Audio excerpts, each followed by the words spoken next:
Okay, so as Neil said, I really jumped at the opportunity to give these lectures. I think it's a wonderful idea.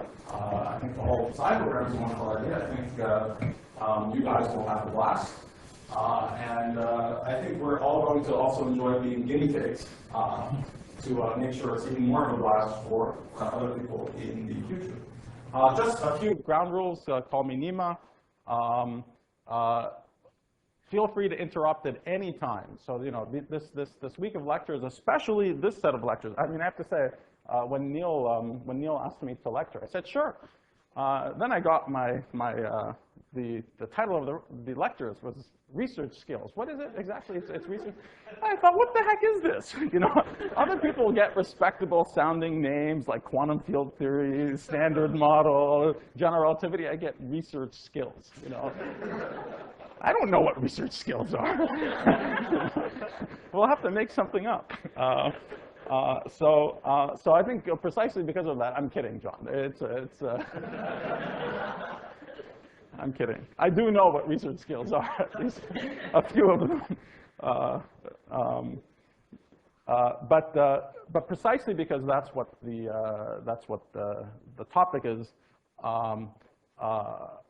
it's going to be even more conversational and more interactive than a typical set of lectures like this should be, which should already be fairly conversational and interactive. So feel free to interrupt at any time.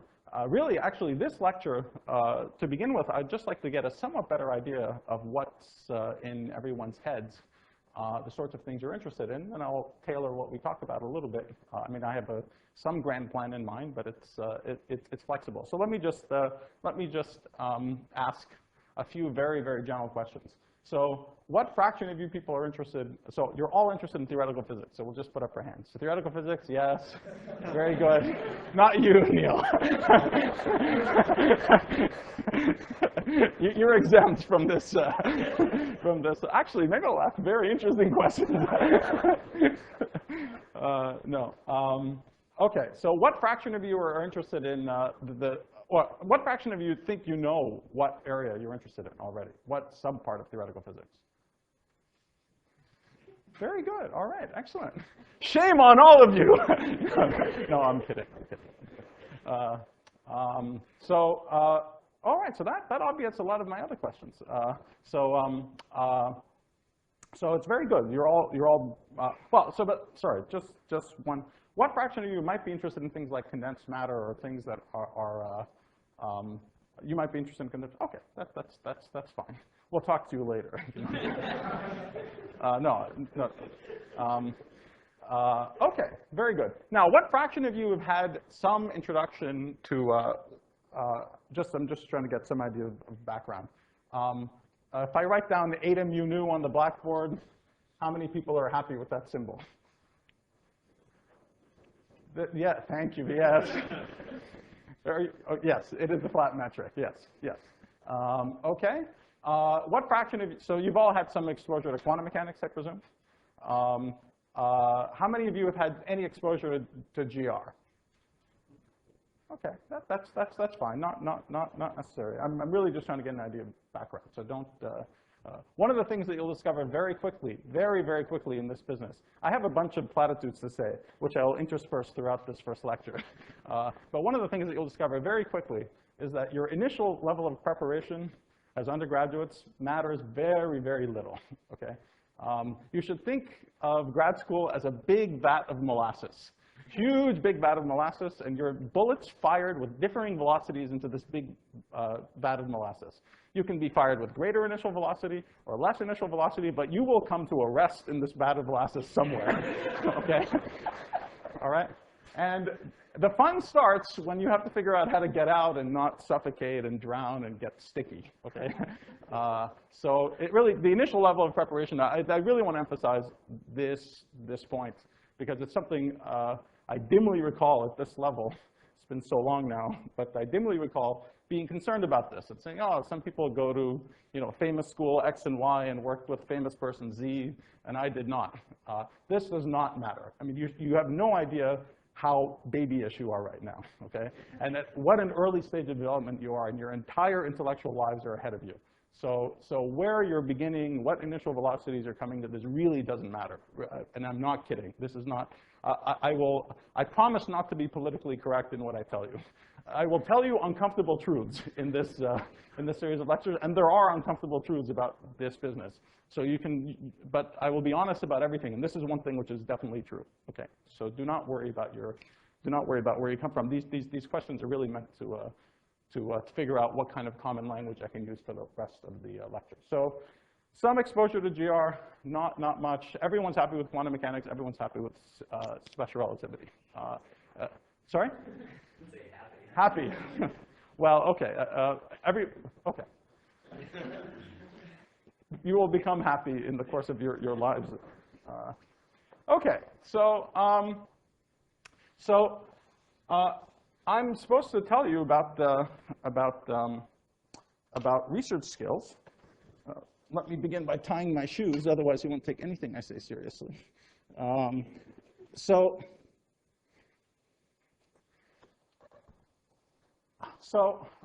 in order to tell you about research skills, I think we have to begin with from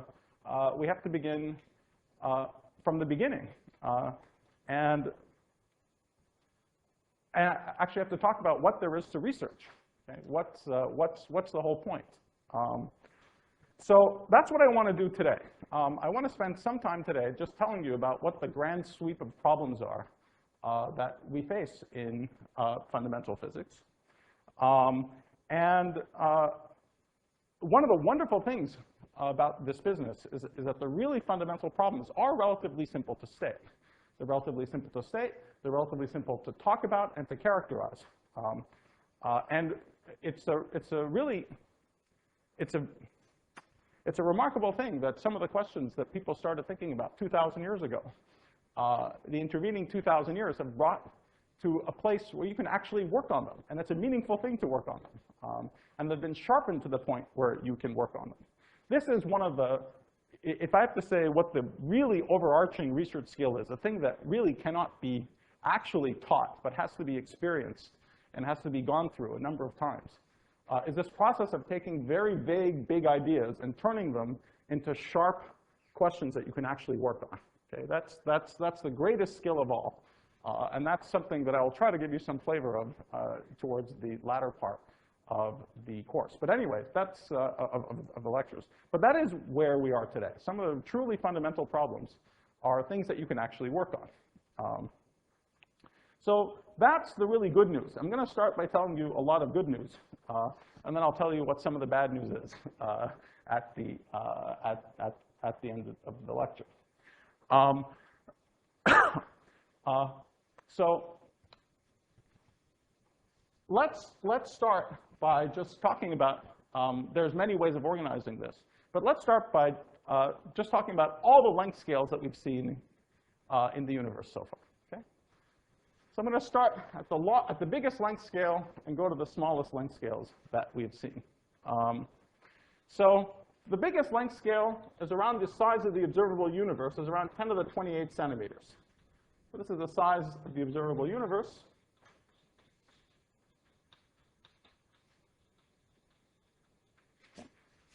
The smallest length scale that we've probed, actually the length scale that we're about to probe this year, starting in November, when the Large Hadron Collider turns on, is around 10 to the minus 17 centimeters. Okay. So everything we know of in nature that we've observed takes place somewhere in this, however many orders of magnitude it is. What's 28 plus 17? Let's see, 38, 45. These 40, did I do that right? Yes, okay. Everything that we've seen in nature takes place somewhere in this 45 orders of magnitude. That's not very many decades between the largest scales and the smallest scales. Of course, one of the lovely things is that almost every one of those decades has something remarkable associated with it, some beautiful physical phenomenon, some incredible fact. So if we populate some of them, around 1 million times smaller than the universe are galaxies. 10 to the 22 centimeters is the size of galaxies. I'm going to start running out. I did this badly, didn't I? Anyway, Well, this is not quite a uniform scale. We have things like the solar system. The solar system is around 10 to the 13 centimeters. The Earth-Sun distance is around 10 to the 13 centimeters.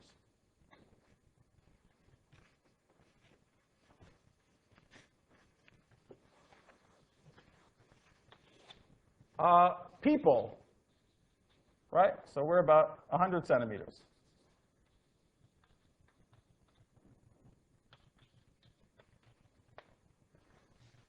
Atoms. Atoms are around 10 to the minus 8 centimeters.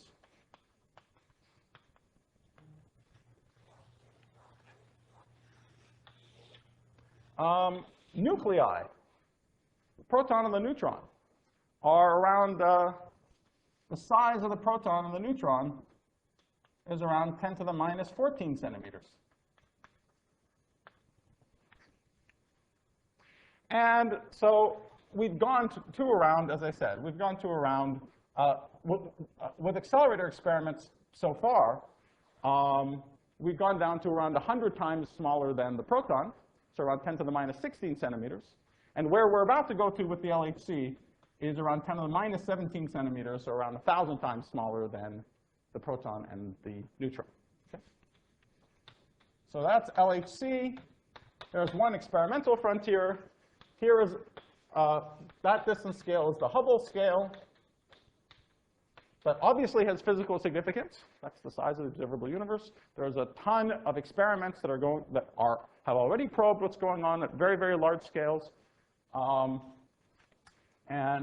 we'll talk a little bit more about them. We're about to go here, as I said, starting in a few months. Actually, this distance scale that we're about to go to has its own invariant significance. It isn't just interesting because it happens to be the frontier of what we've explored. It is the frontier of what we've explored. But it has its own invariant significance. It's also called the electroweak length scale. And I'll talk a little bit more about it later. But I just want to say that people have known about the existence of this length scale. People have known that something is going on here for around 70 years, maybe almost 80 years. Okay? They've known that something is up, something interesting is going on here. So it's actually very exciting that we're about to probe this distance scale that we've known something is up with for a very long time is what we're about to probe now. Okay. So this is, and in fact, yeah, so that there's, as you see, there's lots and lots going on. Now, what's wonderful is that we actually have a perfectly good theory that, in principle, explains everything that's taking place between here and here. Okay? If we take the known laws of gravity, the Newtonian laws of gravity as very importantly updated by Einstein, so general relativity and quantum mechanics combined with special relativity turned out to be very, very hard. It's not so easy to combine quantum mechanics and even special relativity together. But there emerged in the 20th century this theoretical framework that allows us to talk about quantum mechanics and special relativity together. That framework is called quantum field theory.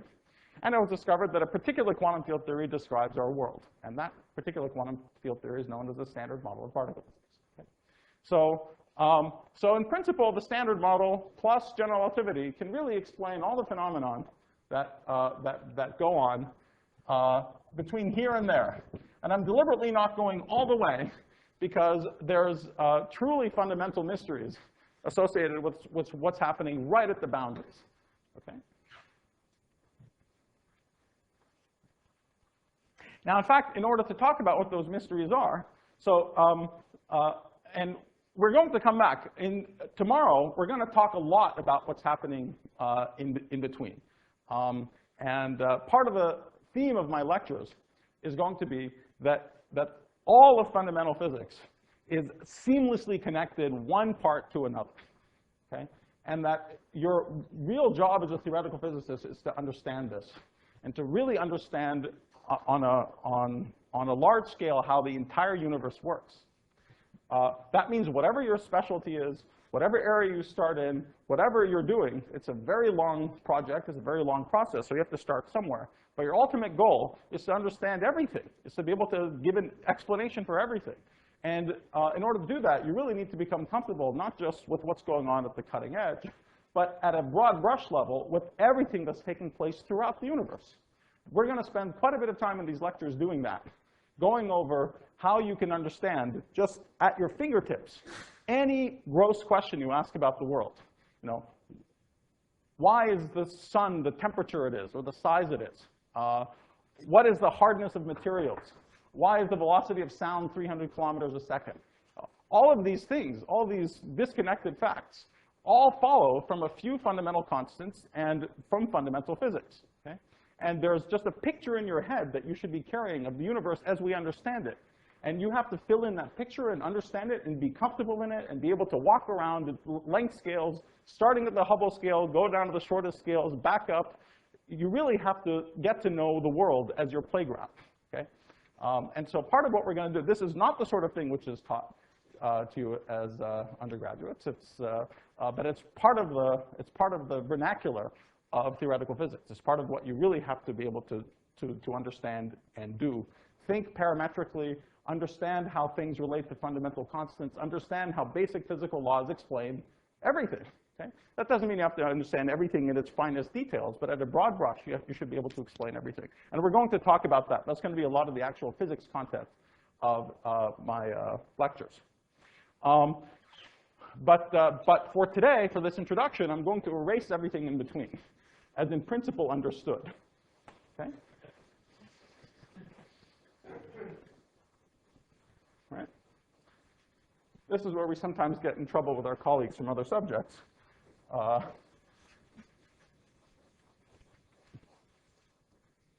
But it's really, and I'm going to put that scale here, the electroweak scale here, because we're going to talk about one more scale.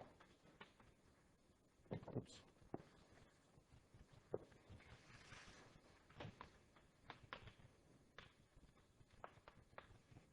And that's where we're about to go to with the LHC. All right. There's one more length scale, which is 10 to the minus 33 centimeters.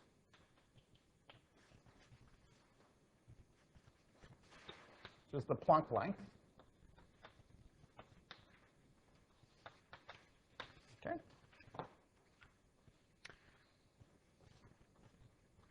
And this is a length scale, as we'll review in a second.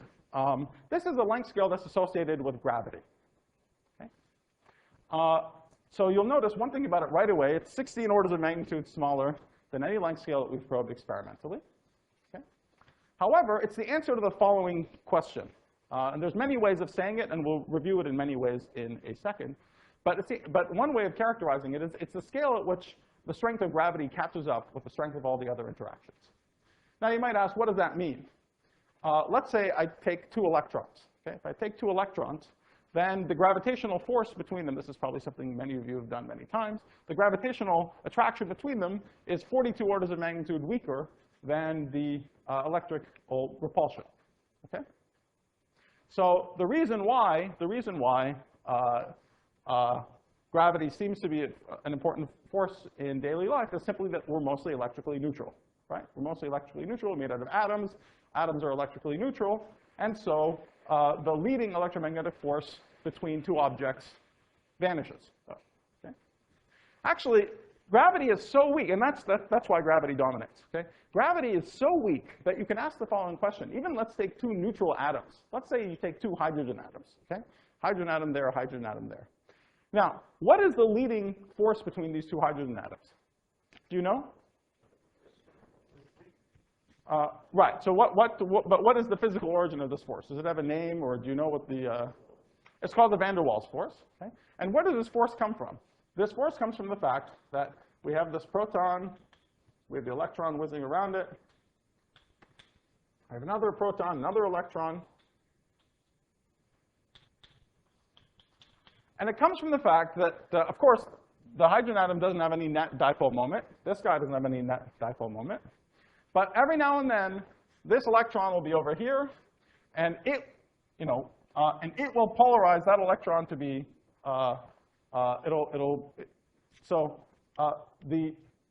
it comes from a very indirect effect that we can quantify a little of the mutual polarization of these two guys in the presence of each other.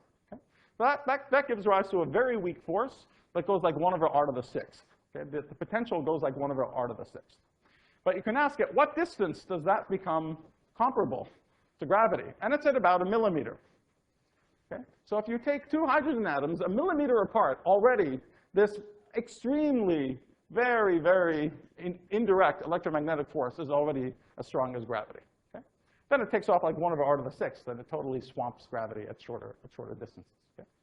One of the things that you'll be able to do, if you don't know how to do it already, by the end of these lectures, is estimate in a few squiggles why that's 1/r to the 6th, why that length scale is 1 millimeter, and all of those things. Okay? This is part of the set of things that you should be able to do on the back of an envelope as a professional practicing physicists that, again, we'll talk about.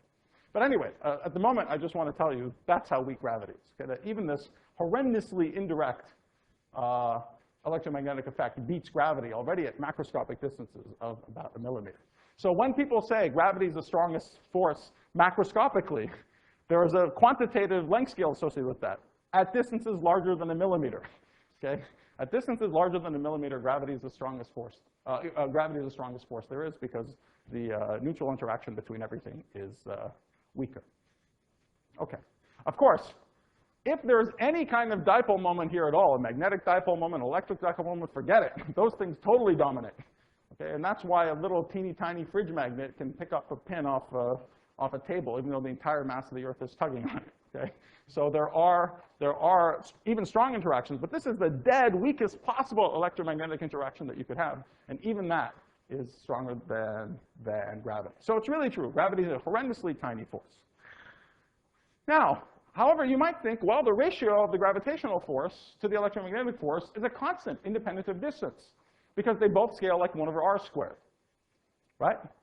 So you say, if I look at the ratio of the strength of gravity to electromagnetism between two electrons, it'll always be 10 to the minus 42, because it's gmm/r squared compared to e squared over r squared.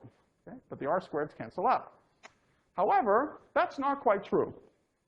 And the reason has to do with the uncertainty principle. When you get the electrons close enough, at some point, they start getting lots of uncertainty principle momentum. So if you're going to actually get them close enough, you're going to have to put some energy into the system in order to keep them there. Okay? And as you push them closer and closer to each other, that happens more and more. Okay? Now, the relevant length scale where that first starts happening is the Compton wavelength of the electron. So when you get to distances shorter compared to the Compton wavelength of the electron, the system starts becoming very relativistic. Okay? And so you start getting more and more energy. In order to be able to put them at closer and closer distances, you get more and more energy. Okay? So at that point, because gravity couples to mass and energy, the gravitational force starts taking off and getting bigger. Okay?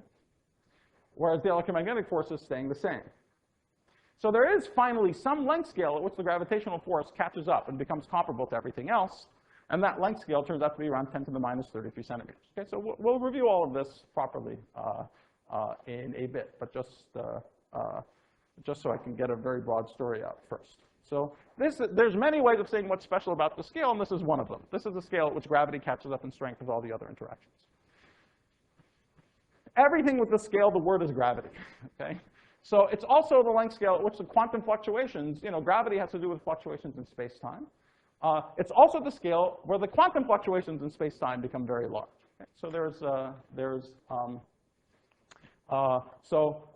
so this is the place where gravity becomes strong, and the words quantum mechanics and gravity used in the same sentence start, well, if you're going to say the word quantum mechanics, you have to say the word gravity and vice versa. Okay? So they have to start being treated simultaneously at this length scale. Okay? Now, so here are three important length scales. This one is theoretically inferred from one of these arguments that I said. These two have been experimentally probed. And the remarkable thing is that even though we understand an enormous amount about the universe, and our understanding has greatly sharpened the things that we can say confidently and the things that we're still murky about. We have arrived here in the beginning of the 21st century to another one of the periods in the history of physics where there are exceedingly simple questions with clearly crazy answers, okay? And every time this happens, that means that there are seeds for a revolution. This does not happen all the time. So this is really, it's not a rah-rah speech. This could not have been said in the year 1940. It couldn't have been said in the year 1970, okay? It could have been said in the year 1900, even though it wasn't. But there's a few times in the history of physics where this sort of thing happens, and we're really at one of them. I think this is really a fair statement, okay? And there isn't just one or two mysteries, but there aren't infinitely many of them either. And in fact, almost all of them are associated with the three scales that I'm talking about here, okay? Every one of these scales is associated with a very important crisis in our understanding of physical theory. Okay? Now, this is something that you should learn to love, especially if you're young. Okay? Crises in theoretical physics are wonderful news. Okay? They're wonderful news because we understand things so well that we have very tight theoretical structures. And every time there is a crisis, it tells you something specific that has to be changed. It isn't some throw the whole thing out, start all over again. You know, that's never what revolutions are like in our field. This is one of the misconceptions that if you have it, you should get it out of your head quickly. Probably not since Ptolemy have we been completely wrong about something. And even Ptolemy wasn't totally wrong about it, really totally wrong about it. But certainly not in the last 400 years has some body of knowledge just been completely wrong. Okay? Revolutions have never been by some totally out of the left field person who, you know, studied Eastern mysticism for their entire life and they came in and said what you're doing in physics is totally wrong. That's never been the way it's like. In fact, the great revolutions, especially the revolutions of just even looking back, relativity and quantum mechanics, had both fundamentally conservative and a radical element to them.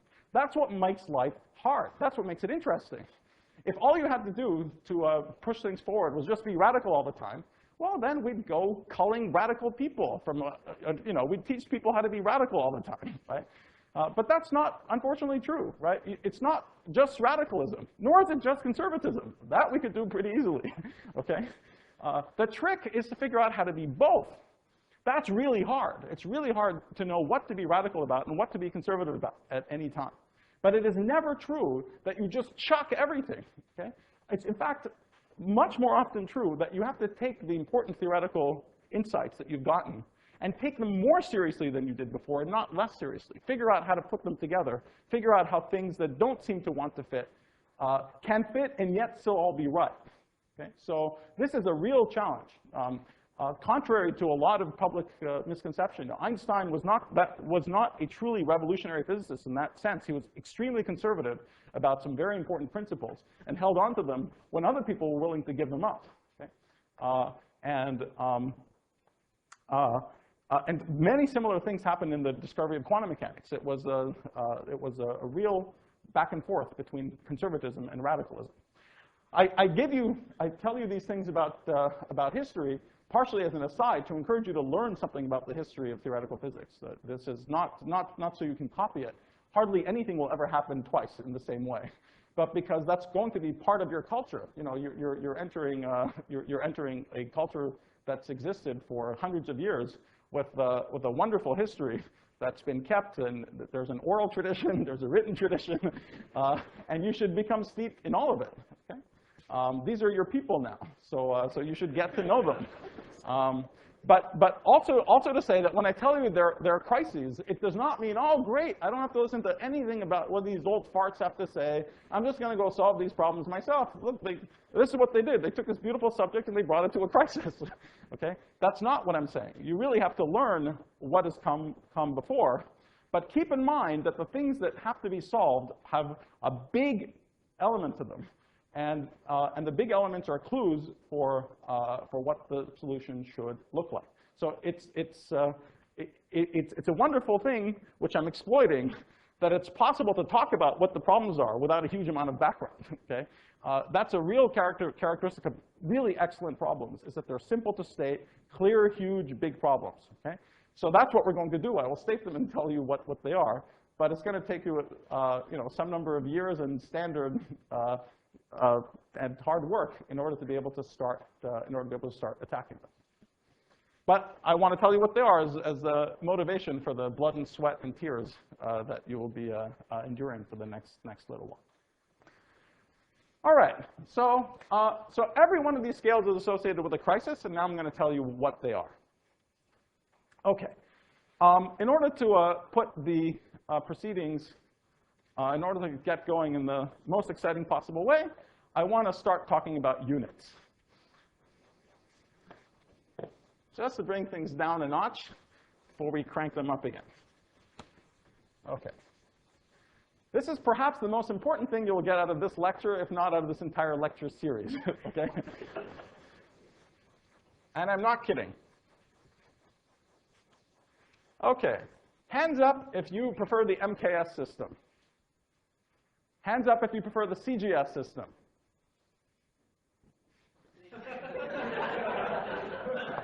Well, that's very good. How many of you are perfectly happy with natural units? Beautiful, because I was going to say you suck completely if you like either MKS or CGS, okay? You should talk about natural units, okay? So we're going to review now. This is the sort of thing you see in lectures all the time. People will say, I work in units where h bar equals c equals 1, right? And then off they go. And I just want to review what this means precisely, okay? It could be simple, but one of the #1 rules in this business is to ask, not only not to be afraid to ask dumb questions, but to ask yourself dumb questions all the time.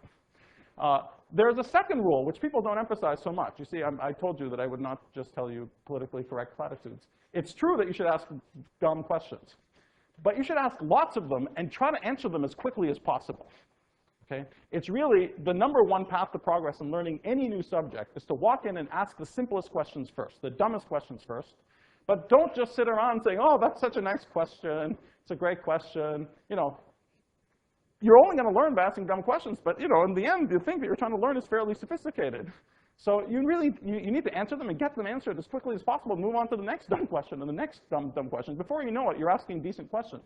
But it's not enough to ask dumb questions. Dumb questions are certainly fine, and you should ask, but you should learn to ask lots of them and get them answered as quickly as possible. Okay? So anyway, so what do we mean by working in these units? Let me contrast working in these units with working in the units that we're familiar with,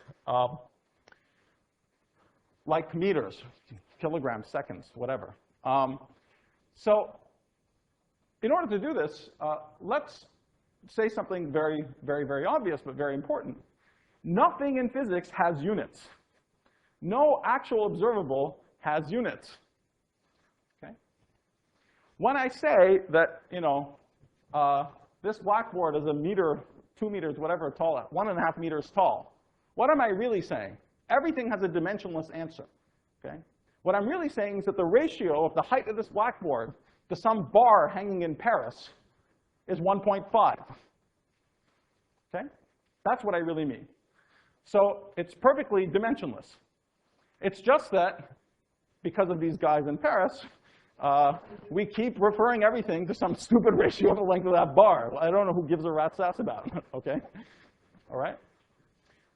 So here's a much more useful way, or a kilogram. I don't even know where the kilogram is stored. Does anyone know? I don't know. Paris as well? Everything is in Paris? Wow. The second is in Paris as well? I could spend longer than a second in Paris, yeah. Anyway, but there's a much more invariant and better way of talking about things. Instead of saying what is the height of the blackboard in units of that meter bar, which is very human-oriented and very Parisian-oriented and so on, right? Wouldn't it be more useful to say, how high is this blackboard in units of the size of an atom? That would tell you something right away, right? If you knew that number, it would not only tell you the same information, but it will tell you how many atoms you can stack one on top of each other to get there. Okay? So in fact, that's the point of using natural units. Okay? We're going to use natural units so that everything, all the dimensionless ratios that we're talking about can very easily be translated to something that's actually natural. Okay? The units will be in units of some actual physical attribute of nature, and not some random anthropomorphic construct. Okay? Now, the reason we put h bar and c to 1 is because of a fact about the laws of nature. This is why Planck in 1900 got excited about these, his constant and introduced this whole idea of natural units, because they tell us that they tell us about they reduce the number of, they allow us to reduce everything to dimensionless ratios using quantities that are actually parts of nature. Okay? So putting c equal to 1, what do I mean when I say c equals 1? It means that I will measure distances in units of light seconds. Okay? So I can say that, before you knew that the speed of light was a constant and an important constant of nature, I could characterize the length of the table by giving a length, or how long it took, I don't know,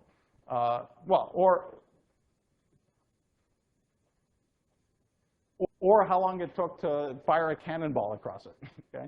But that would still have a measure of arbitrariness in it, because someone else could come along and fire the cannonball with a different speed. Right? But the fact that there's this universal constant, the speed of light, means that I can measure the length of the table. Instead of giving a length, I can just say how long it takes light to cross it. Okay? So that reduces the number of independent units from length and time to just length, because there's a parameter, the speed of light, that allows me to convert between them. Okay? So similarly, between so we can have position. We can have position over c to be a time. We can have energy. We can have momentum. And so this allows us to reduce everything. This allows us to measure times in units of distance, distance in units of time, energy in units of mass, momentum in units of mass, or vice versa. Okay? So of the 3 units that we're normally used to talking about, mass, time, and distance, this lets us get rid of 2 of them. Right? This lets us get rid of 1 of them. For example, distance I can now replace by now having mass and time, let's say. Okay? Now h bar lets me do the same thing, get rid of one more parameter.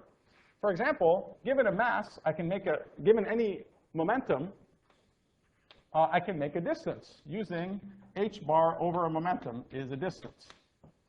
Okay? So that means that I can quote a distance scale in terms of a momentum scale. Okay? Now, we've already seen that momenta can be related to masses. So I can also write this as h bar over mc is a distance scale. Okay? So physically, what is this? H bar over mc is the Compton wavelength of a particle of mass m. So if I measure, so again, I can measure distances in units of something physical, the Compton wavelength of a particle, some given particle of mass m. Okay? So this lets me move, before I had kilograms, before I had things, units of mass, length, and time. Now, by working in units where c equals 1 and h bar equals 1, I can take everything to have one of these units, any one of them that I wish. Okay? So as a high-energy physicist, often we'll use mass or energy. All right? So everything will have units of energy, let's say.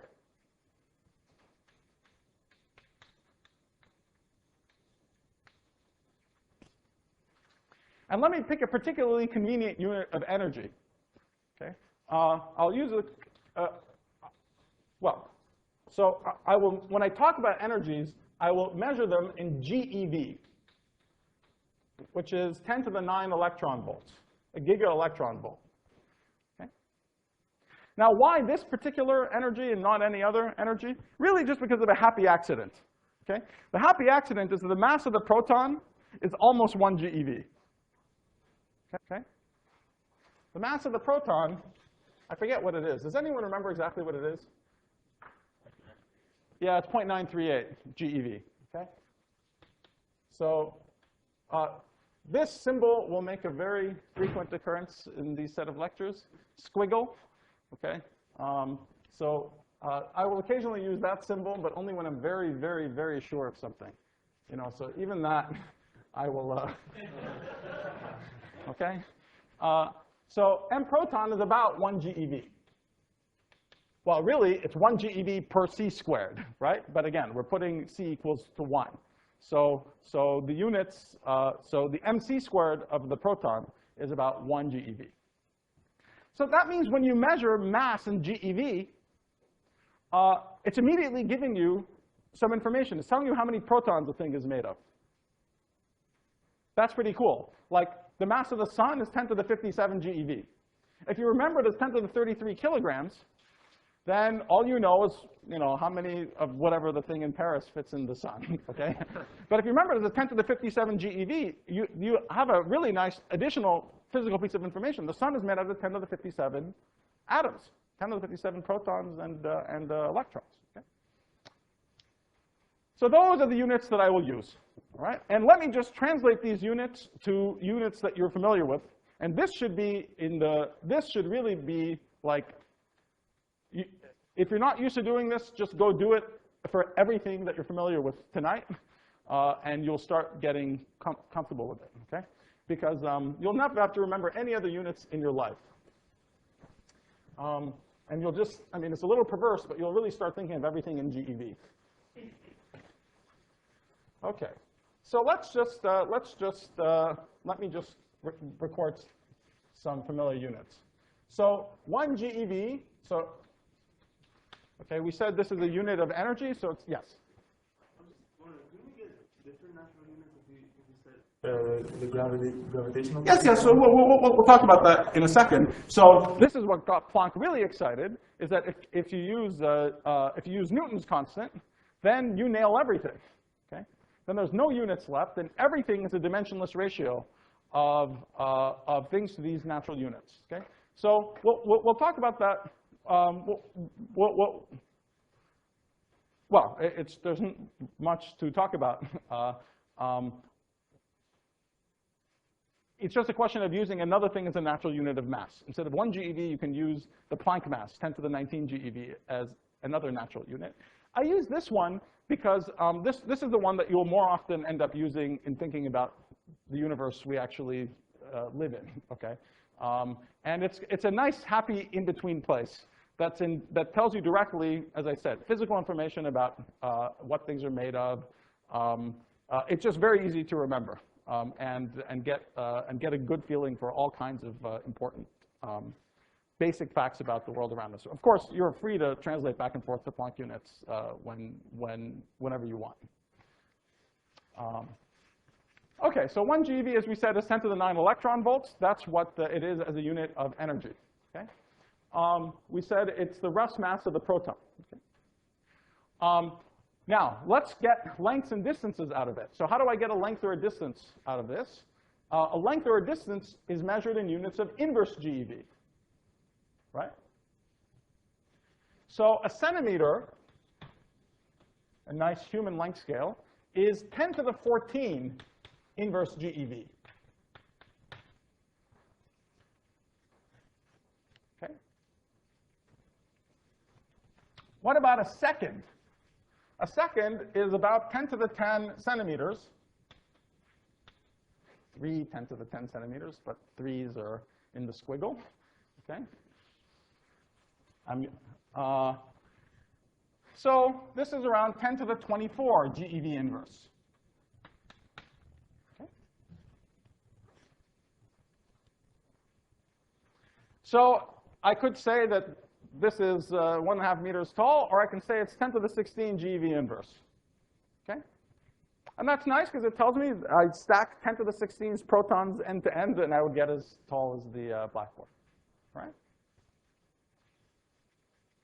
Like I said, the mass of the sun is 10 to the 57 GeV. So I didn't tell you kilograms, right? 1 kilogram, and this is perverse, but I always remember what a kilogram is by remembering the mass of the sun. So it's 10 to the 33 kilograms, 10 to the 57 GeV. 57 minus 33 is what? 10 to the 34? 24. Thank you. Okay? So a kilogram is 10 to the 24 GeV. But you can think about GeVs for everything you like. All right. This means that also in our equations, though, we don't need to clutter things with C's and H bars. Okay? So that means that doing dimensional analysis is really, really easy. Okay? And dimensional analysis, which you've always known as a great friend, is a particularly great friend because you don't have to keep track of 7 different units. Oh, so let's talk about a few other units, just so you see how good this is. Like, what about units of magnetic field? What are the units of magnetic field? Yes, thank you. But what are they in? But Tesla are not their own unit, right? They're something in kilograms per blah, blah, blah, blah, blah, right? Oh, actually, good. Let's back up a second. Ah, great, thank you. Let's back up a second. Yes, sorry. Before I proceed, before we even get to something fancy like magnetic field, let's do some of the other units. Thank you. I was going to do this anyway. Let's talk about, but it's going to help us see how nice dimensional analysis is, okay? So let's talk about units of things like charge, right?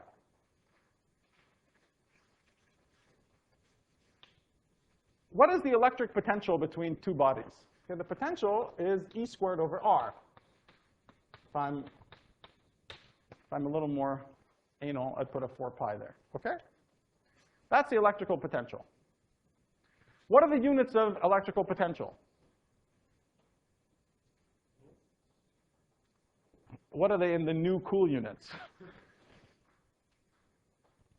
Yeah.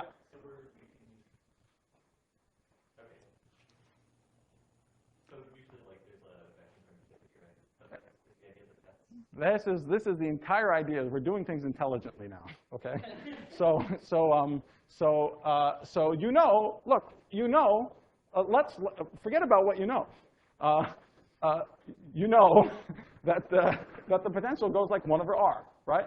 And that's not proportional to masses or anything. It's just some constant. Let's just write it down. There it is. I put the 4 pi just for fun, right? So what are the units of this object? Its units is 1 over length. The units are GeV, units of energy, right? You can say energy or GeV, you know, interchangeably. The units are energy. The units of V are, what are the units of V? It's an energy. It's a potential energy, right? So V is potential energy.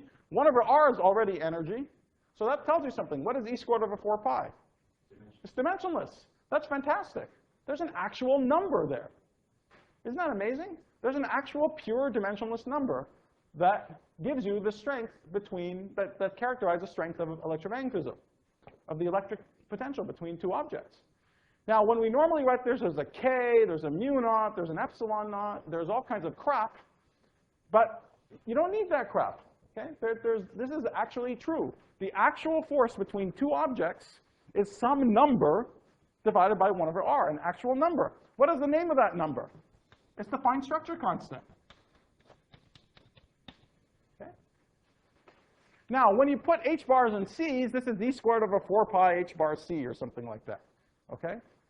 But in these intelligent units, it's an actual, just a number. And the number is around 1 over 137. Okay? Now, this is a deep and very cool fact. We've just learned something. We've learned that the strength of the electromagnetic force is characterized by a small dimensionless number. That's actually rather extraordinary. It could have been any number. It could have been 50. right? But it isn't. It's a small number.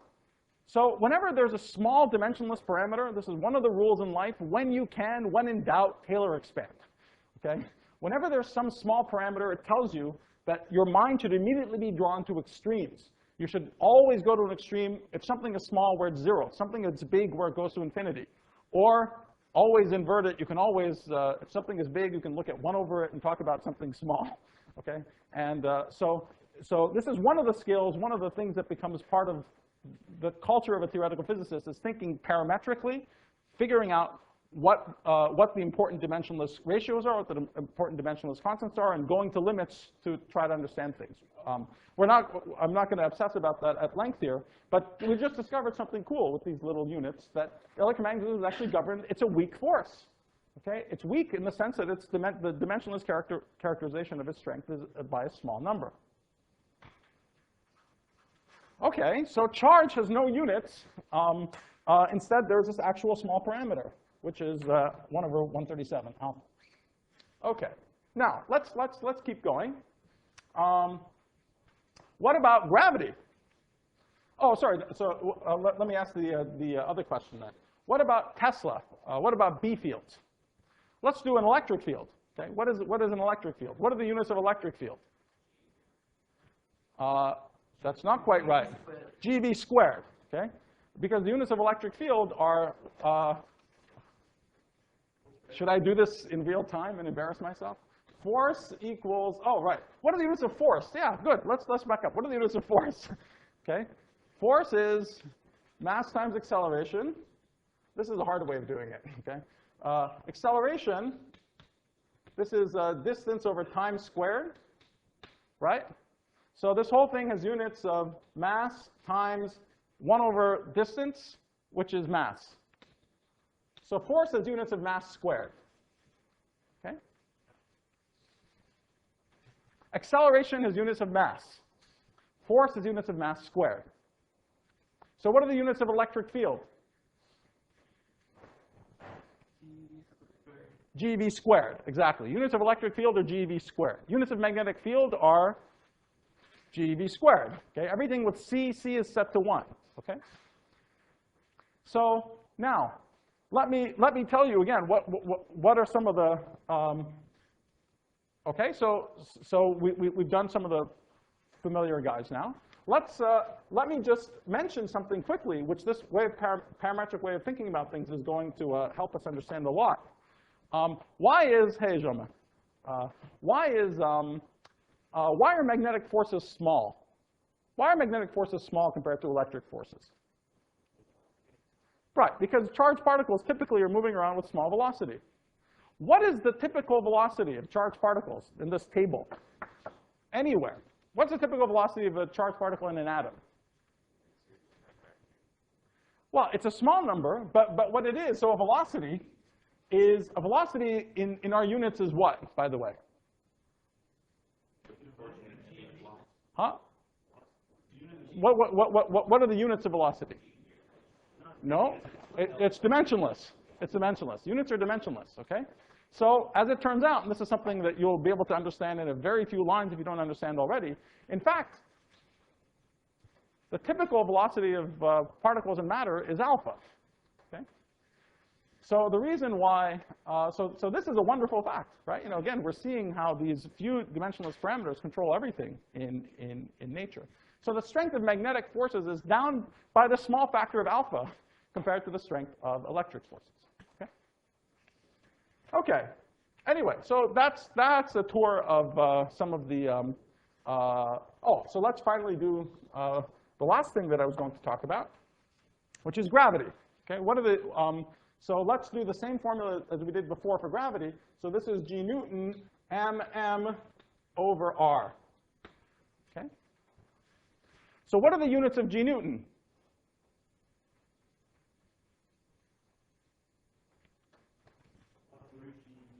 The units of G Newton are 1 over GeV squared, okay? Or length squared. I can say it any way that I want, right?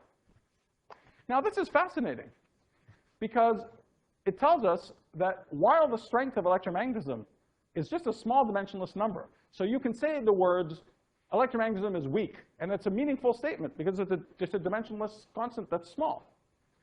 G Newton has units. Okay? That means there's no invariant sense in which gravity is weak or strong. It's a relative question. Okay? So let's actually figure out what G Newton is. We just said that it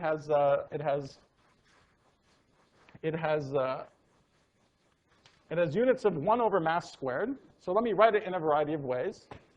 So G Newton is around 1 over 10 to the 19 GeV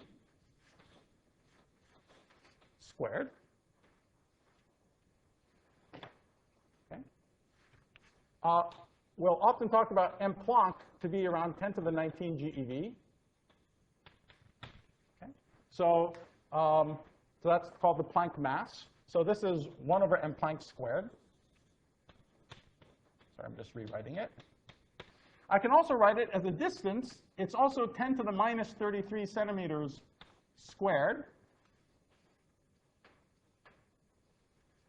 Okay, so that's L Planck is 10 to the minus 33 centimeters, or 10 to the minus 43 seconds squared.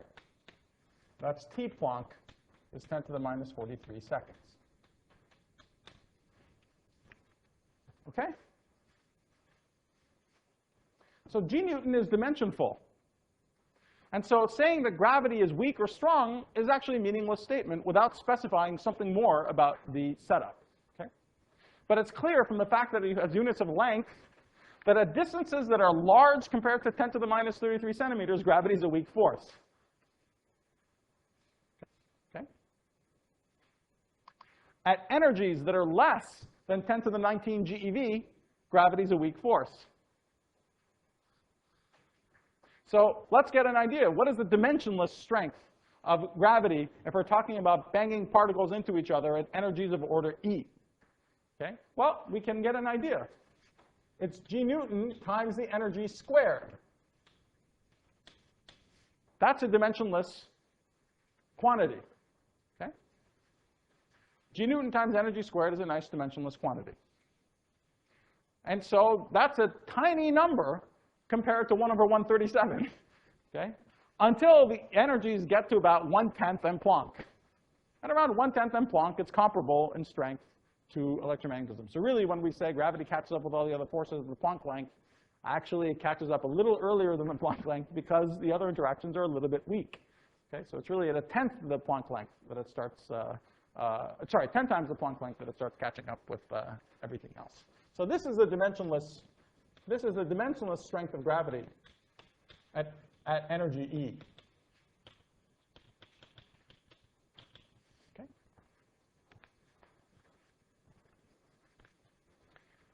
Okay. So far, I've introduced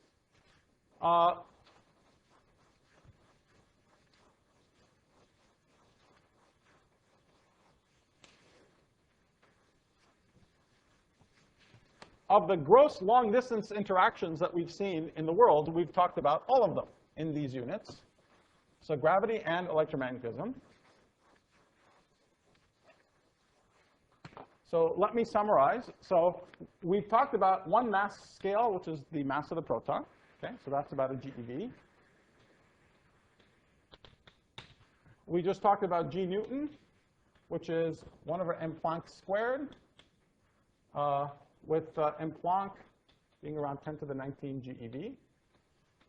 By the way, this is what this guy was talking about before. Since we know that this is another important scale, we know that G Newton is another fundamental constant, instead of using GeVs, I could use m Plancks. I could measure things in units of m Planck if I like. Okay? And if you're a purely short-distance gravitational physicist, then that's a very natural thing to do. But if you want to talk about atoms and molecules or even protons and neutrons and a lot of the rest of the world, it's more convenient to work with GeVs just because things are made out of protons. Okay? So, all right. We saw that alpha is a dimensionless. number. It's around 1/137. Actually, there's just two more important constants.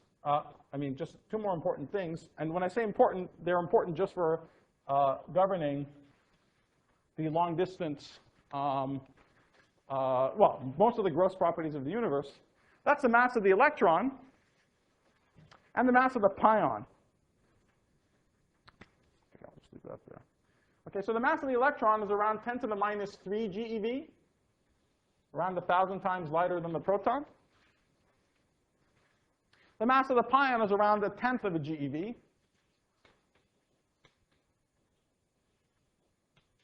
Okay. These things are important because, and we'll discuss this, the mass of the electron is largely responsible for chemistry in combinations with alpha for setting many of the gross properties, sizes of atoms, and a lot of the gross properties of chemistry. And the pion is important only in that length scale, the 1/m pi, so around 10 to the minus 13 centimeters, is what's setting the typical length scale of the nuclear interactions, and is therefore responsible for holding nuclei together in a lot of the gross properties of nuclear physics. Okay? But it's really a remarkable fact that everything that I talked about that was in between these hashes, okay, more or less everything that you would care about in everyday life, together with many things that you don't care about in everyday life, okay? Every single one of those things, every phenomenon, every question that you care to ask, certainly at a gross level, every single thing can be reduced to these constants. Okay? Every single one can be reduced to these constants, and you should learn and understand how to do that, and we'll talk about how to do that. Okay, so as I said, I'm going to come back to giving you a tour of all of physics and reducing everything down to these parameters in some of the rest of the lectures.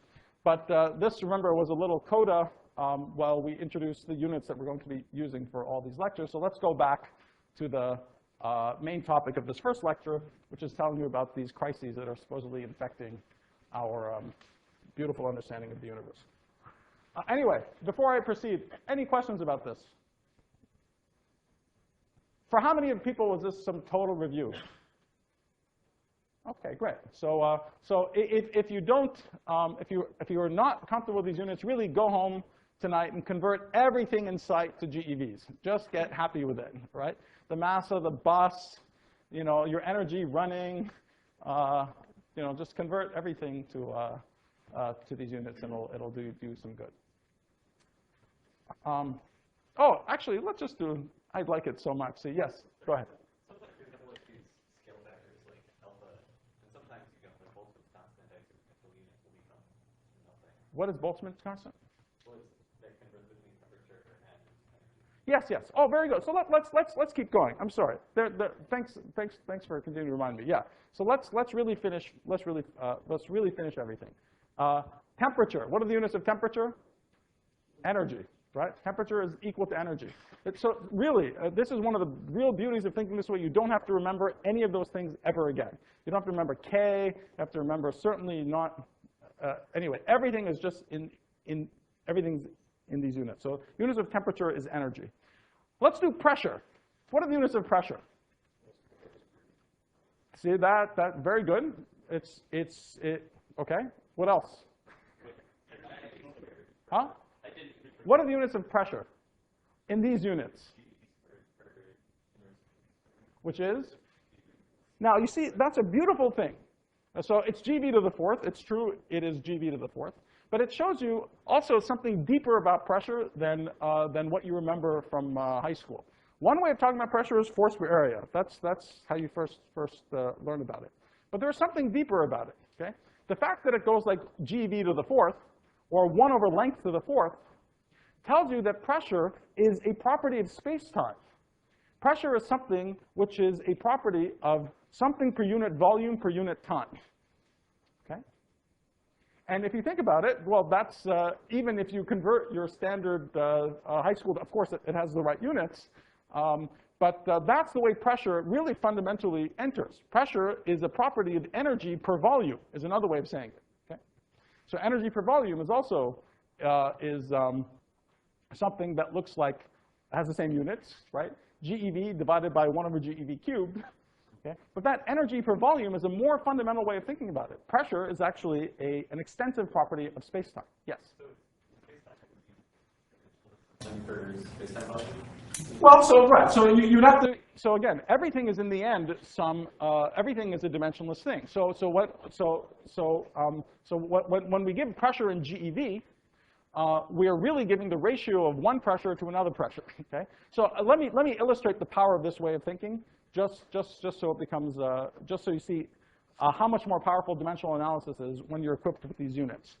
Let me ask you a question to see how many of you before any of this would know off the top of your head, what is the pressure in a neutron star? Sitting smack in the middle of a neutron star, what is the pressure? It beats me in Pascal, right? But now think, what is the pressure inside a neutron star? What is a neutron star made out of? Neutrons, right. Now, so you're in the middle of a neutron star. Is there anything you look around other than neutrons? Neutrons as far as the eye can see, right? So what should the pressure of the neutron star be? There's no other units other than the units associated with the neutron, which is more or less the same as the proton. So the pressure inside a neutron star is GeV to the 4th. Wonderful, right? You can then go convert to Pascal later if you want. But you know the answer, right? That's the power of natural units, is that especially in situations where there aren't many different scales involved, you just know the answer. The pressure is GeV to the 4th, and it's true. Okay? Now, actually, you could have asked a better question, which is, well, that's a little stupid. After all, other things are made out of neutrons. So there's something special about a neutron star, of course, which is that the gravity is pulling it together until such a point that its internal pressure is balancing the gravitational pressure. But that, of course, happens, that happens when everything is close packed together. And that's why there's no other scales involved, and that's the only other answer. You might have thought that there's also G Newton and the size of the neutron star. But in fact, the neutron star arranges itself in precisely such a way to balance the gravitational force deep in the middle of the neutron star. As we said, it's just neutrons as far as the eye can see, all closely packed together. There aren't two scales, so all the answer could be is GeV to the 4th. So in answer to your question, when we measure some other pressure in units of GeV to the 4th, we're measuring the ratio of the pressure to the ratio of pressure inside a neutron star. Okay? That's a nice way of thinking about what it is. Okay? So it's always a dimensionless thing. Everything is always a dimensionless thing. Okay? Yes? So you have like pressure in space-time volume is like dimensionless something for space-time volume. Is it like implied that dimensionless something is a count, or are there other like things that can be done? Well, let's talk about the. So it's not because you have to give me the units of the space-time volume, right? So if we say it's GeV to the 4th, then it's 1 GeV in an inverse GeV cubes of volume, right? That's what the pressure is. What about but what about mass density? What's mass density in these units? GeV to the 4th again, right? GeV to the 4th again.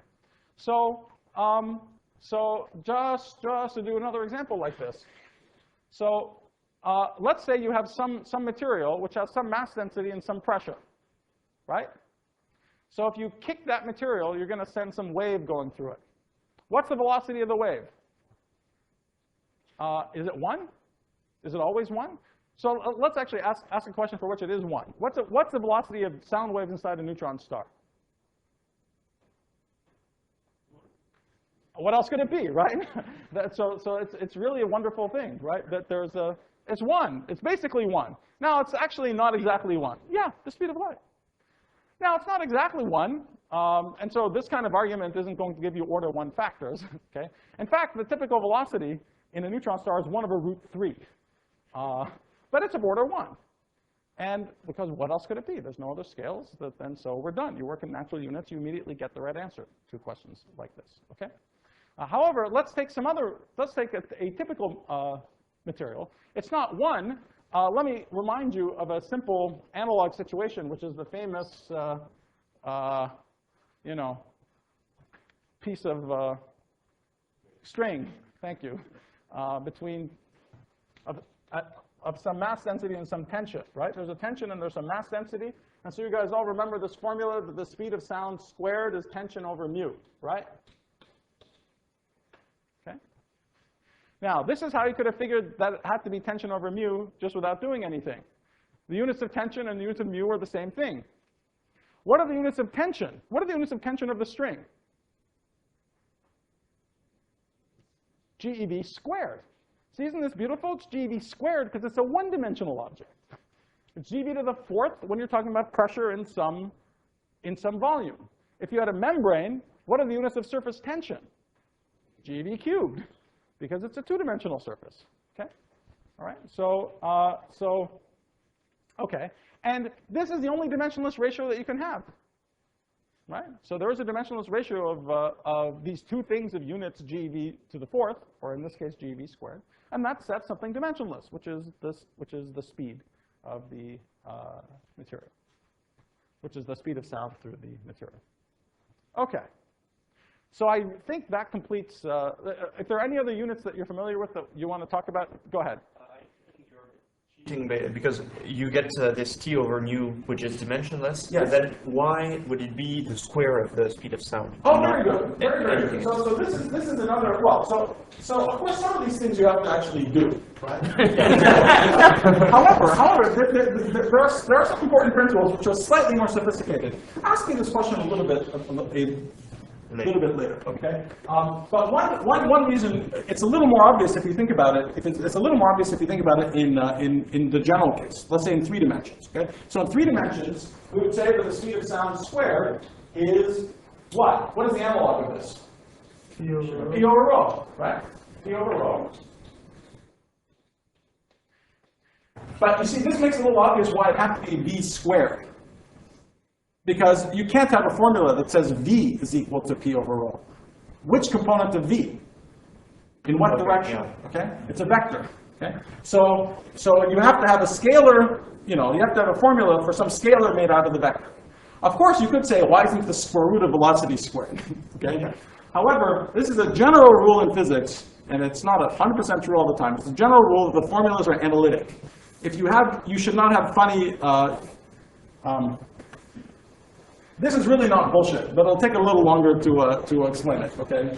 So in this case, you can actually do it as well. It's not so hard. All right. Very good. But really, things should be analytic. Let me say it another way. If you have square roots or funny non-analytic things, there's always something to explain. You should always understand where non-analyticities in your formula come from. Unless otherwise mandated by some reason, formula should be analytic. This is actually a quite key principle, which can save your ass many, many times as well. Yes? I'm sorry, how are you using the word? I mean analytic in the sense of, truly analytic in the sense of complex functions. Okay? So they should be, they shouldn't have branch graphs in the complex plane. Okay. But this is really taking things quite far afield. What velocities here have to do with the complex plane? There really is. There really are related to each other. Yeah. This is really all the super duper sophistication for something that I think many of us have learned a long time ago. So, yes. Any other questions? Yeah. Information in natural units. Oh, great. Dimensionless. Well, okay. I was just wondering because there's conventions like bits or nits. Or how did? Well, there's numbers, right? They're just numbers. So information is dimensionless. Entropy. What are the units of entropy? Dimensionless. What are the units of entropy density? GeV cubed. Okay. So are we done? Yes. So my original question was, how do you know when you put in numerical Oh, well, that depends on physics. Of course, you have to understand physics, and we'll talk about that a lot. So when there are small numbers around, you have to figure out how the small numbers are going to enter any formula. Okay, I did the neutron star as a nice example because it happens to be a case where there's no small parameters. The strength is as strong for everything is packed. There's no big or small parameters. I'm not saying this is a panacea and you don't have to do physics anymore just by using the right units. I am saying that using the right units and using these units lets you remove all of the irrelevant clutter, so you're only focusing on the important physical issues. Okay, it's not a big deal, but it's worth knowing and getting familiar with. Okay, all right. So let's return to our highbrow discussion and go back to that picture of all the scales. What time is it, by the way? And now I want to tell you why, first of all, why every one of these length scales is associated with an important, very, very important order 1, order 0 mystery. And secondly, and this is really the point I want to emphasize, all of these mysteries are directly tied to putting together in one way or another the two great revolutions of the 20th century, putting together quantum mechanics and relativity, even special relativity, but which is the source of two of the puzzles here. But that's one of the really remarkable things, which will become clearer as I start actually talking about them, is that these mysteries are a direct consequence of the two pillars of modern physics, and of following the two pillars of the modern physics to their logical conclusion. So, and because of that, the problems in their entirety, taking them all together, really require understanding at a deep level every aspect of fundamental physics. They require understanding general relativity, they require understanding quantum mechanics, requiring special relativity, quantum field theory, cosmology. And when we talk about understanding quantum mechanics, they mean understanding, really trying to understand what quantum mechanics is, trying to understand, trying to understand it, and trying to understand its applicability in situations that go well beyond the Stern-Gerlach experiment. Okay. So it really covers the entire span of important questions in fundamental physics. And one of the things that I'm going to emphasize over and over again, though, is that the problems that we face are fundamentally physical problems. Okay? They're not a question of maybe use this formalism or use that formulation, or you churn equations and you convert one equation to another equation, you write it in a different way, that things are going to turn out better. Okay? That never works. Progress in physics never happens by churning equations, ever, ever, ever. Okay? You need to have ideas. The remarkable thing is that you have to figure out how to convert those ideas into new equations. The new equations are typically not rewritings of the old equations using 3 changes of variable and some, you know it when there's an idea and a spark involved. And you know it when there isn't. And it's very, very important to be guided by the physics, by invariant questions, and not by pre-judgments and preconceptions of what the answer should look like. Okay? And here, there are really, between people, there are actually disagreements about the way to proceed. The problems are big, and so there are different groups with different strategies and different attitudes towards what the important questions are and the approaches are. And people will, because this is such a very important zeroth order thing, people will very, very dearly hold on to their fundamental philosophies. And it's important that you hold on to your, it's important that you take a philosophical stance and you follow it through to its conclusion. It's also important to be flexible and make 90-degree turns if you have to. And that's really, again, if there was one rule that you have to apply over and over again to do great work, it would be very easy and we would just teach people that. The problem is that you have to do contradictory things all the time, okay? And it's always a tightrope between being conservative and radical, between thinking very abstract thoughts and doing very concrete calculations, between being very close to the data and being very far from the data. There is no God-given rule. It's an art, and you have to learn it by doing it. But anyway, I'm saying that partially because I will intersperse throughout the rest of these lectures many of these philosophical remarks, many of them which I hold strongly, some of which I've made 90-degree changes on throughout my own career, which has only lasted 15 years so far. Okay, so I've changed my mind radically about some things, and it's possible that I'll change it again. But everything that I will say with complete certainty. This must be the way things are. Obviously, this has to be the way things are, and you have to learn to disentangle and understand what the real notion of belief is in theoretical physics, okay? Belief is nothing other than a psychological tool to help you work, okay? And I really mean this. So when you're working on something, it's important to brainwash yourself to believe that what you're doing is the most important thing around, you know, that it must be done in this way, because things are so hard that without some internal push, you will never make progress, okay? But when you're done, you should feel to cast those beliefs aside and find a new convenient set of beliefs for your new set of things that you're working on. I believe in serial belief monogamy, okay? All right? And serial philosophy monogamy, because philosophies and beliefs and things like that are just tools, psychological tools to help us make progress. Always remember this. And so always remember, a lot of the hot debates people have are about this meta issue and not about the actual thing, okay?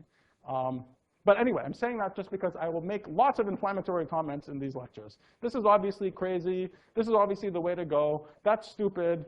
And just, you know, remember, this is something which is part of my own psychological baggage that I'm using to propel me forward. And you should always remember that you need to find such a thing for yourself. You need to exploit it. I'm telling you, it's really useful. It's really, really useful. But you should always remember that you can shed them at a moment's notice if some evidence comes along, if something convinces you, or if simply you're working on something else. Okay? So I didn't mean to take so long to talk about a meta issue, but just so you know, because it's part of the way I talk, I will say things that might sound a little extreme, but just take it with that grain of salt. Okay, so let's start talking about some of these crises. Yes? Yes, you can. Why did you work the human scale of the black hole? I mean, I know you said it's in principle understood, but Yes. is it in principle understood? I mean, the role of human beings as observers in quantum mechanics? Yeah, so this is one of the things I have a strong opinion about. I don't think there's any really fundamental mysteries with quantum mechanics that don't involve gravity and cosmology. So let me be, but maybe we can have a discussion a little bit later. But there's many issues about the interpretation of quantum mechanics. There's many issues about, in my own view, thinking about a lot of these things is not the correct direction, which is not to say that I don't think there's very fundamental mysteries associated with quantum mechanics. I really think there are. But in my view, the way to attack them is not to think about the formalism of quantum theory and interpreting quantum theory, but to go to the place where the physical questions become murky, and you don't know the answers to them, and you don't know how to proceed. There's a guarantee that there is a question that has an answer, that doesn't just have to do with our own meta confusion about how to talk about things. All of those mysteries in quantum mechanics come out when you cannot make a clean separation between an infinitely large observer that can make an experiment infinitely many times and the system that you're looking at, when you're dealing with quantum mechanics in a closed system. Okay? We have one situation where we have to do that, which is cosmology. So all of the mysteries, in my view, all the fundamental mysteries about quantum mechanics have to do and are brought to bear in the issue of putting quantum mechanics together with gravity and cosmology. Okay? So I'm not a pig-headed, shut up and calculate quantum mechanic. It's very important to understand exactly what we're doing, to understand why there aren't real operational mysteries associated with the measurement process, decoherence, things like that. These are all very important things you should learn. If you don't know them already, you should definitely learn them.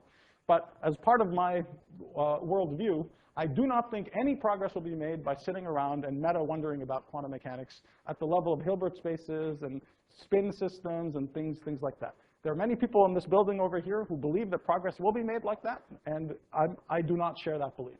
Okay? I believe that quantum mechanics and understanding it, its deep origins, its meaning, and so on, will only come about by confronting it with the actual physical places where we have problems applying it. We don't even, in principle, know how to apply it to get out answers. We don't even know what the correct questions to ask are. And that everything has to do with quantum mechanics in the closed system, cosmology, and gravity. Okay? So that's why I erased it. Okay? And there's many other things like that. I mean, by the way, I think a much better question along those lines, where I really don't know, and I think it's a really totally fascinating, is the question of consciousness. And this is one of the questions which we're not normally allowed to, it's not one of the things that you normally talk about a lot. You're a little self-conscious talking about it. That's funny. Self-conscious when you talk about consciousness, okay? But it's a real mystery. It is a real mystery, okay? My own view is that you always make progress by finding the hardest possible question that you can start working on, okay? So it's easy to come up with very hard questions that you have no idea how to get started with, and it does nobody any good to gaze at your navel and pat yourself on the back for talking about such a hard question without making any progress on it. Our goal is not just to ask questions, okay? Our goal is to answer them and get them right, okay? That's what's propelled the subject for 2,000 years. That's what we have to do. So, I mean, I think, so consciousness is an absolutely fascinating question. I don't think anyone has any idea how to get started on it. I think it's not crazy that it might have something to do with quantum mechanics. So most people think it's crazy. Roger Penrose doesn't think it's crazy, and I don't think he's crazy. But I think it's I think we don't even know how to get started on that problem. If I were to leave the human scale around, that's the question that I would focus on. But it seems so hard to me, so far from even being able to articulate what the right question is, that it's not on my list of fundamental problems. Every one of the things that I'm talking about, you can get a toehold on. That's huge. Okay, that's because as you'll see, the problems are very easy to state, but 99.9999% of the art of theoretical physics is to figure out how to go from these vague things to actual computations that let the world guide you to the correct answer rather than you having to guess it. Okay? And you can do that by doing calculations and by making things concrete and by following things step by step. And believe it or not, this incremental progress works. Again, maybe the most revolutionary thing that we've ever discovered isn't relativity, it's quantum mechanics by a factor of 10. Okay? The strangest, most bizarre thing. How was quantum mechanics discovered? It was not discovered by people sitting around and wondering about determinism and whether it made sense and so on. It was discovered by people first looking at data and then doing tons of calculations, concrete calculations, step by step, incremental progress, toeholds that let them move to the next stage of understanding, the next stage of understanding. It took 20 people 25 years to invent it, and it happened like that. Okay? So all the time, in my own worldview, finding a concrete set of calculations associated in some way with the big question that you're thinking about, I will always prefer to do that rather than sit around upstairs and wonder what it all means. Okay? This is not because I'm a philosophical Philistine who doesn't believe in the value of any of these things. Quite the contrary. Okay? It's because I respect it enough to know that for it to be useful, it has to actually propel you forward and not just anyway. But anyway, that's a global comment about a lot of the things that I erased. Okay, so let's start up here with the most famous problem of or the one that gets the most press for very good reasons. That has to do with the problem of putting quantum mechanics and gravity together. Okay, so now I write this as associated with the Planck length, but in fact, as we'll see, it's actually much more interesting than this. But let's first talk about it in this. Let's first talk about it in the usual way people talk about it. Okay. Well, we just saw that as you get to distances approaching the Planck length, gravity becomes as strong as all the other forces. And in fact, if you naively continue, remember we said the dimensionless strength was g Newton times energy squared. So if we naively continue to energies above the Planck energy or the distance is short on the Planck length, the dimensionless strength of the interaction is big. Whenever the dimensionless length of anything is big, you're in trouble because you don't know exactly what it's doing. Okay? The strength of the interaction is just gigantic, and there's nothing you can expand in. There's nothing you can. There's no small parameter that you can help that can help you understand the physics. So, all right. So that's one problem. But in fact, the problem is more severe and more conceptually important than that. And that has to do with the fact that the very notion of space-time has to break down at 10 to the minus 33 centimeters. Okay? So at 10 to the minus 33, many things happen. Quantum mechanics and gravity become important. Space-time is doomed. So let's do the little thought experiment that shows you that space-time is doomed.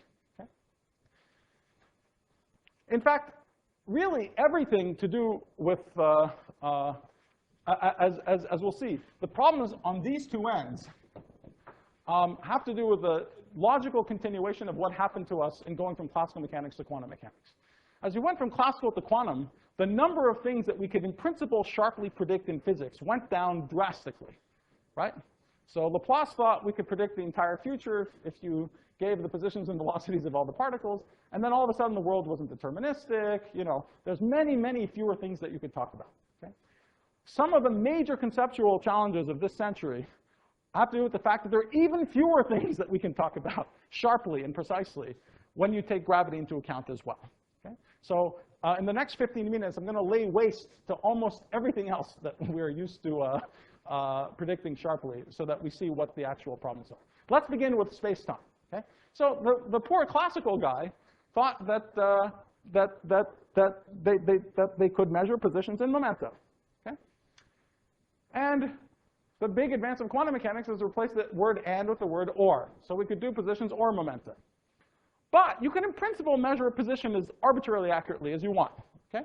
If you want to do a position measurement, you just need higher and higher and higher energies. Arbitrarily high energies, you can probe arbitrarily short distances. Okay, that's why you beg for billions of dollars from governments to build accelerators, just because of the uncertainty principle. Okay? I mean, without the uncertainty principle, we could build a little fantastic Voyage spaceship to probe small distances. But we can't do that because of the uncertainty principle. Okay?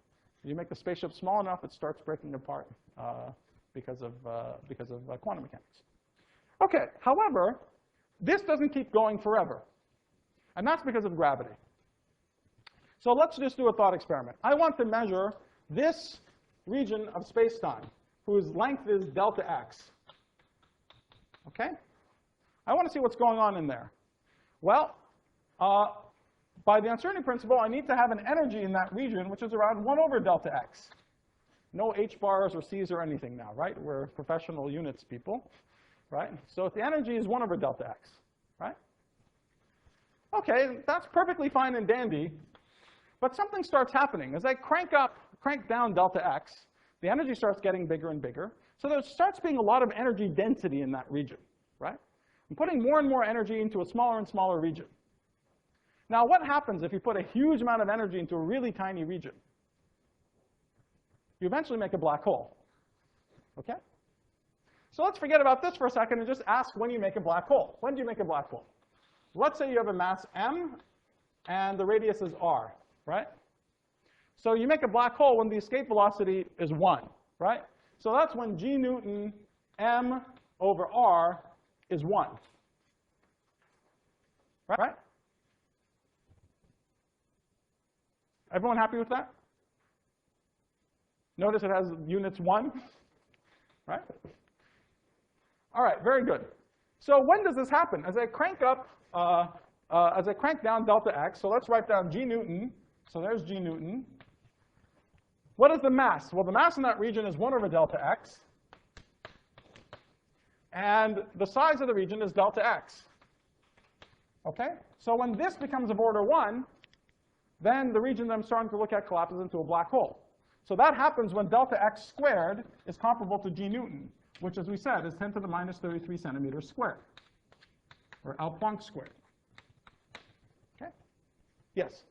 Sorry, I don't see why g over r has to be 1. Okay, great. So let's figure out the Newtonian escape velocity. If you have a mass m, right?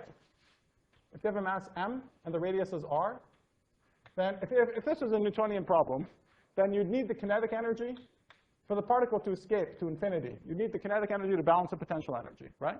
So that's a half mv squared would have to balance g m over r, right?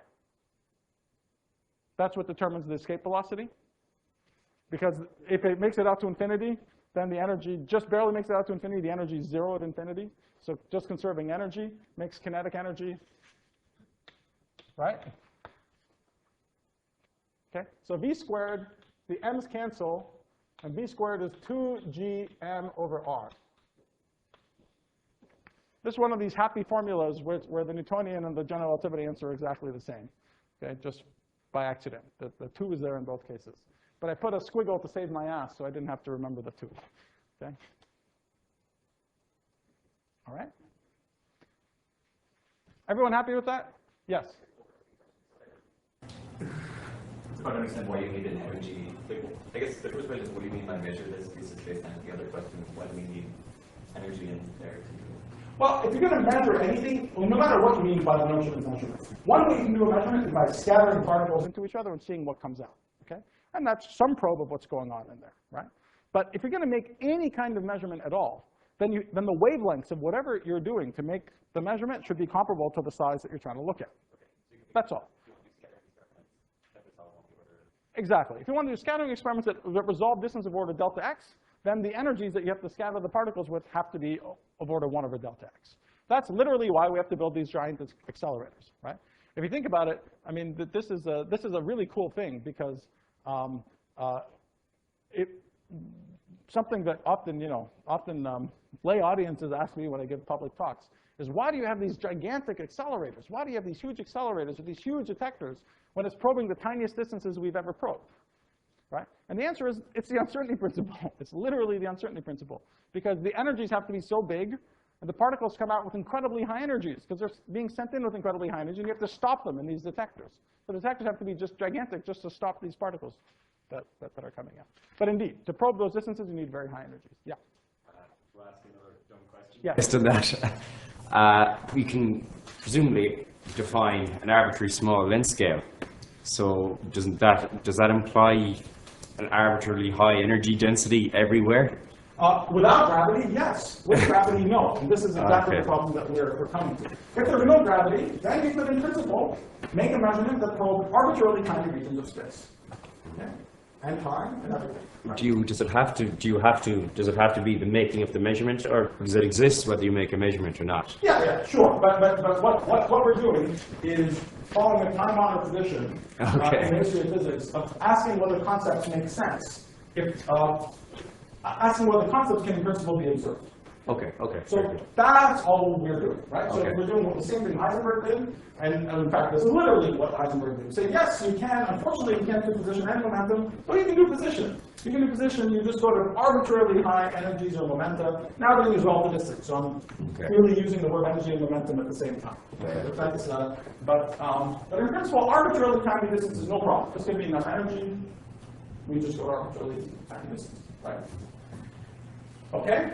But I'm now telling you that there's something operationally wrong with that. That there's no way of operationally measuring distances or time smaller than the Planck length. And the reason is what we just concluded, right? The reason is that that when you get to distances of order of the Planck length, you put so much energy into such a tiny region of space that the region that you're trying to look at, get information from, has collapsed into a black hole. Okay? Now, let's say you say, damn, that sucks. Let's try even harder. Let's scatter even higher energy particles. What's going to happen? You make a bigger black You make hole? a bigger black hole. Okay? So that means you're really screwed, right? You thought going to higher and higher energies was going to shorter and shorter distances, and that's true. It's true until you hit the Planck length. And past the Planck length, it's the other way around. Past the Planck length, higher energies means larger distances. Now that's kind of extraordinary, because it means that there's no experiment we can even in principle do that would make measurements of 10 to the minus 45 centimeters. There's no such experiment. Now, you could always take the attitude. You could always take the attitude, there is such a thing as distance at tiny distances, but we can't measure it. Okay? Now, that's fine, it's a meta thing, and every philosophical attitude should be questioned. So this attitude that everything should be observable sometimes has led to good ideas, sometimes has led to bad ideas. Okay? So it may be true that one should hold on to things that can't in principle be measured, even though they make it, but they make doing the rest of physics useful. And in much of our description of fundamental physics today, we have exactly concepts like that, all over the place. Okay? So it is not a rule of everything handed down by a strict dictator that everything should be observable. No, nobody said that. However, this style of argument has worked in the past. And it makes you strongly suspect, together with many, many other things like it, that the notion of space-time really breaks down with the quantum. And so therefore, space-time has got to not be a fundamental thing. It has to emerge from something more primitive. Yes. Yes. What about when people try to calculate like an upper bound for the radius of the electron, the size of the electron, and say that it's like, 10 to the minus 50 meters or something like that? How does that? Yeah. So when people do that, they are. If anybody gives you a distance smaller than the Planck length, they are just do not believe them. So and none of them, and nobody says 10 to the minus 50 meters for anything. But even what they mean by, you see, yeah, what they mean. This is another aspect of what I like to call the word problem in physics, right? It's really much more getting the actual correct answer for some physical observable process is more important than attaching the correct words to it, okay? Because a lot of the dictionary, anyway, the words are imprecise. The actual observable and the equations it describes are precise. And so often when people say there's a limit on the size of the electron, really they're doing some other measurement. They're measuring the dipole moment of the electron. They're measuring something like that, and then attaching words to it, saying this is the size of the electron. But really, they're measuring directly something else. We have no evidence that the electron is anything other than point-like on the scales, any scales that we've measured so far. So it's unlike the proton, for example, which we know is composite. Right. Yes. I don't want to make the conversation sidetracked by being too philosophical, but you're saying that when you try and measure space-time lengths at this Planck length, Yes. you can't do it. But then you make the conclusion that since we can't do it, it can't exist in and of itself. Yeah. So is it fair to say space-time doesn't exist at these lengths just because we can't see it? No, in fact, so I really think, and so this is why I was stressing this point about language. It doesn't even matter the words we say, okay? What does matter is that there are standard words that go with space-time break down here, right? What you replace it with is research. So we don't know what we have to replace it with. Could it be you keep talking about space-time, but you attach other words to it, atoms of space-time or something else, but the word space-time continues to be there? Maybe. Could it be that you have to just trash the entire thing and there's some completely different underlying starting point, and space-time is some approximate long-distance illusion that comes out of that? Maybe. Okay? But it's very important to always delineate regimes, right? Regimes where our standard nomenclature is useful and regimes where it's no longer useful. Thinking about space-time in the usual way ceases to be useful at the Planck length.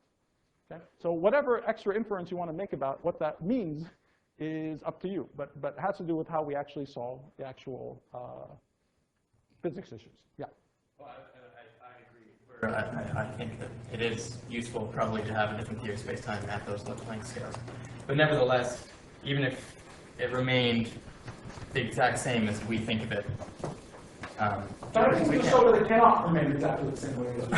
Well, we can't measure it and make sure it's the exact same way, but it could still be that way. If it's a smooth, continuous space-time, and the only reason we're saying it's not that is because when we pack that much energy into that area, we're creating black holes, and so we can't see it. So again, every single set of, it's funny because we tend to always put these mysterious sounding issues about the words at the boundary of our current knowledge. But if you think about it, issues like that occur everywhere else, even in things we understand perfectly, right? We use the word electrons move around all the time. Have you seen an electron move around ever? Have you? No. Right. So why do we say that? Why do we use these words electrons move? Because that picture of electrons moving allows us to get the right answer. Okay? It's a nice mental picture, and it's a nice set of words that help us guide the actual calculation.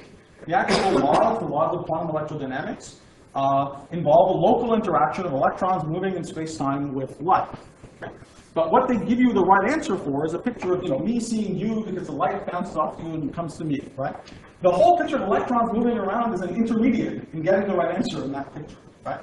So this goes back throughout everything we've done since just a little bit after Newton. The second things started getting a little more abstract compared to what we can literally see and touch.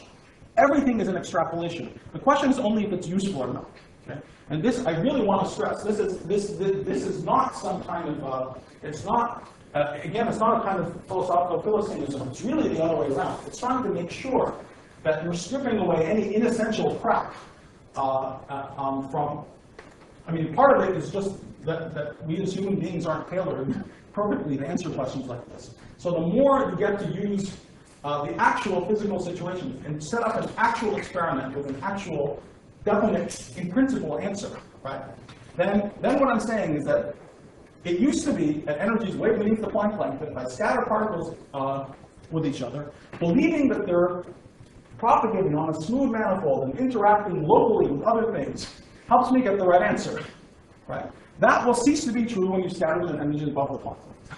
So in that sense, the picture of a local space-time with things moving around in it just does not give you the right answer. Okay? So whether or not it's still there or not is a total meta issue, which I think has nothing to do with the actual physics. And so that's why it's very powerful to focus on actual questions that have definite answers and outcomes. So an actual question with a definite answer and outcome is you collide particles together, you collide two protons together, and you watch what comes out. Okay? What is it that comes out when you collide them at energies, that we're about to go to with the LHC? What happens? You collide two protons together, what comes out? It's a bunch of high energy particles. Okay? That's the quarks hit each other, things come out, and so on. Right? Maybe we make new particles, maybe we make, but it's the same basic picture. We go to higher energies, even higher energy particles come out. If you scatter particles at energies 1,000 times the Planck length, something very weird happens instead. Okay? You make a big black hole, and that big black hole decays by Hawking radiation. So you get very low energy particles coming out. Okay? It's a totally striking, shocking difference between the regime beneath the Planck scale and above the Planck scale. And that's the invariant question. Okay? And precisely how the particles come out is something that we still don't know exactly the answer to. Precisely because we don't know the answer, because we don't know so these little thought experiments aren't precise. They're just telling you something is up. Okay? And the art is to go from that something is up to try to figure out what to do about it. Yeah? I'm wondering whether to ask another dumb question. Yes, ask away. This is the point. So you could always break something down into arbitrarily small lengths at the edge of the table. So we could break down something into arbitrarily small lengths with arbitrarily high energies. So why is the table and the universe not composed entirely of black holes? Oh no, because we're right. Because well, this is one of the. Hold on to that question for a second. And this is another one of the. This is one of the other two crises that we're talking about. So really hold on to that question. It's actually a better question than you realize, I think. But literally what you said is not. Hold on. If that question is answered by the end of the lecture, I will come back to it. Okay. Okay. So somehow space-time has got to emerge out of something else. Now, there's something even more surprising about this. This is usually not emphasized. But let me tell you something else, which has to be sacrificed. Well, this is kind of obvious because we're saying that space-time doesn't really exist. Okay, so space-time, at least the usual notions of space-time don't exist. Something else that goes out the door with that is any notion of any kind of local observable. Okay, so locality and local observables are gone.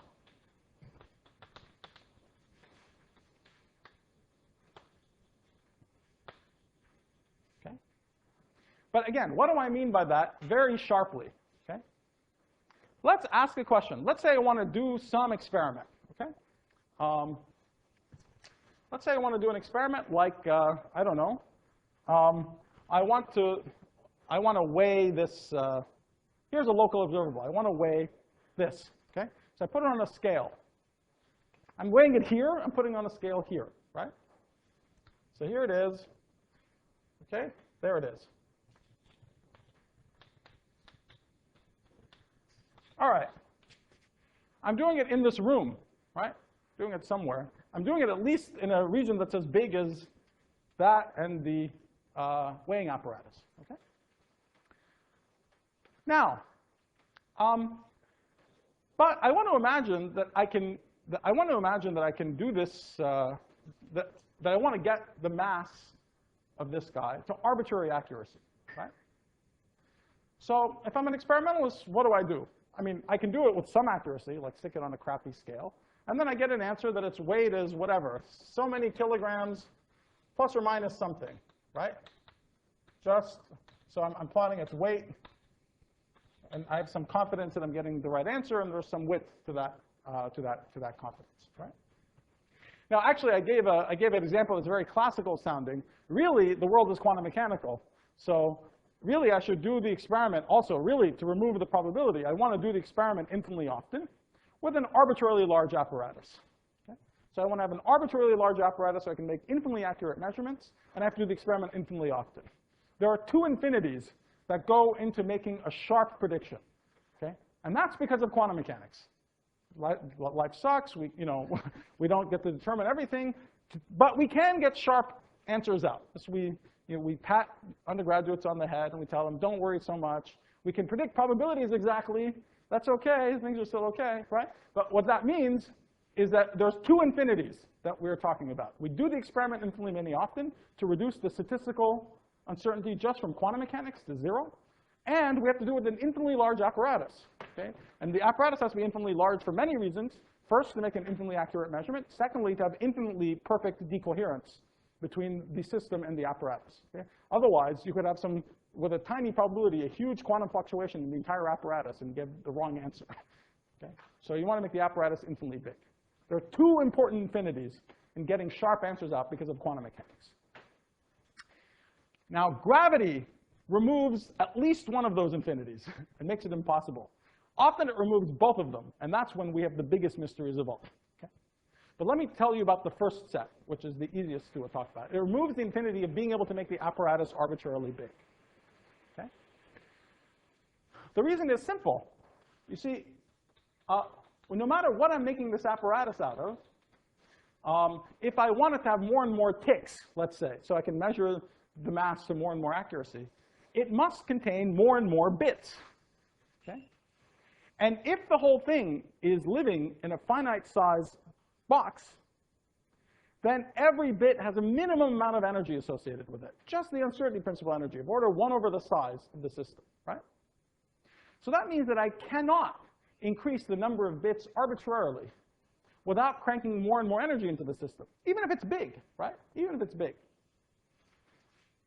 So what happens is I try to make the apparatus bigger and bigger, but keep it in a finite size, is at some point the apparatus has so much mass that it collapses everything into a black hole. Again. Okay? So there's a fundamental limit to how accurate you can make any local measurement. So in other words, when these formal people come around and tell you quantum gravity says there's no local observables, there's no locality, and the grubby experimentalist in the basement says, what the heck am I doing with my life? You know, I'm doing these local measurements all the time. Screw you, right? What am I doing, right? Then the answer is yes, but what you're measuring is not perfectly sharply defined. There's no experiment you can even in principle do that would reduce the systematic errors to 0. Okay? That's a startling fact, right? That every single thing that we're doing is not perfectly sharply defined. It's not even the limit of something which is perfectly sharply defined. There's no experiment. Of course, you say, oh, my experiment sucks. It's not perfect, and so on. But there's some, perfect experiment I imagine that I could have that would yield a perfectly sharp answer to the question that you're asking. Without gravity, yes. With gravity, no. There's a fundamental limitation to every single observable. Now, what is that limitation? Okay. I'll tell you the answer. The answer is that the accuracy of any measurement, so this is literally the measurement as a function of the number of trials, okay? So you do it infinitely often, you make an arbitrarily sharp experiment. But anyway, the relative error for any measurement that takes place inside a region of space-time bounded by x and y, roughly, okay, is e to the negative the area of that region in units of g Newton. Okay? Those of you who know a little bit about black holes will recognize this as e to the negative the entropy of the black hole that would eat up the region of space-time that you're looking at. Okay?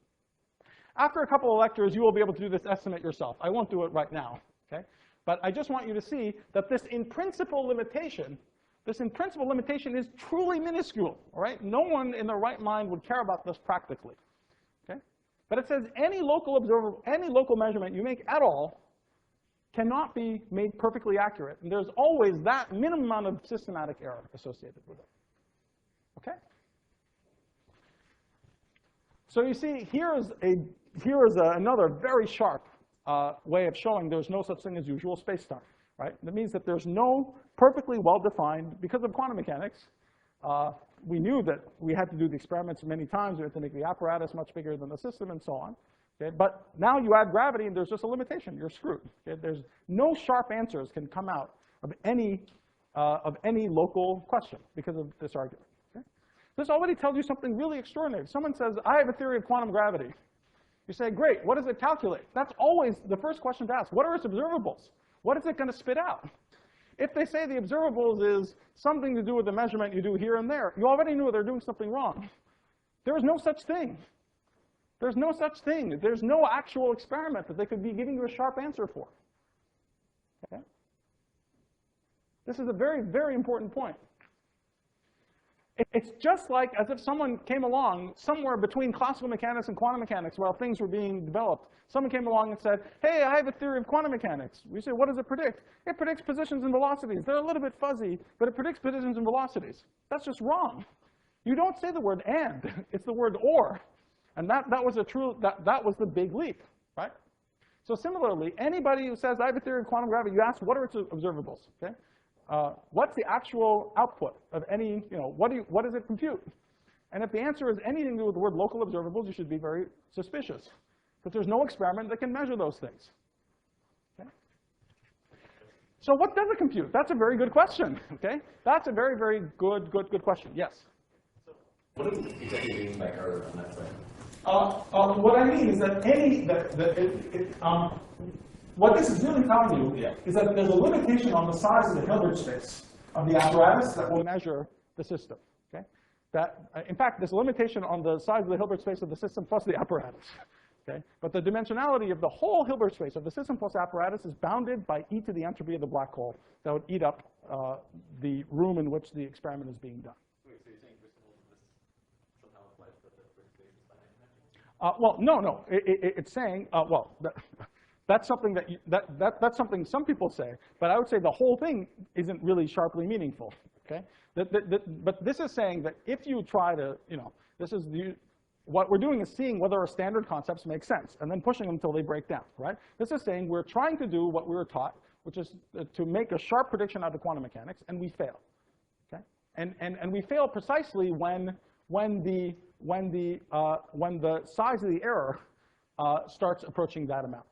I mean, when an experimentalist does an experiment, they come back and they give you some systematic error, right? Yeah. Some error they can't reduce because of the physical setup of the apparatus, right? So it's supposed to be something like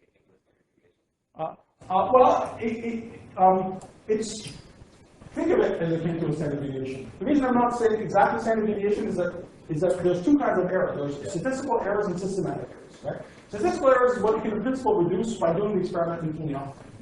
The fundamental source of statistical errors is quantum mechanics. Really, the fundamental source of all errors in physics is quantum mechanics. We have the fundamental source is quantum mechanics, because things aren't deterministic. Okay? But there's two kinds. There's statistical error, which you just reduce by doing the experiment n times. You reduce it, and it goes like 1 over square root of n. Okay? So literally, you collide things, you do it once, you don't know what comes out. Too bad. You do it a billion times, and you start getting a curve, right? And if you ask for a particular question, the number of times the particle comes out in this particular direction, you make the histogram of every single time it happens. The histogram gets more and more sharply peaked around one answer, and it approaches that answer like 1 over square root of n. The width goes like 1 over square root of n. So that kind of error you can reduce just by doing the experiment infinitely often. There's another kind of error, which is just that, my apparatus has so many registers, so I can't resolve whether it went there or there. Okay? That second is the systematic error. Okay? This is telling you that the systematic error cannot be reduced infinitely. The systematic error cannot be reduced infinitely without collapsing everything into a black hole. And so you can't get the answer out to the question that you want. So this already is a very, very important fact. I'm bringing this up just so you see that even though this is a minuscule effect, it is not something that's purely down at short distances. Okay? The problem of quantum gravity, unlike the way people thought about it 20 or 30 years ago, is not merely a problem that's confined to the Planck length. Okay? It's really something that exists at all length scales. And there are, in fact, macroscopic situations where this effect can become important. Okay? For there to be macroscopic situations where that effect is important, clearly there has to be some e to the plus s somewhere to make up for this tiny e to the minus s effect. Okay? But there are situations where there are those e to the plus s's. The infamous problem of black hole formation and evaporation, the famous black hole information paradox, is exactly such a problem, where there's a compensatory e to the plus s, which makes up for this e to the minus s fuzziness and gets you to a big paradox of applying local physics. There's other problems that have to do with the inflationary universe, where the volume of the universe in the theorist's mind, the volume of the universe starts exceeding e to the s, because it's explosively inflated. And that is also a place where, even though it's horrendously macroscopic, it's very likely the effects of quantum gravity are becoming important. So it's not something which is merely control down to very, very short distances. This gives you a very clear idea, I think, of how big a conceptual leap is needed. But let me answer the question: what does it compute? What does it compute? Well, the answer is kind of startling. Let's talk about some idealized cases. Some idealized cases are where we have a space-time which is asymptotically flat. By which I really mean, imagine something that just looks like Minkowski space, but with a few small disturbances. So I can throw in some particles from infinity, and they can bang into each other, and they can go back out to infinity. Okay? In order to be able to make any precise measurements, by the logic that I told you, what I have to do is not make a measurement local. Okay? I need infinitely large apparatuses, and I need to do the experiment infinitely many times. And I can do that if I send particles in from infinity, they bang into each other, and they go back out to infinity. I can measure them coming in from infinity, because they're widely separated from each other. They become infinitely separated from each other, and I can measure all their properties with an infinitely large apparatus. Okay? And also what comes out, I can measure in the same way. Okay? So if you have a space which allows particles to come in and go out, then there is something that you can compute precisely. There is at least a precise observable that could be an output of a theory of quantum gravity. That's the so-called scattering matrix, or the S matrix. Okay? So scattering amplitudes are a sharply defined thing that can in principle be measured and computed. Sorry, they can in principle be measured, and therefore they should be an output of a theory of gravity. Of course, we have a way of computing scattering amplitudes in ordinary theories. Okay? That's what you'll learn about in your quantum field theory course. Okay? And the way we do it is we say, no, really there's a nice local theory, electrons and photons, they scatter into each other. You know, they come along, we draw these Feynman diagrams. The Feynman diagrams represent pictures for how things happen in space-time. Okay? But the actual scattering amplitude, in the end, is something that doesn't make any reference to the underlying space-time. Right? The actual scattering amplitude, you send some things in from infinity, tuck, they go out to infinity, tuck, with some amplitude, and you just measure those things at infinity. The intermediate space-time is one incredibly convenient way we found of mapping the minus infinity to the plus infinity. What these arguments are telling us is that the textbook way of talking about these things cannot be correct. Okay? There must be a second way, another way, of getting the same answers without putting in the intermediate space-time. The intermediate space-time is in our head. Okay? The actual physical observable does not have it. Okay? And however, you know, clearly in some approximation, physics is local. And so we've naturally stumbled on the way of describing nature that uses it in a fundamental way, but we must banish it. You know, the next step is going to force us to banish that idea. Another thing, this is also why, by the way, I mean, the arguments I'm telling you is also why something along the lines of atoms of space-time just cannot make sense. Maybe in some formalism you can talk about atoms of space-time where things are discrete at short distance, but that's all in the formalism. There's no answer. There's no question to which those things can be the answer to. If you're dealing with a space that's flat, minus infinity and plus infinity, then maybe you can compute the S matrix. Okay? But it's not like you know, the theory of quantum gravity will not allow you to compute the mass of this piece of chalk. Right? That's just a local question. Does not have a sharp answer. Very, very important to keep the distinction between formalism and physics in mind. Okay? And it's always a good idea to focus on the things that can, in principle, be sharply predicted. Now, what I told you was one observable when the space is flat. A huge amount of progress was made 10 years ago, starting with Juan Maldacena's work, in another situation where the space is negatively curved. Okay? So every time there's a boundary, the big lesson is that the only sharp observables in gravity that we can have because of quantum mechanics and gravity involve things that are infinitely far apart from each other, period. Okay? That basic observation already goes back to the work of Bryce DeWitt in the 1960s. Okay? So somehow, the well-defined physics lives at the boundary of the space-time and not in the middle of the space-time. Okay? That observation goes back a very, very long way. Things that sound a lot like it are called the holographic principle, well, Lenny will be here and he'll tell you more about the holographic principle. But really, the sharply well-defined notion of the holographic principle is this thing that Bryce DeWitt already said in the 1960s. Okay? What Maldacena and friends added to the story is to look at this in the less familiar case of a negatively curved space. When you have a negatively curved anti-de Sitter space, it also has a boundary. Okay? And there are also sharply defined observables associated with the boundary. That boundary is much more familiar. It's paradoxical because the bulk space-time is not as familiar, but the boundary is much more familiar. The reason is that the time that runs in the center of the space is the same time that runs in the boundary of the space. Okay? And therefore, the evolution in the boundary is just normal causal evolution that we're used to. It's a normal quantum mechanical system. Okay? And that's this famous ADS-CFT correspondence. Tells you that everything that's going on in the middle of the space-time is encoded in terms of an ordinary quantum mechanical theory that lives on the boundary. That's possible because the times are the same in the boundary and in the bulk. This flat space case, where the bulk is more familiar, it's Minkowski space. The boundary is very funny. You ask, what is the boundary of Minkowski space? You say, go infinitely far that way. That's not the boundary. That's some space-like infinity. Okay? The boundary is null. What makes it out to the boundary are light rays. Okay? So the boundary of Minkowski space is a much less familiar space. It's a space which has lots of null directions in it. And so it's not so easy to think about what the system is that might live there, that might directly tell you what these observables are. That's why this ADS-CFT case was so great, because, as I said, even though the bulk was less familiar, the boundary was more familiar. And so one could make progress on this question. Okay?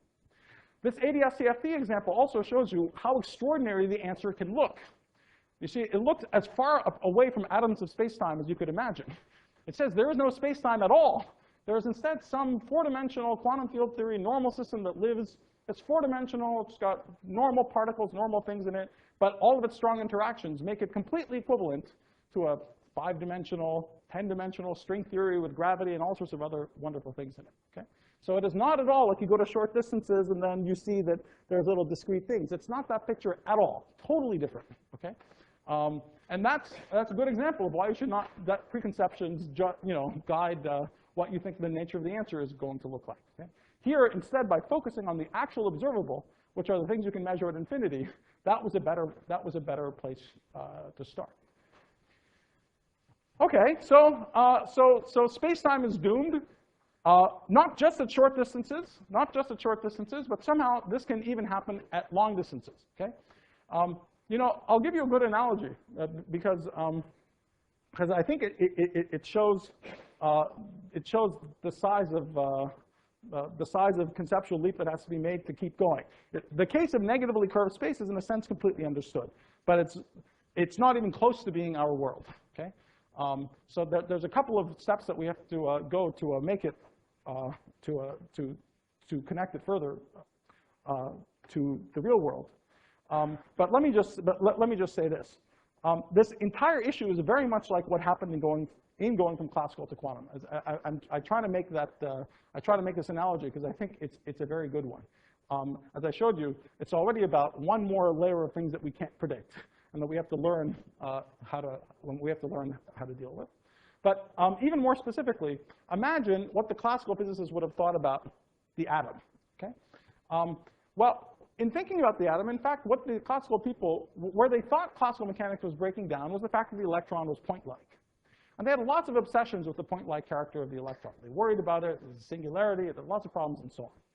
Nobody thought that classical mechanics in itself was breaking down in applying it to the problem of the electron moving around the proton. In fact, they're right. Classical mechanics itself is not breaking down there. The classical calculation is perfectly well defined. It gives the wrong answer, okay? Atoms can't look like that. But there's nothing within classical mechanics itself that's declaring, I'm breaking down, I'm in trouble, right? There is some place where it's declaring, I'm breaking down, I'm in trouble. That's the point-like nature of the electron, okay? But nothing in the problem of the electron going around the proton indicated that. Okay? However, there was one cure to both ills, and that was quantum mechanics, okay?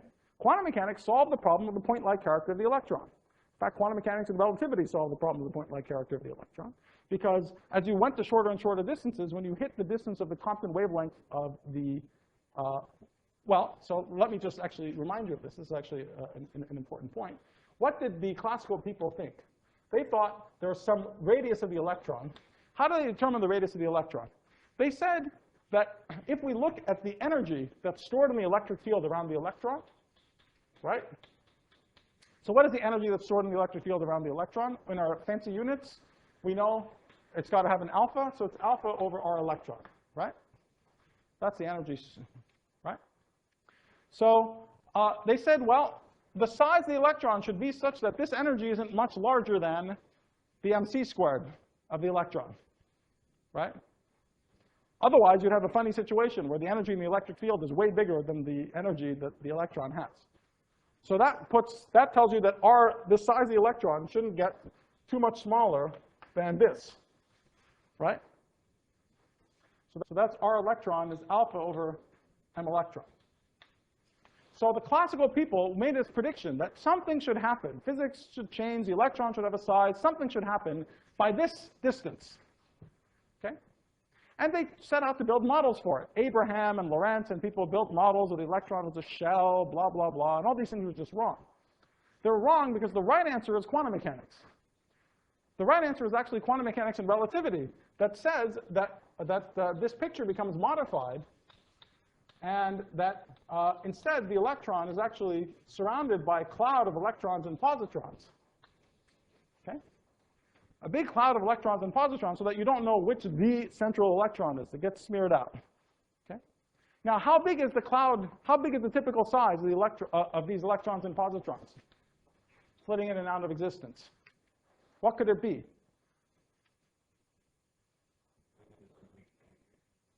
It's just 1 over m electron, right? That's the Compton wavelength. Okay? So that's the typical Compton wavelength, is 1 over m electron. Okay?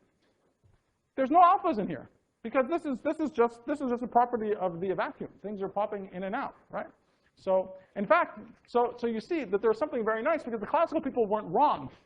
The classical people said something had better happen by here, otherwise we're in trouble.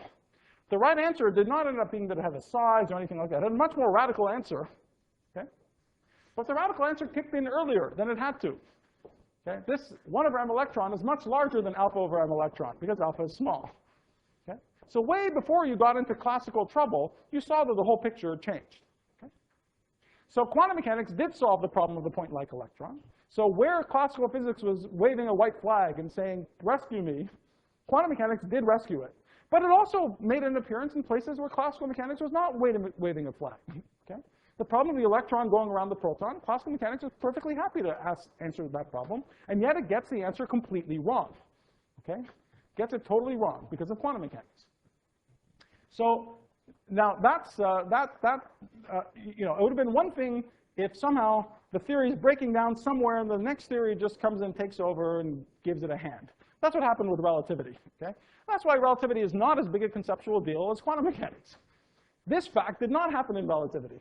Really, you know, things broke down exactly where they were supposed to break down. The velocities got comparable to light. Okay? When classical physics waved the white flag is when relativity rescued it. but not so in going from classical to quantum.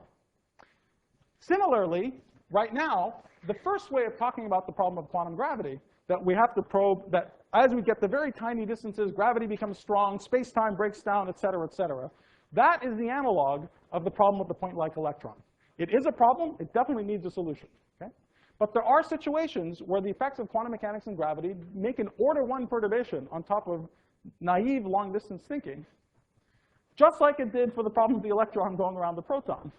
And that, as I said, happens when these e to the minus s effects get hit by compensatory e to the plus s that can occur in a variety of situations. We might talk about some of them later, but I told you 2 of them. The black hole information paradox, as well as the problem of cosmology, and in particular inflation, really force these issues on you. Okay? So that's why it really seems like a similar kind of conceptual leap is needed. Now, if you ask someone in 1890, you know, in 30 years, and you told them in 30 years physics is going to be different, really different, x's and p's aren't going to make sense, you know, just what would they do? They would say, let me put phase space on a lattice. Maybe that's it, right? I'll put phase space on a lattice. There's no x's and p's perfectly. OK, and that even gets part of the way right? You know, for simple problems, that's more or less what the old correspondence principles were about, or the old Bohr-Sommerfeld quantization rules were more or less put phase space on a lattice. You should only take certain minimum volumes in phase space and so on. Okay? But it was really an intermediate crutch. In the end, it was not atoms of phase space. In the end, it was no x or p. You couldn't ask for a bigger change, order 1 change from the old principles, to replace the word and by the word or. Okay? And so that's what makes it seem much more reasonable that space-time is just going to be period replaced by something else.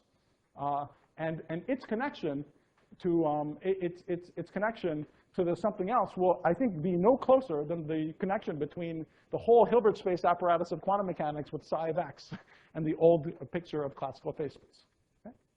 So that gives you an idea of the scope of the challenge.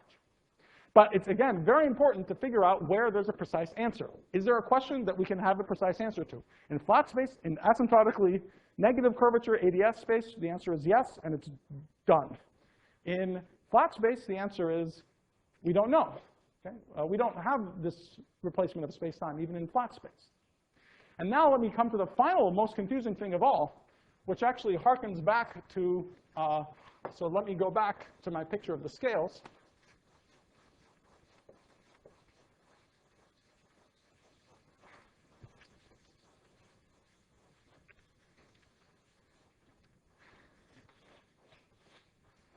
So here we're obsessing about what's going on at the Planck length.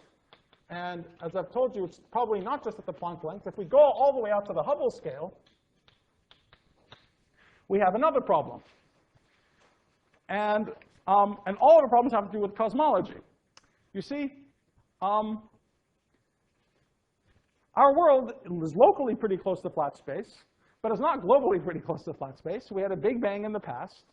And, well, let's talk about the future in a second. Okay?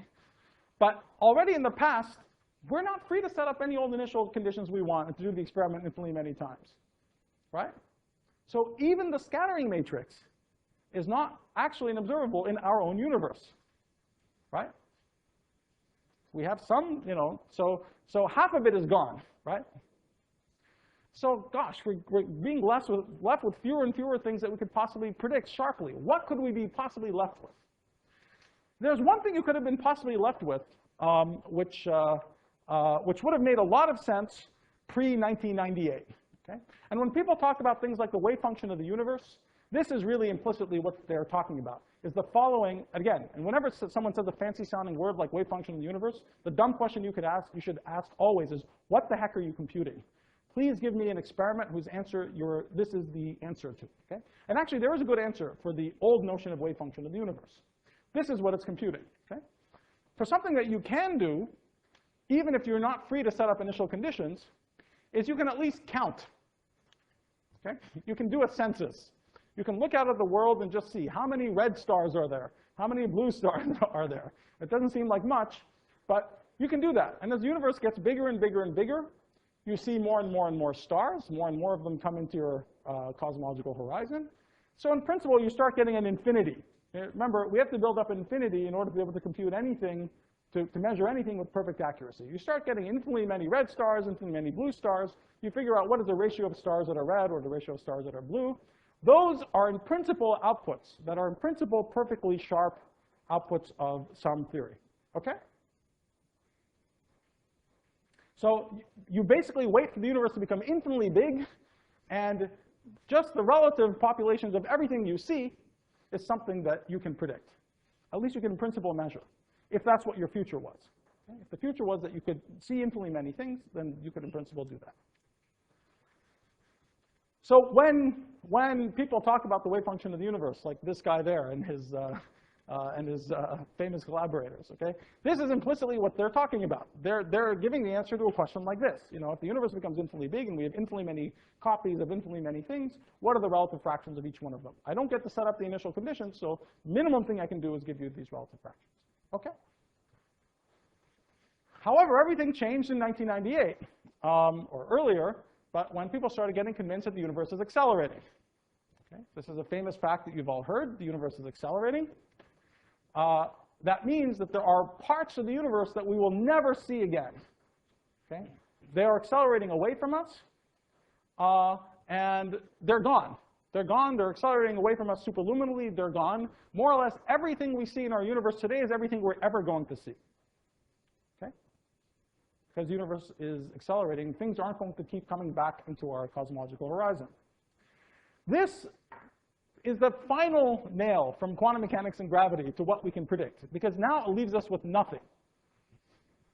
Okay? It leaves us with nothing. Because we have a finite number of things out there in the universe. That's all we're ever going to get.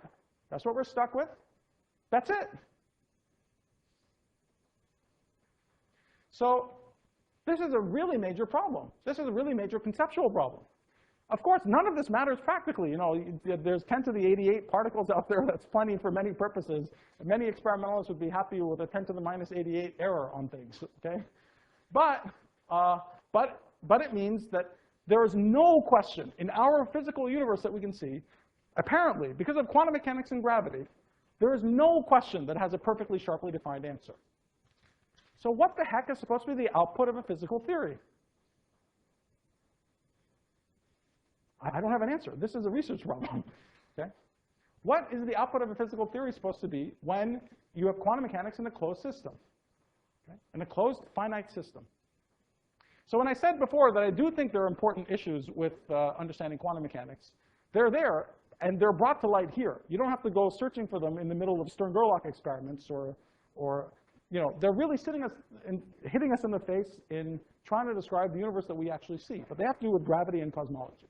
Okay? It's this final triumvirate of quantum mechanics, which reduce our what we could predict a lot, gravity, which reduces it some more, but in and of itself leaves us with some things to predict.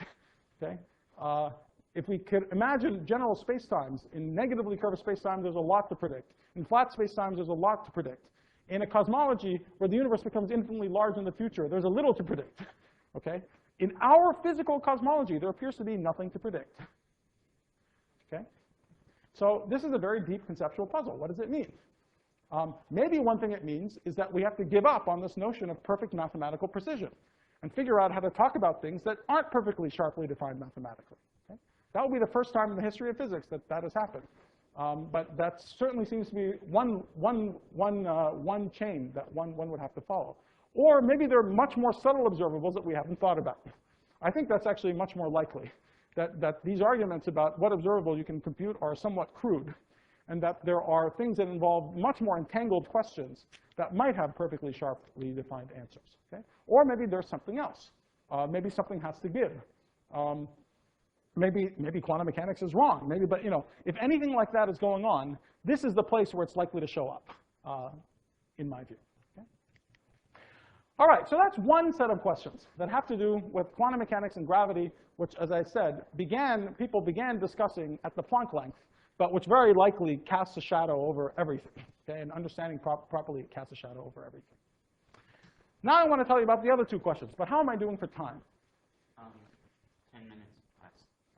Past 12. Yes. Okay. Then maybe I will start with the other two questions tomorrow then, because I think, huh? Oh, there's. But are you guys dead?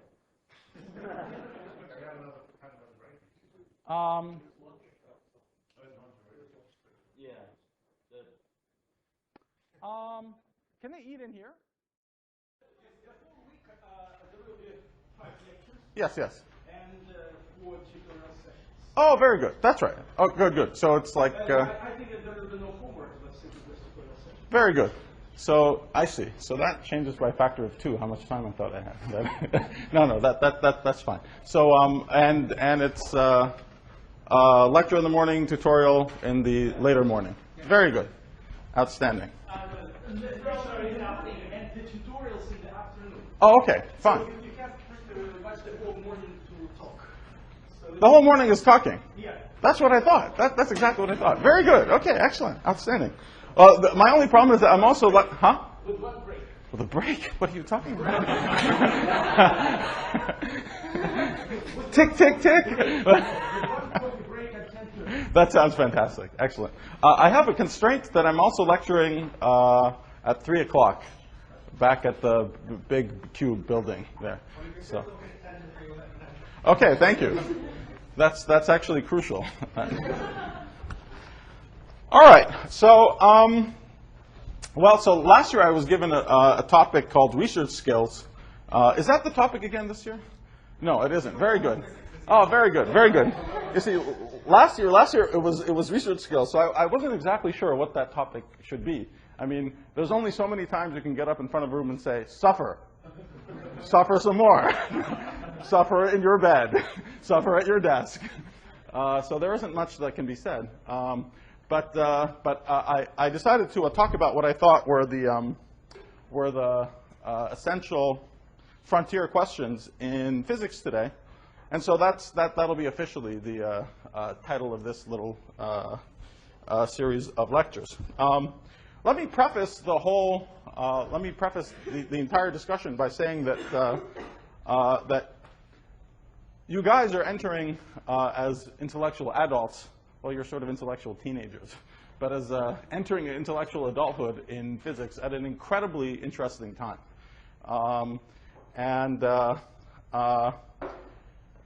I think a lot of people think. I certainly think that that there's a sort of undercurrent, both theoretically and, of course, experimentally, of something really tumultuous happening. The sort of thing that doesn't happen even every 10 years or 20 years. It's, I think, the sort of thing that happens once a generation, once every 50 years. And so the issues at stake, as you'll see, are burningly important if you care about physics. The problems are very big. The problems are getting to a point. The very big problems are getting to a point where they're well posed enough that you can actually work on them, which has not always been the case. And so anyway, so by dint of when you were born, you happen to be around in a very, very interesting time, which also means that you have a really tremendous responsibility to do something with this opportunity, and push and help us, and also you in the future after all of us die, push this wonderful subject forward. So the main theme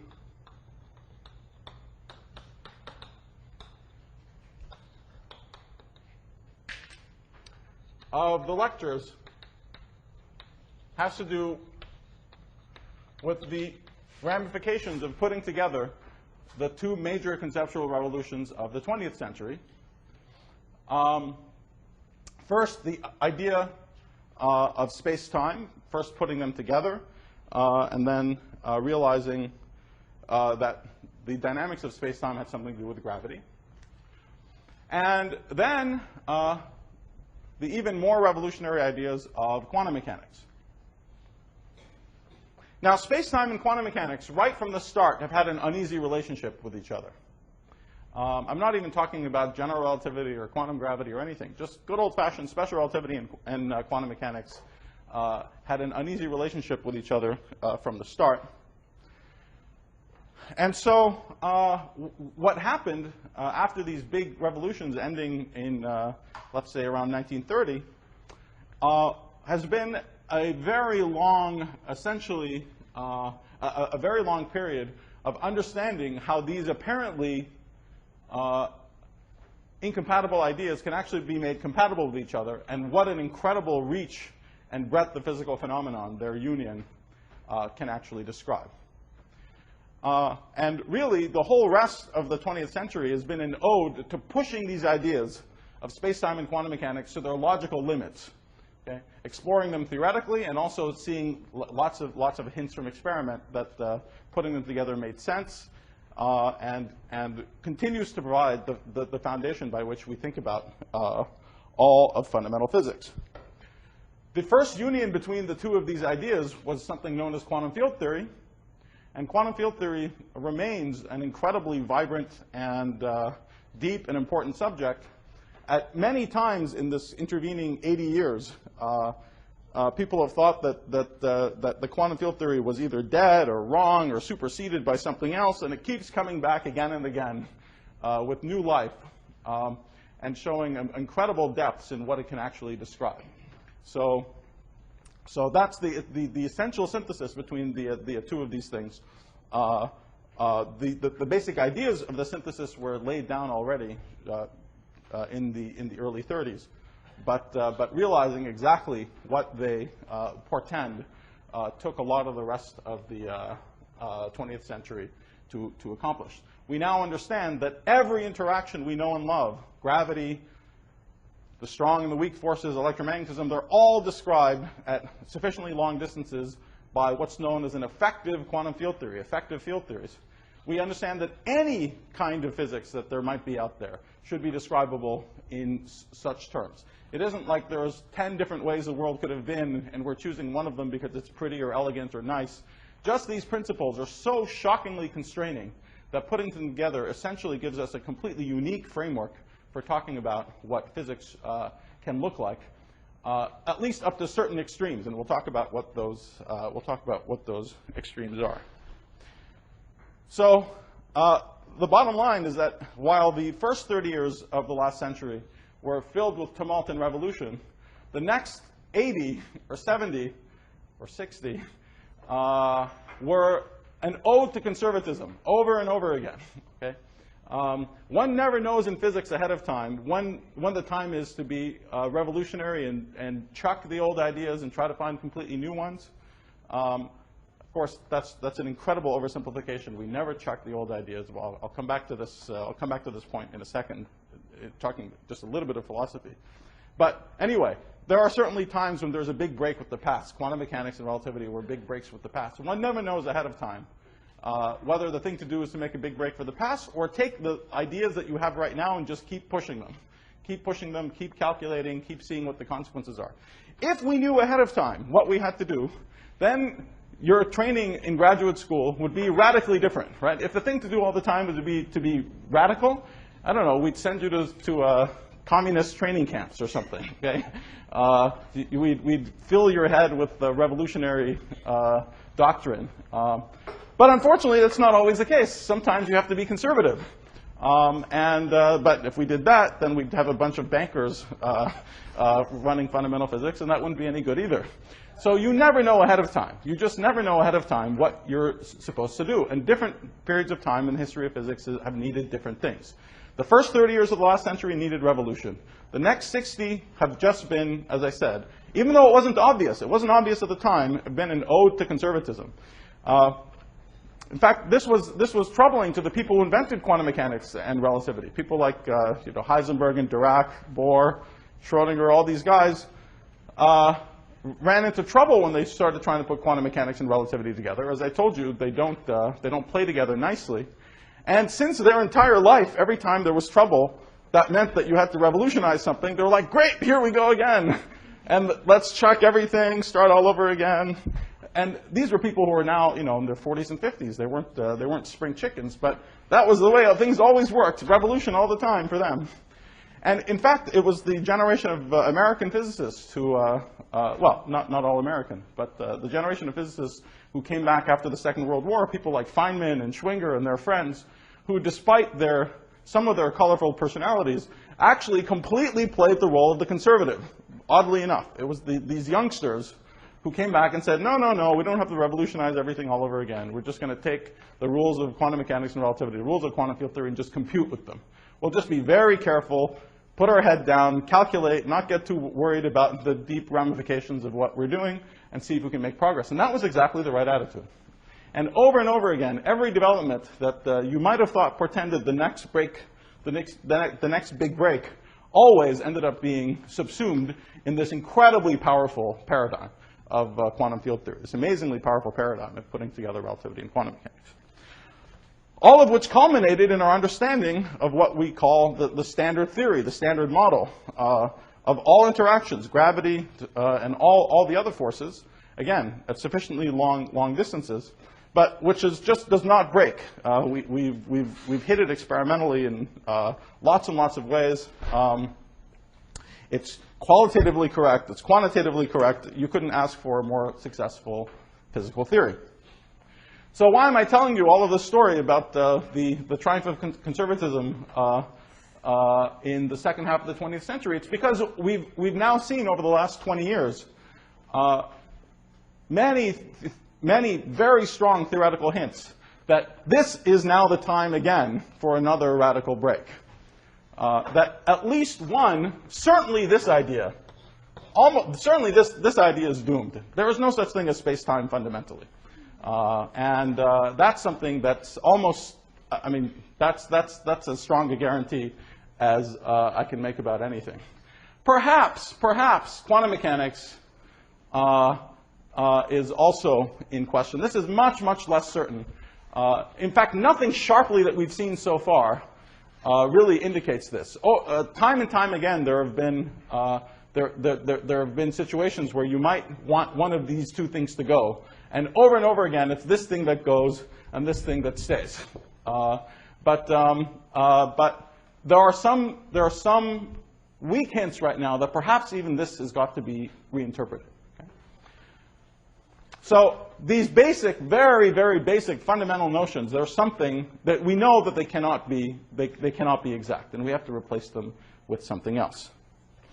So that's what I want to tell you about in these lectures. I want to tell you why this is the case, what the issues are, and as I said, very importantly, what some of the sharp problems are. It isn't enough to have a vague feeling in theoretical physics that something is wrong. You have to be able to go from feelings and ideas to equations as rapidly as you can. Writing equations down is a very strong check on whether you're fooling yourself. But I'll tell you what some of these sharply posed problems are that one can actually work on to try to figure out what lies behind and what replaces these concepts. So the arguments that tell us that there's something deeply wrong are essentially theoretical, and I will tell you what they are. Some of them are associated with puzzles whose experimental resolution we're going to see now very soon, with a whole variety of experiments that are running in this decade. Most notably the Large Hadron Collider, also a whole variety of cosmological and astrophysical experiments that are going to tell us a lot about at least a subset of the issues. So there's both theoretical ferment, and some subset of these ideas are going to be checked experimentally in the next 10 years. So as I say, it's a really fantastic time to be doing physics. So a final little comment before we actually get started. You might think, at least a very naive idea about what it would take to make some break away from old ideas is, you know, if you want to make a break from old ideas, the less you know about the old ideas, the better. It'll just cloud and muddle your thinking so you can't see clearly this revolutionary, new, crystalline, incredible thing which is out there. And needless to say, nothing could be further from the truth. Even the biggest breaks in physics before, relativity and quantum mechanics, were deeply rooted in the structure of the classical theories that came before them. And there's no way, possible way, you can make such a break without as deeply understanding the structure and the theories that we now have as you possibly can. Okay? So this whole series of lectures is a little bit funny because many of you have yet to learn quantum field theory, or probably have yet to understand how to think about space-time itself and quantum mechanics itself in the most powerful possible way. That's part of what's going to happen in the course of your year here. Okay, so the series of lectures are sort of are flying on the surface from some height and trying to tell you where it's all going. And so if you don't understand some of the details right now, that's fine. But you should know that it's your job to really understand these things and understand relativity and quantum mechanics and quantum field theory and the deeper aspects of quantum mechanics and how to think about it, interpret it, and so on. This is really part of your job. You should think about your, not only this year, but the whole rest of your physics lives as a gradual act of building your personal mental space, your personal intellectual castle. And you have to make things fit. Every now and then, regardless about how slovenly you may be in everyday life, you need to go in and clean house and make sure you understand how things fit. And you learn something new, maybe you've got to reorient everything and make it fit better. But everyone has got to do this themselves in their own heads.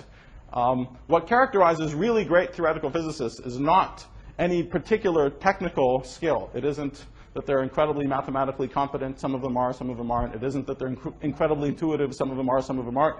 But the thing that's in common to almost all of them is that they have this personal mental picture of the world that they carry around at all times, that they've spent a lot of time building. And things are nice. They're comfortable in it. They can understand what the world looks like from their own perspective. And that's really what I strongly want to encourage you to do over the course, not only, as I said, not only of this year, but over your entire lives, is to try to build this internal structure. You're going to have to learn in detail how this works and how that works if you want to be able to make a real contribution to pushing beyond it. There's a wonderful little name associated with this philosophy, and the name is radical conservatism. This has been the idea that has driven theoretical physics for 400 years, and it has never failed us so far. And the idea is that at any time you take the theories you have ultra seriously, you take them amazingly seriously, you understand them as deeply as you can, and you take all of the consequences, you push them to their logical conclusion. The reason is that the sea of ignorance is vast. We have this nice vessel that we're in that allows us to understand a lot of things. And you don't abandon ship for no reason. Okay? It just makes sense. You push the ideas you have to the logical extreme. Sometimes in the and you push them beyond the regime of validity where they were first invented. That's what makes it interesting. Okay? So doing this, even when it's conservative, even the conservative part requires a great deal of creativity. Quantum mechanics was first invented in the context of non-relativistic systems. Okay? It took a great deal of creativity for Dirac to figure out how to extend it to relativistic systems. So he was figuring out how to take these two pillars and take them both seriously and make them both work at the same time. Okay? And doing that required some acts of imagination. Even though the final result, you can say, is quantum mechanics and relativity both work very nice. You can combine them. It makes sense, and so on. Okay? It didn't require some magic break that says relativity is wrong or quantum mechanics is wrong. At any given moment, there are some things that are hard. There are some things that don't fit. There are some puzzles. And you can take two attitudes. One attitude is to take the theories that you know and love and push them to the logical extreme to try to explain that thing. And the other is to change immediately one of the features of the theories that you have. It's tough to put quantum mechanics and relativity together. Maybe relativity is wrong. Okay?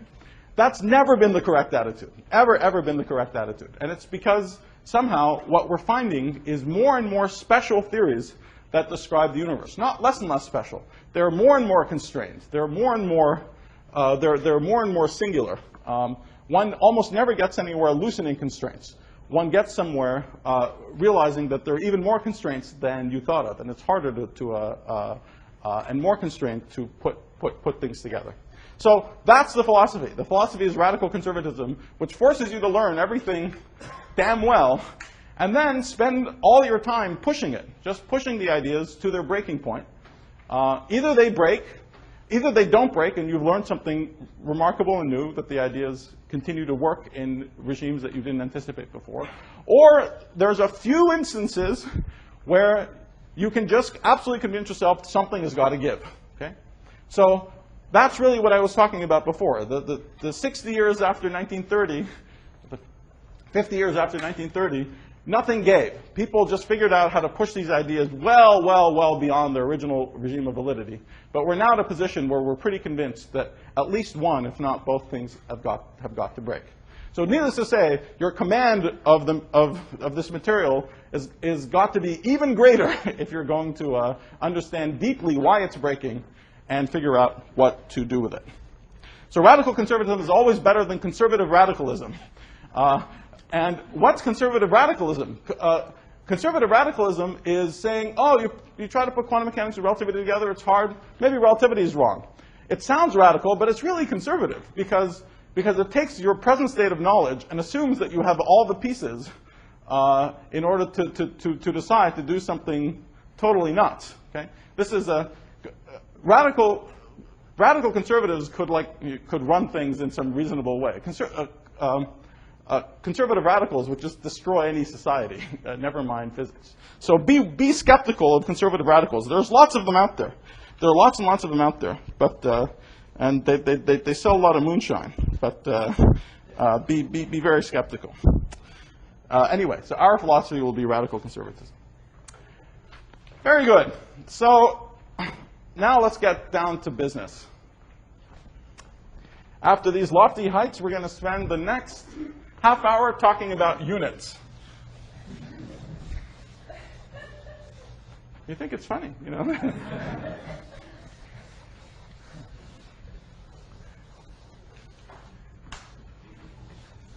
Okay, so since we care about relativity and quantum mechanics, we're going to work in units where these so-called natural units where h bar equals c equals 1.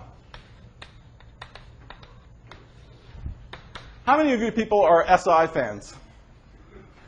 Shame on you. Just now I know. No, absolutely shame. No. Never again. Never, ever again. After this lecture, you will never, ever again use SI units. Okay? So we're going to work in units where h bar equals c equals 1 for obvious reasons. Okay? Because we're interested in things that are both quantum mechanical and relativistic. Now, in these units, everything is going to be measured in units either of length or time or energy or mass. But you get to choose one of these things, and everything can be expressed in terms of those in terms of those basic units. Let me actually step back for a second and just completely crap all over SI before proceeding. Okay. In the end, every single thing we ever talk about in physics involves dimensionless quantities. Okay? There's nothing fundamentally with any units. When you say that, something is 2 meters high, if that's 2 meters high, what are you really saying? You're saying that if you took some bar in Paris, okay, if you brought that bar from Paris here, and you laid 2 of those bars end to end, it would be as high as the blackboard. Okay?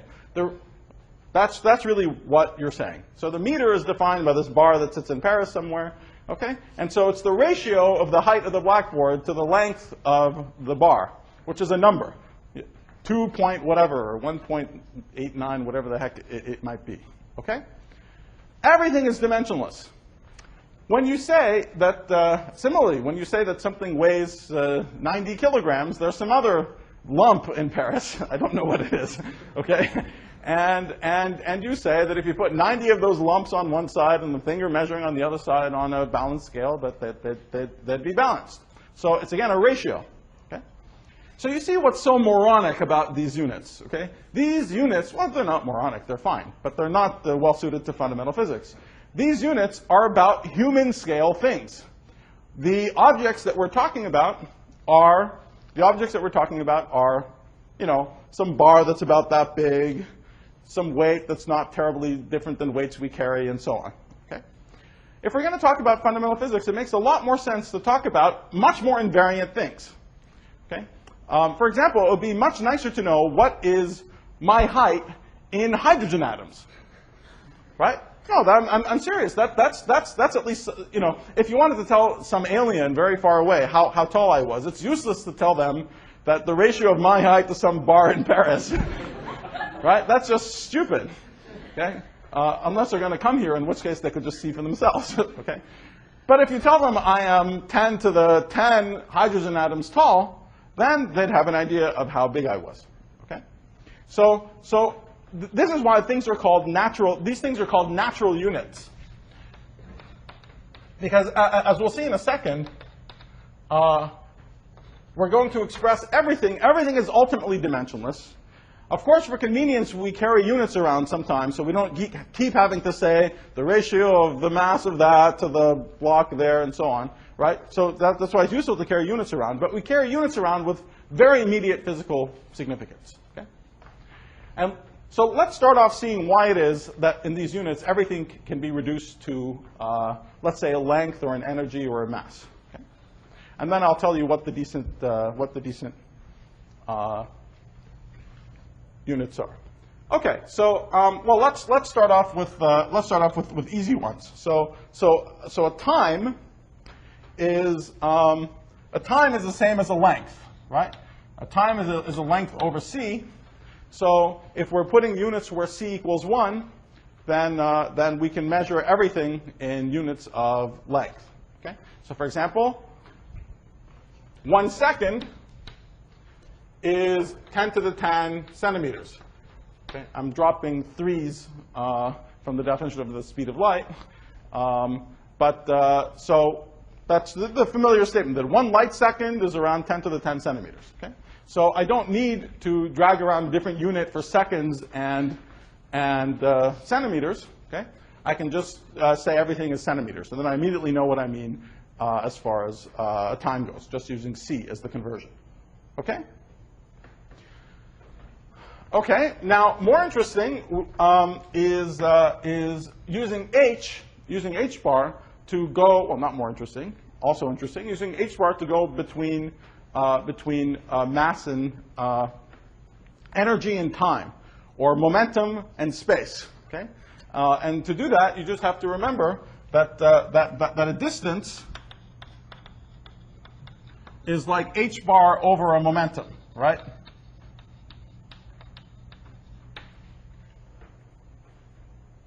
Delta x, delta p is h bar. So xp, the units of xp is h bar.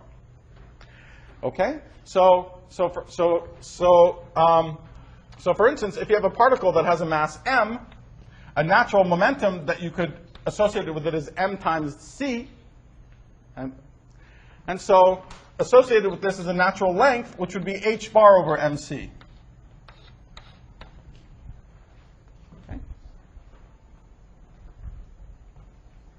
This is often called the Compton wavelength associated with if a particle has a mass m. This is sometimes called the Compton wavelength of that particle. Okay? But this now gives you a way of independent of the physics, it just gives you a way of translating between mass, momentum, energy, and length. Okay?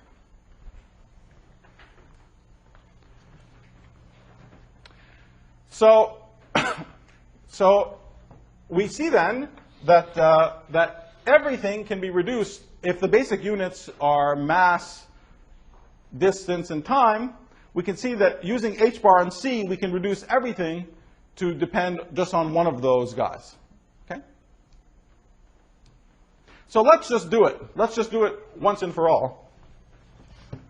And I will conventionally use, just because it's common in particle physics, I will conventionally use energy as the unit.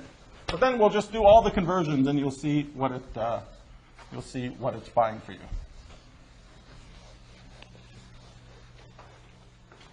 By the way, one very powerful thing, as you'll see, about this way of doing things is when you want to do dimensional analysis, you don't have to drag around 12 different kinds of units that you're checking. You're just checking one unit all the time, just the mass dimension or the length dimension or whatever, and it's much easier. Okay, so the fundamental unit is, well, it's not a fundamental unit, but we'll measure things in giga-electron volts, GeV, 10 to the 9 electron volts. Okay? This is useful because this is almost the mass of the proton and the neutron. The mass of the proton and neutron is 980-something MeV, so they're very close to 1 GeV. Okay? So this is an energy, sorry, so this is an energy, so when I say the mass, I mean mc squared, okay? I'm converting between mass and energy using equals mc squared, okay? Okay, so now, so that's a unit of, that's a unit of mass, that's a unit of energy. A unit of length would be 1 GeV inverse, okay? So 1 GeV inverse is, well, what do you think it should be? What do you think it is roughly?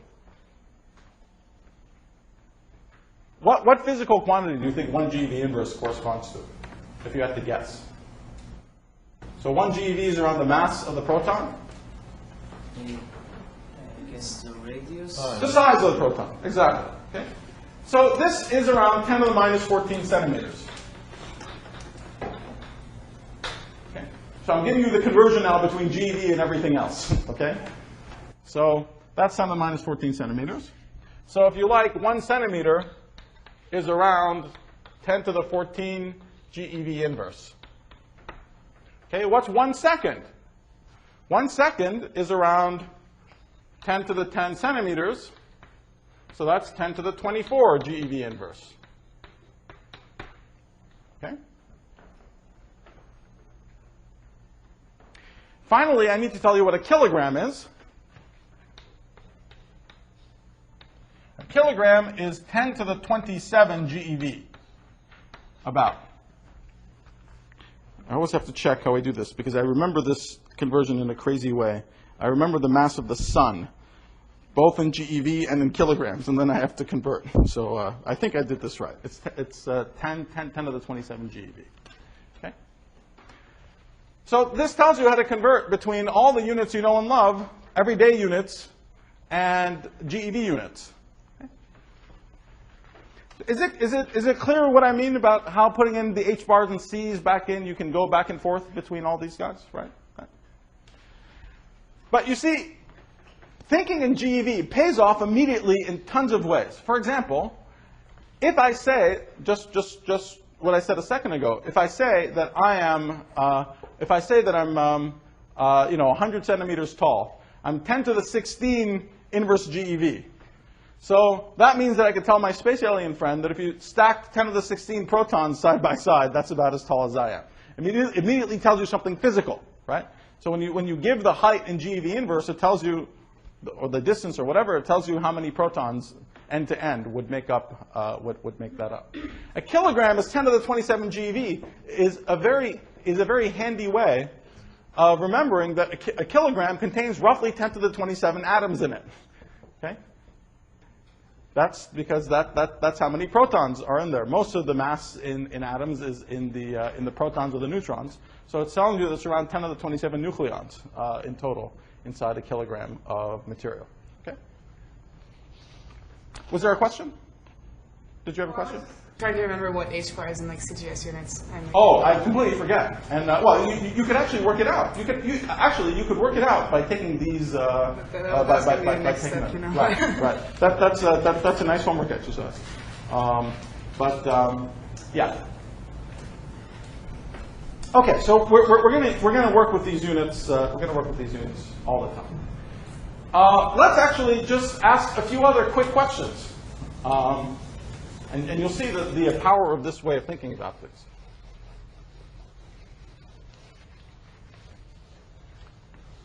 See, what's wonderful about natural units is that, as we'll do a number of examples, any question you have about something in nature, some basic order of magnitude estimate for something, We'll run through a bunch of them. You just have to think about what the thing is made of, and you just immediately write down the answer. You don't have to look it up in a book. If you want to know the order of magnitude of anything, you just have to think and know what it's made of, and then off you go. Well, we'll do some examples right now. So let's first talk about something else. Let's talk about electric charge. Let's yes. Huh? Well, yes. Boltzmann constant is also definitely very 1. Yes. Yeah. We haven't talked about K yet, but yes, there's no K. There's no mu naught, there's no epsilon naught, there's no horrible, horrendous things, okay? Well actually, let's just get on with it, and you'll see. So let's talk about electric charge. What the heck are the units of electric charge? I don't even remember what they're called. Well, they're called coulombs, I guess, right? Right. But I forget what units they have either. Never mind. We don't need to know. So what's the potential between two charges? The potential between two charges, let's say two the same charges, is 2 electrons, is e squared over 4 pi 1 over r. Right? So let's already learn something interesting. What are the units of energy?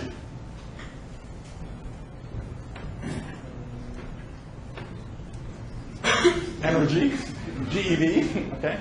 What are the units of 1 over r?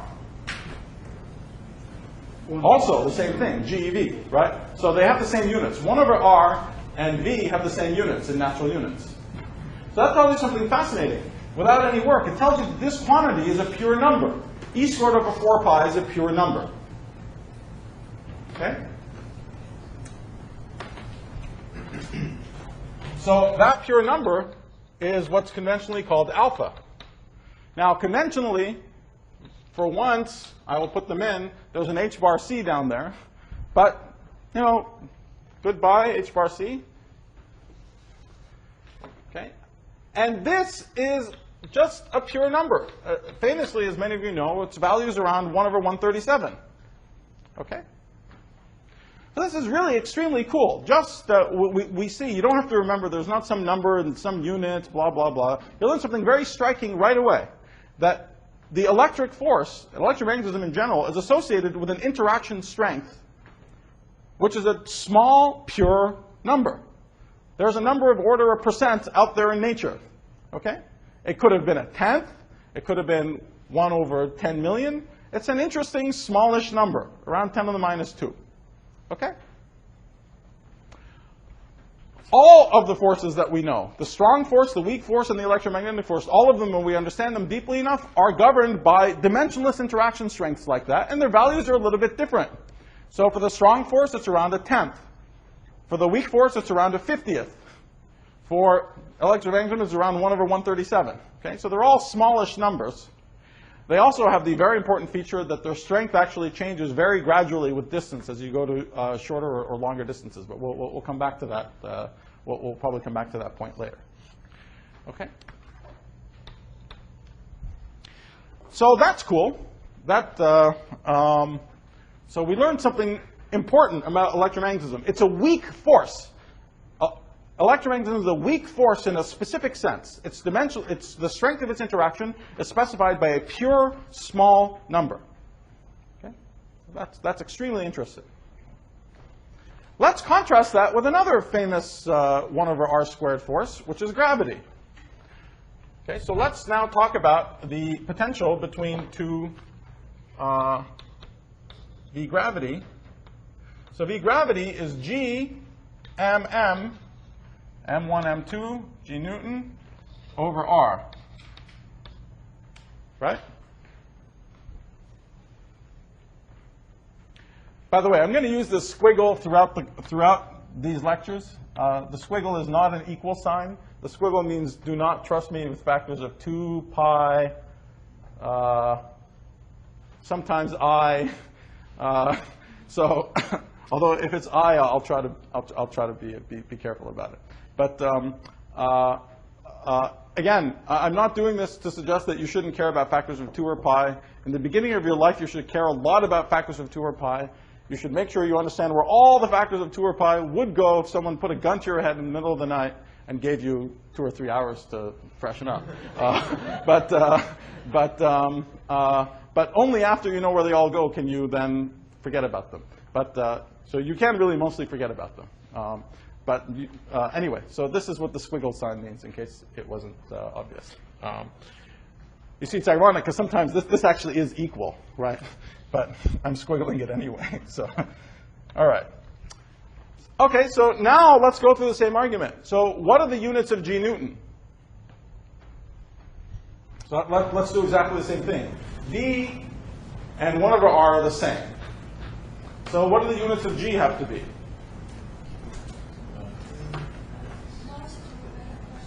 The units of G need to be mass to the minus 2, or length squared.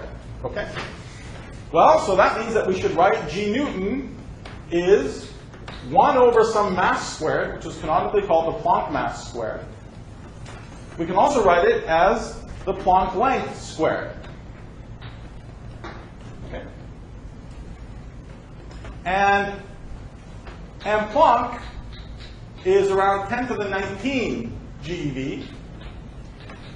L Planck is around 10 to the minus 33 centimeters. Okay.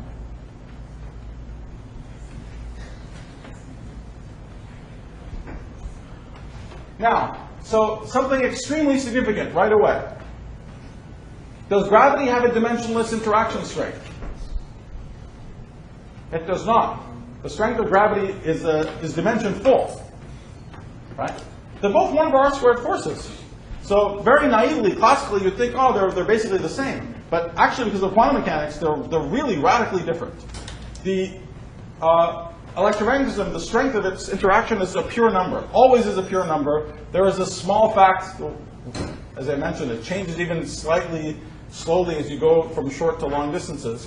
But it's a pure number. By contrast, gravity is a dimension-full interaction. And that means that there's no invariant sense in which it's weak or strong unless you compare it to something else. As I said, everything is dimensionful, right? Everything is, all physical quantities in the end are dimensionless quantities. But what this tells you is that gravity is an amazingly weak force at distances much longer than 10 to the minus 33 centimeters. Around 10 to the minus 33 centimeters, it's an incredibly strong force. And actually, God knows what happens as we go to much shorter distances than that. In fact, that's what we're going to talk about in a moment. Okay? That actually, in a very specific sense, we shouldn't be able to talk about space and time beneath these sorts of distances. Yes, you had a question. Yes. Sorry? What? Oh, you see, epsilon naught and mu naught and all that stuff is in the heads of the people who defined these things a long time ago. So, yeah. So in fact, let me say it yet another way. Let me really say it in the most invariant way. The point is that the difference between these interactions is that the electromagnetic interaction. The force doesn't depend on the mass of the particles. It just depends on some invariant characteristic they have, called charge. Okay? That tells you, without any more work, that if you write V and it goes like 1 over r, because it's the inverse square law of force, that the coefficient is a dimensionless number. Now it's up to you how you want to define that dimensionless number. Okay? So we conventionally write it as e squared over 4 pi in order to be consistent with the electric charge, the electric field of a single charged particle being e over r squared. That's it. Or e over 4 pi r squared.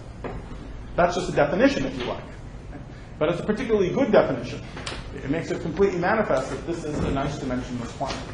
So if you want to now compare with the standard ways of expressing them, all the standard ways of expressing them have the same kinds of ambiguities, have the same kind of human-based. It's all conversion to compare not to some kilogram in a jar in Paris, but to some other definition of charge involving putting charges on a conducting sphere or whatever the way Coulomb did. Okay. So, but really that, and also in CGS units, that's one of the reasons I like using when I refer to normal units at all. I use centimeters because of the standard units, the most intelligent ones are the CGS ones because they don't pollute things with epsilons, naughts, and mu naughts everywhere. So this is the way it's written in TGS units as well. But really, the really important point is that V is some dimensionless number over R. Okay? And that dimensionless number is around 1 over 137. You can call it whatever. You can then call it whatever you like. We're calling it that simply in order to correlate it with the electric field being E over 4 pi R squared. That's all. Yeah. Like this V electric here, though, you've chosen a very specific value for your charges, right? No, I'm saying whatever. That's right. I said electrons. I said imagine the force between two electrons. So, but I mean, if there were some standard mass, right, then wouldn't you also have a dimensionless quantity there too? That's right. There are dimensionless quantities. So in fact, they may not be standard, but we can get a better idea of the dimensionless strength of this interaction by looking at something like g Newton m proton squared. Okay. This is a particularly good combination because most of the mass in matter comes from protons. Okay. So the protons have unit electric charge. So g Newton m proton squared is a nice dimensionless strength of the characterization of the strength of interaction between two protons, analogous to alpha. And this is a tiny, tiny number, right? This is around 10 to the minus 38. So the analog of that number for E and M is 131 over 137. Here, for gravity, it's 10 to the minus 38.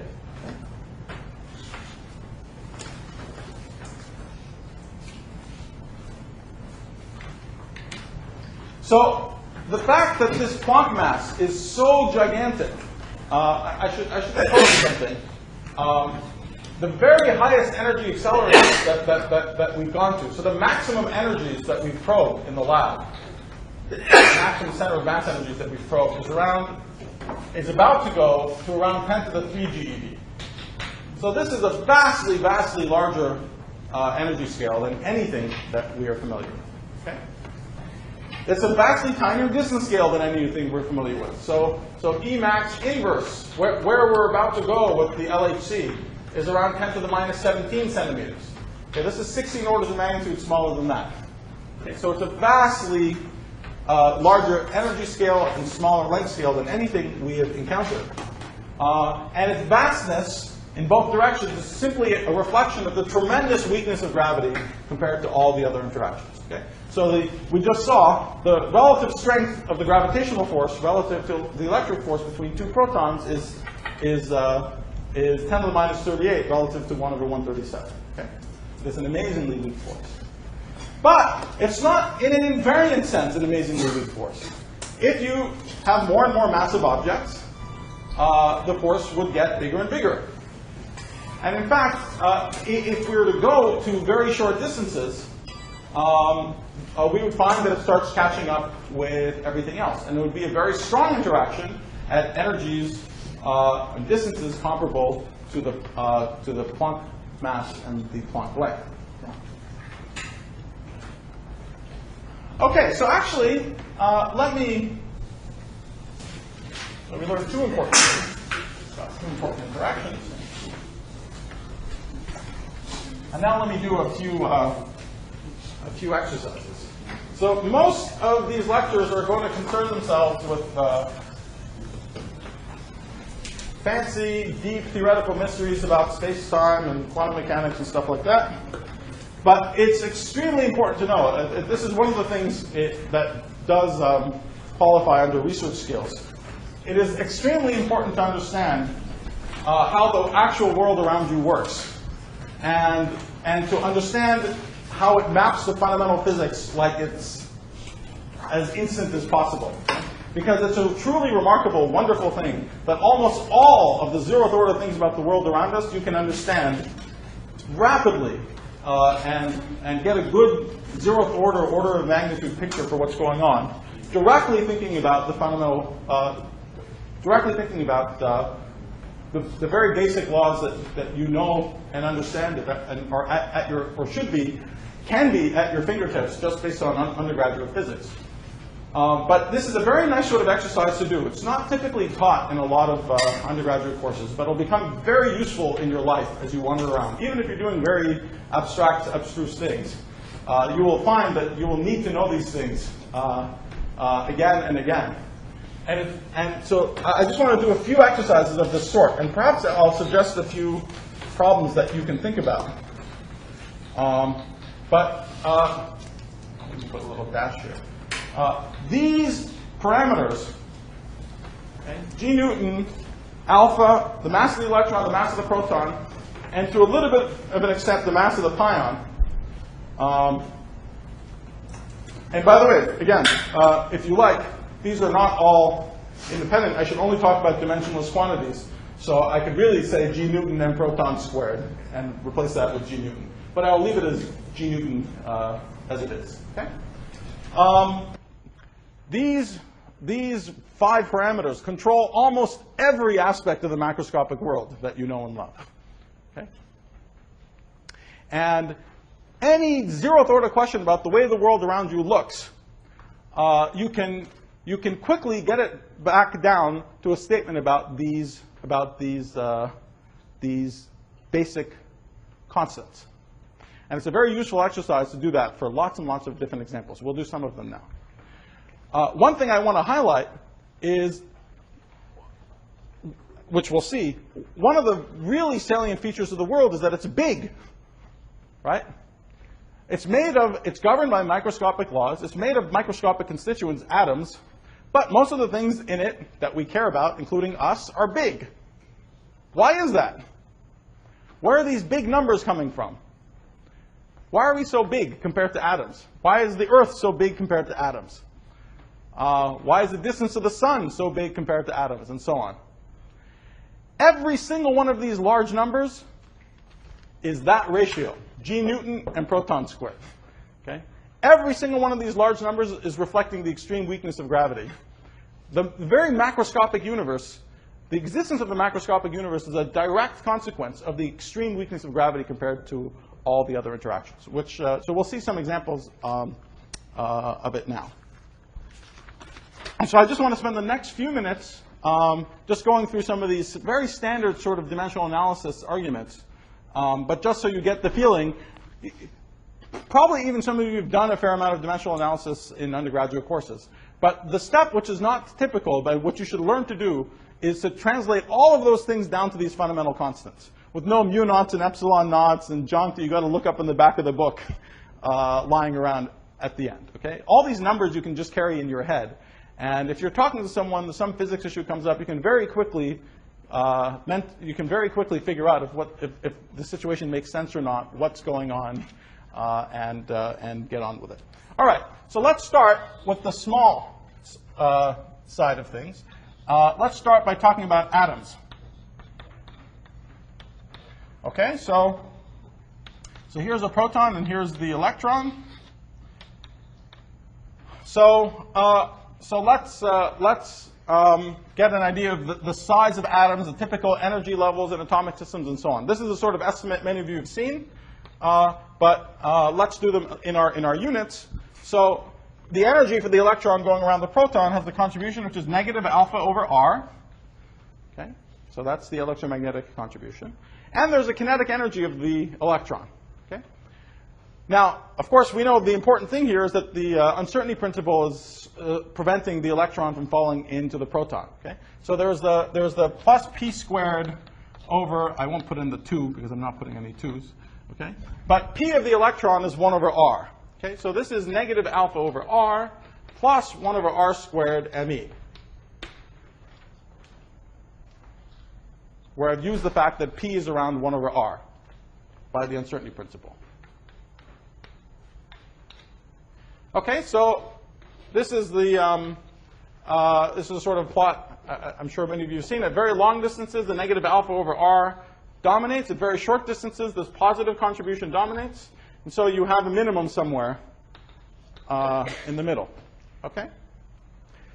Now, what's the value of r at which the minimum takes place?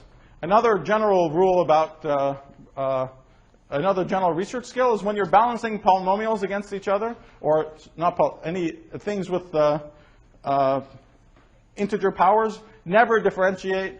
don't worry about it. Just to make them comparable to each other, and you'll get the right answer. Okay? We could sit there and differentiate and get, but then I haven't kept track of any of the 2's. So if I want to figure out where the balance is, the size of the atom occurs when these two things become comparable. So you can see that it's 1 over alpha, 1 over m electron. Okay? So that's very nice. Already you see alpha is playing a crucial role. Okay? Alpha is playing a very big role. 1 over m electron is around 10 to the minus 11 centimeters. Okay? The electron is around 1,000 times lighter than the proton. So if a GeV inverse is 10 to the minus 14 centimeters, the m electron is around 10 to the minus 11 centimeters. So the atom is more like 10 to the minus 9, 10 to the minus 8 centimeters, which is the right answer. And that has the extra 1 over alpha in it. Okay? Okay, so the typical velocity, so the momentum is then 1 over that is around alpha me. So we also learned that the typical velocity of the electron in the atom is alpha. Okay?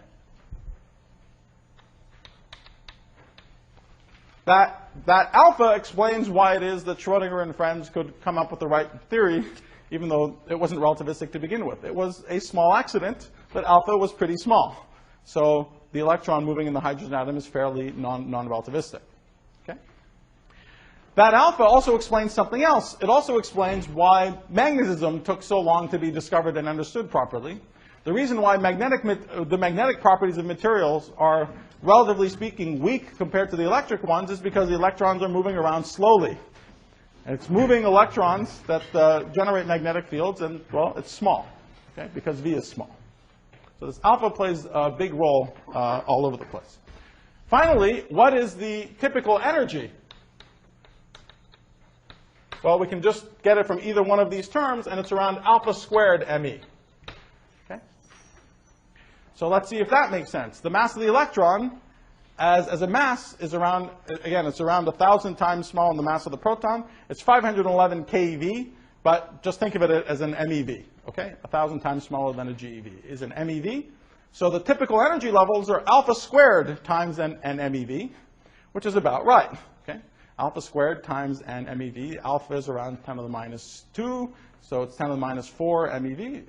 It's about right. Okay? So 12 keV, 12 eV or whatever is the Rydberg. So that's we got it about right. Okay, so let's summarize these basic facts about atoms right here. It's just highlighting that as you see, the proton is basically not playing any role. It's just sitting there in the middle. Everything is given by m electron and alpha, but the alpha, which is a dimensionless number, is coming in various powers and doing interesting things. So R atom is around alpha inverse m electron inverse. V atom is around alpha. E atom is around alpha squared m electron. Okay. So next, let's talk about collections of atoms.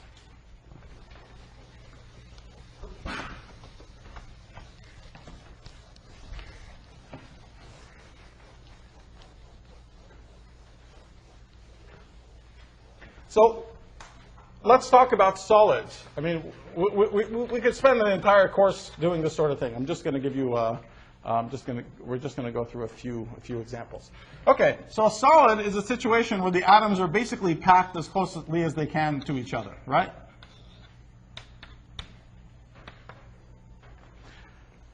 So let's ask some simple questions about what we expect of a solid. What is the number density of atoms in a solid? How many atoms per unit volume? This again I mean, of course you could think and draw a picture and count how many atoms and so on, but in this case it's very trivial to do it either way. The nature of the question you're asking gives you the natural units, and all you've got to do is put in the corresponding natural length scale, and you get the right answer. What are the units of number density? Number per volume. What are its units?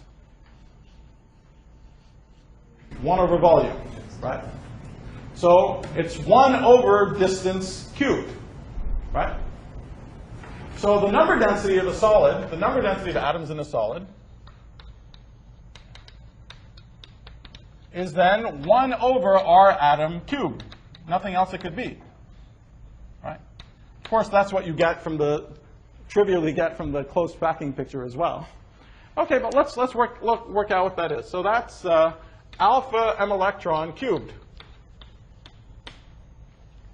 Okay, so that's parametrically what it is. That's nice. What is it as a number? Just so you carry it around in your head. Alpha m electron is around to keV.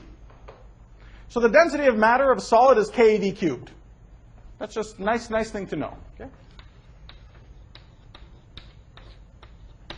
You see, once again, when I tell you that, so I don't know what it is. I have no idea what it is in normal units. But this is damn nice units because it tells you something immediate.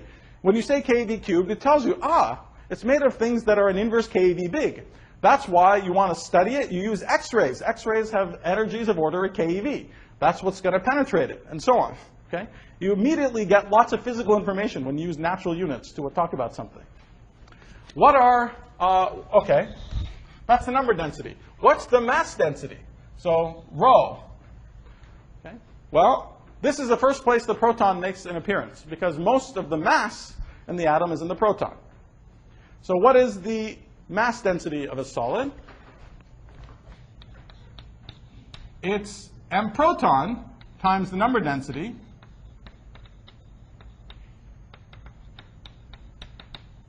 so this is m proton, m electron cubed, alpha cubed. Okay? So far we're just talking about microscopic properties of collections of atoms. Okay? Just for fun, what about the speed of sound in a typical solid? Okay? What is the speed of sound in a typical solid? You know, what's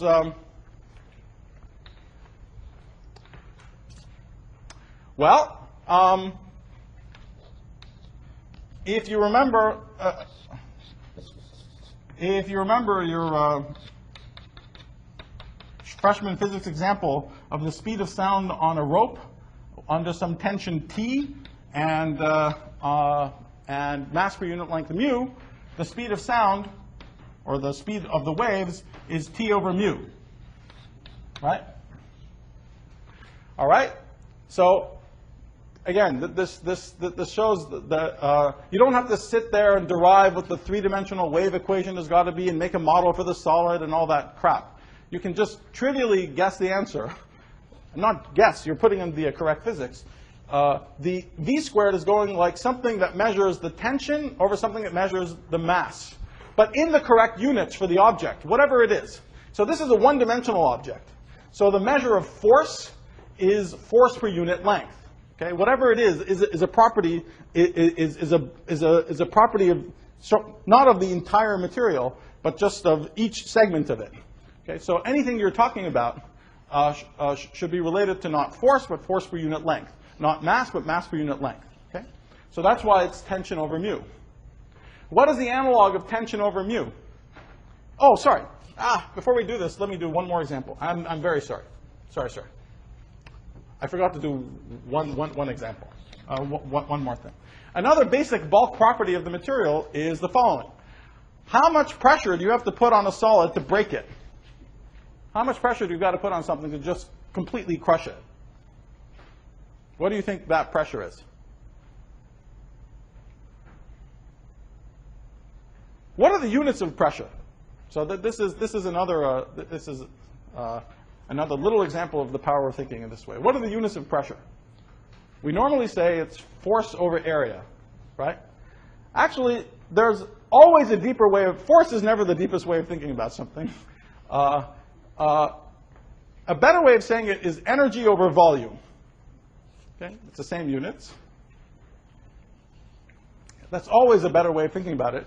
Because pressure, why? Why is it a better thing about it? Because pressure is another thing which is a property of the three-dimensional space. It's something living in the three-dimensional space. There's pressure. It's an extensive property. Okay? So whatever it is should be a per unit volume. So So it's deeper to think of it as a per unit volume. Now, when you think about it that way, you immediately can figure out what the pressure is that it would take to break something. Okay? So it should be some energy upstairs and a volume downstairs. I'm breaking atoms, right? So what should the volume downstairs be? It should be the size of the atom. What should the energy upstairs be? Just the energies of the typical energy levels of the atom. That's, if you like, the natural chemical pressure. That's the pressure that it would take to take a solid, and if you wanted to decrease its volume by a factor of 2, you want to really crush it, that's the amount of pressure you'd have to put on it, because you want to break every single one of the bonds in there, right? Or order 1 of the bonds you want to break.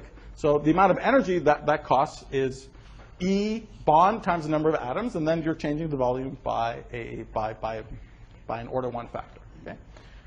So the pressure in a solid, which would also be the pressure to break it if you wanted, is E atom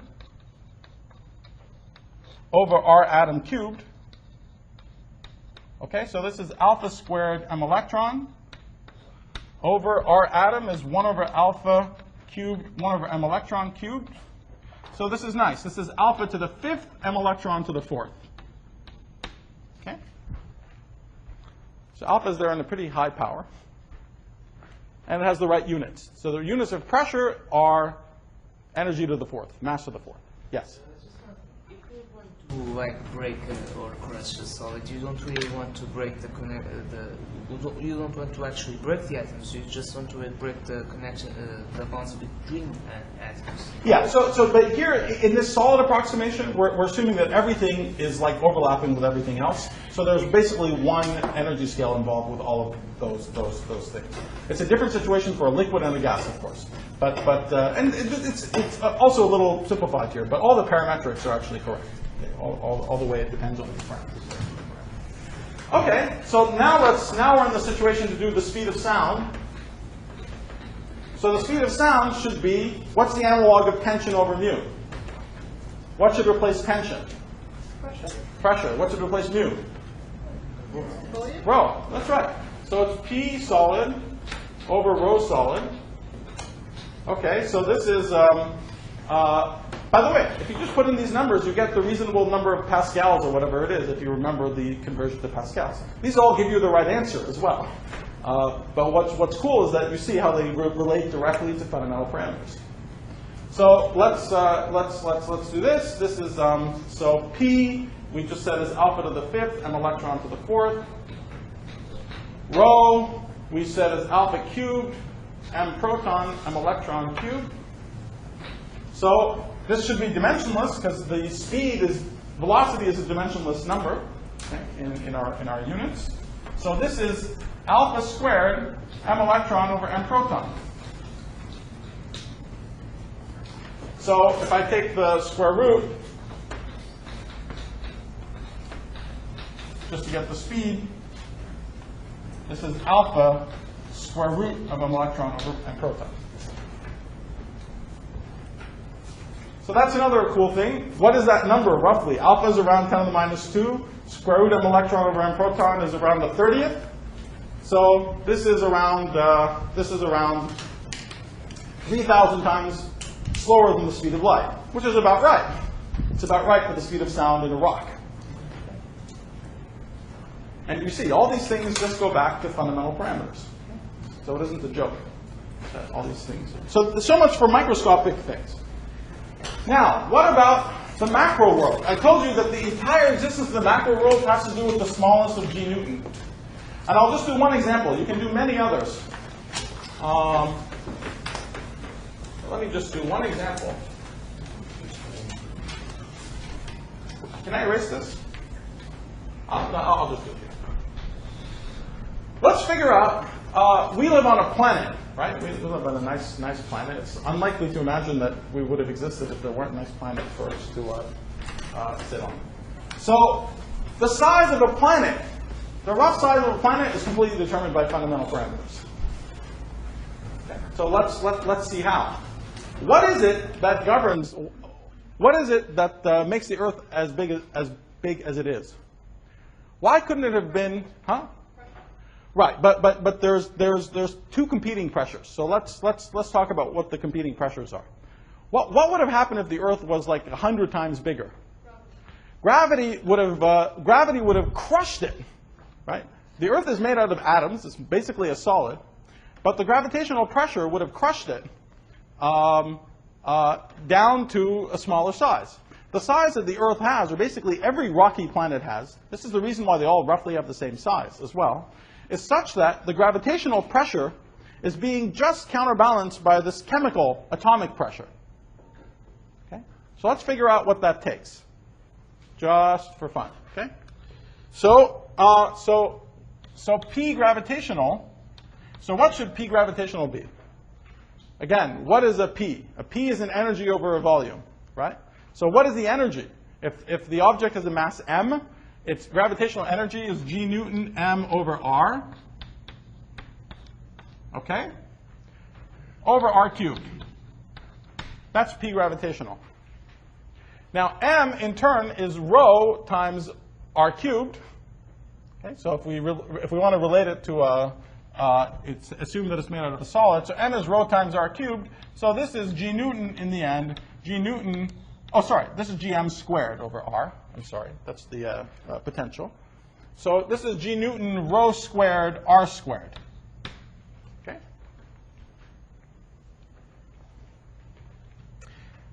Okay, so, and now we want to compare this to P chemical, right? P solid, right there. So comparing them, so if I put g Newton, let me write that as 1 over m Planck squared. Rho squared is alpha to the 6th m proton squared m electron to the 6th. R squared should be comparable to P solid, which is alpha to the 5th m electron to the 4th. Okay? So I get a nice formula that R squared is m Planck squared over m proton squared, just multiplying, then a 1 over alpha m electron.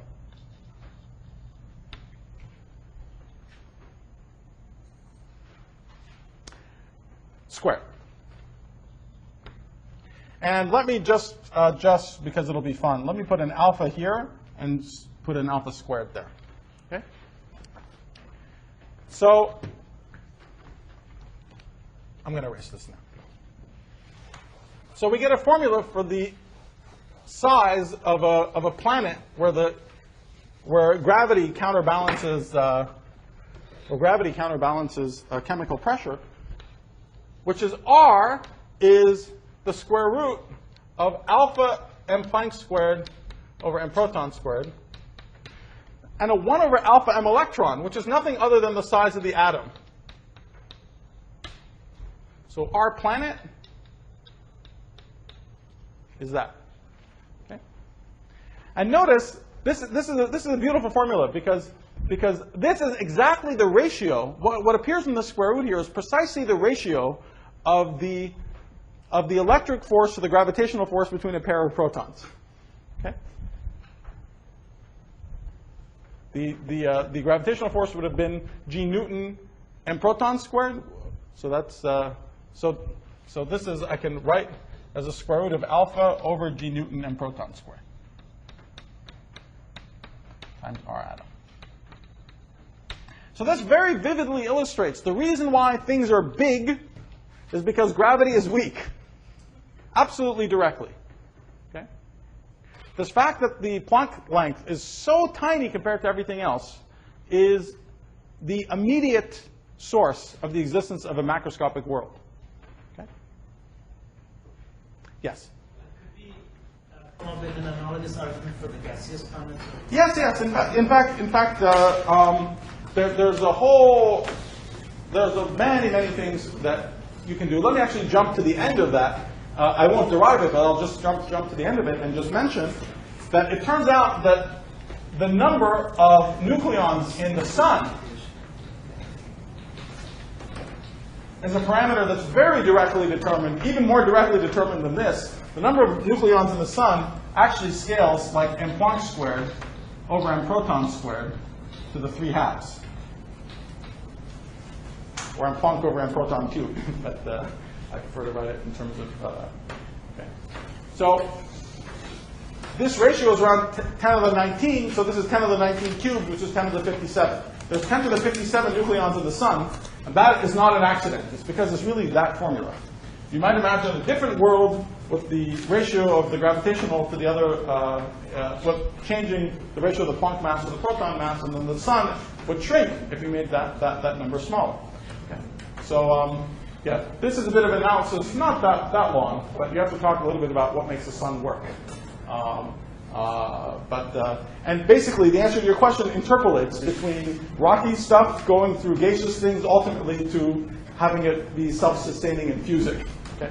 But the end of that, with the fusion-dominated energy production in the core of the objects, gives you this sort of relationship. So anyway, but this sort of exercise is what, as I said, most of the rest of these lectures are going to be more theoretical. But if you haven't done this sort of thing, do it. It's so much fun. It's just awesome. And you get a really good idea of how things work in the world around you. Okay? That's the springboard from which everything else comes. And it should be second nature to you. You should. It doesn't have to be now, but it's a sort of thing that with practice and doing it is a lot of fun and helps you navigate through all sorts of different physics, really understanding what is going on. Let me actually end this little discussion of dimensional analysis by doing two trivial examples, trivial compared to these, but just once again illustrating the power of thinking about these units compared to looking things up in books. Okay, so pop quiz. What is the pressure in a neutron star?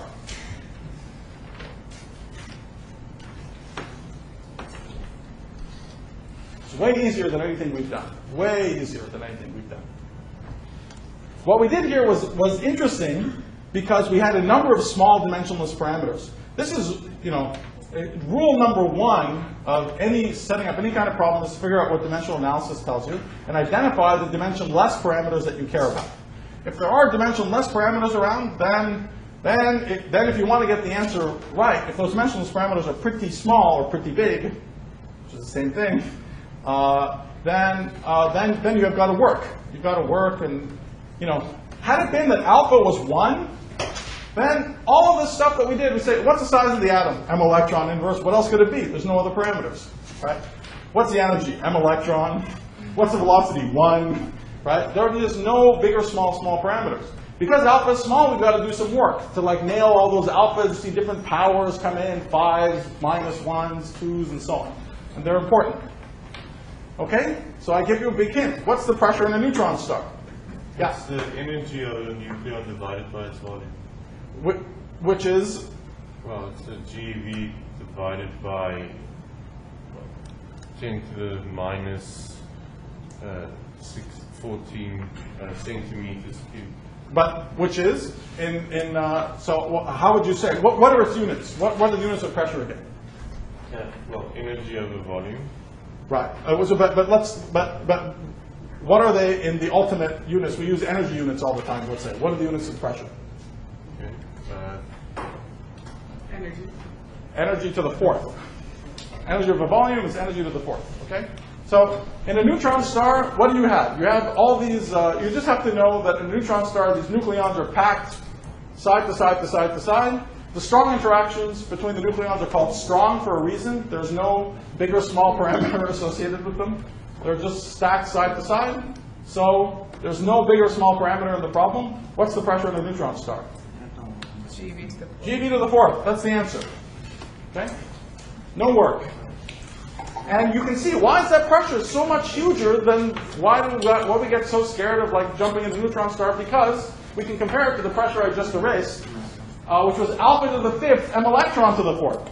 The pressure in a typical solid is alpha to the 5th m electron to the 4th. So the ratio of the pressure in a neutron star to our pressure is alpha to the 5th m electron over m proton to the 4th.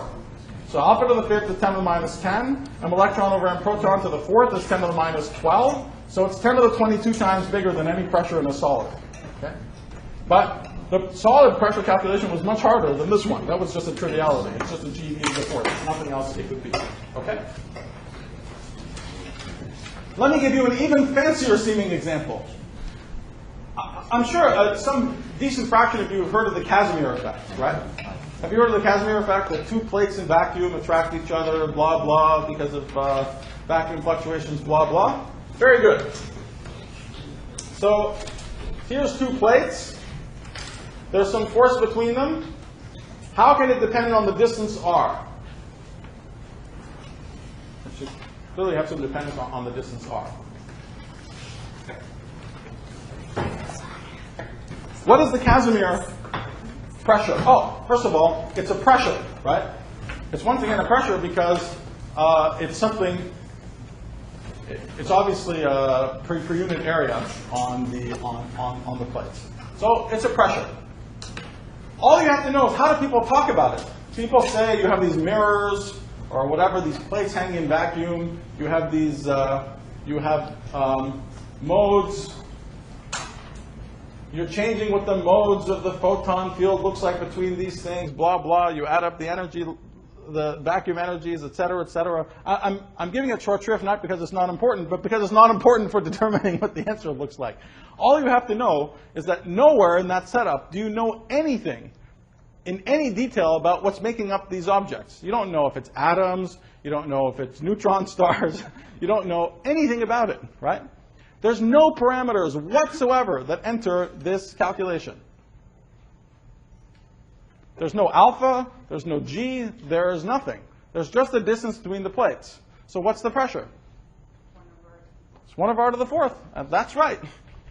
So the Casimir pressure is, now it's attractive. So that you'd have to do some work, and there's some pi's in front of it. That you have to do some work, but you learn something astounding right away without any work. That the pressure goes like 1 over r to the 4th. Okay?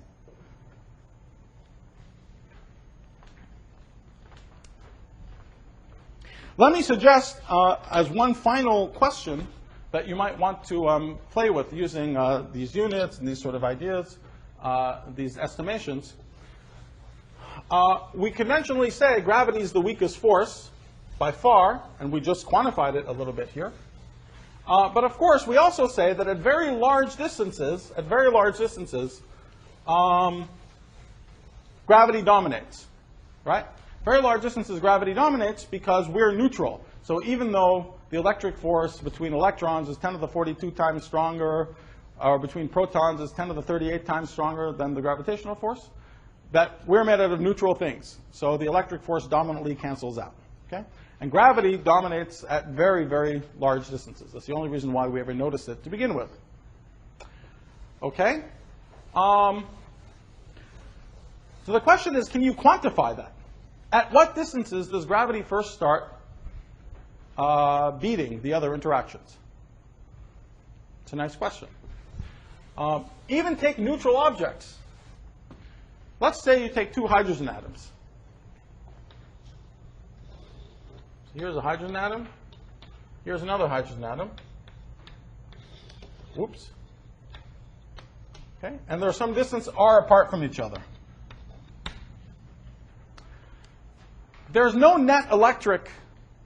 There's no 1 over r potential between them or anything because they're neutral. But there is a bit of a residual leftover electric interaction between them. Does anyone know what it's called?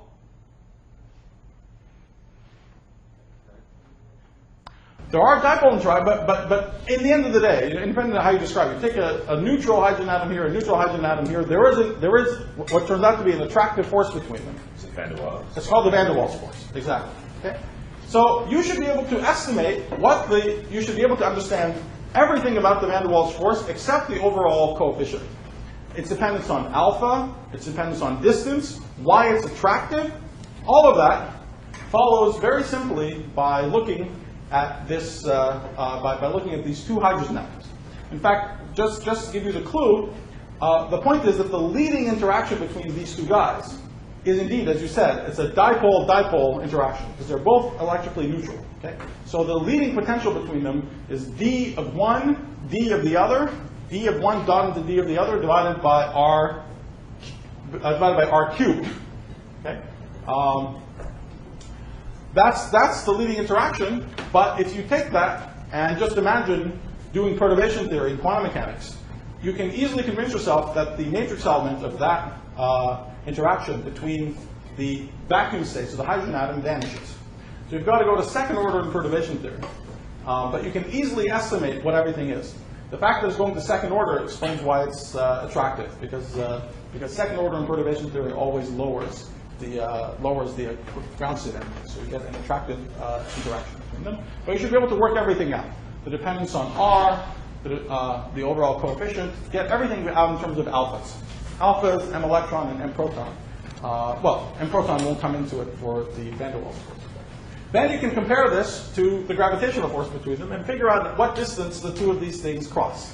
Does anyone have any idea where these things cross, roughly? It's a surprisingly macroscopic distance. It's at around 100 microns. The force of gravity starts beating van der Waals at around 100 microns. Between 100 microns and a millimeter, between two hydrogen atoms.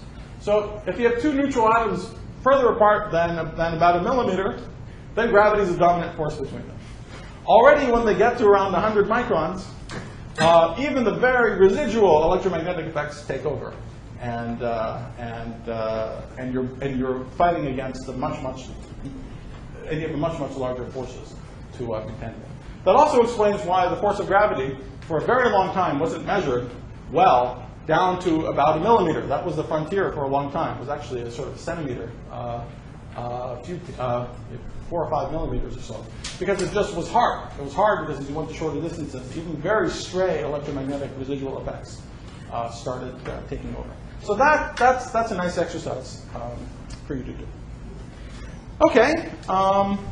So yeah. Break time? Yeah. Why don't we break and then we'll start doing more highfalutin things.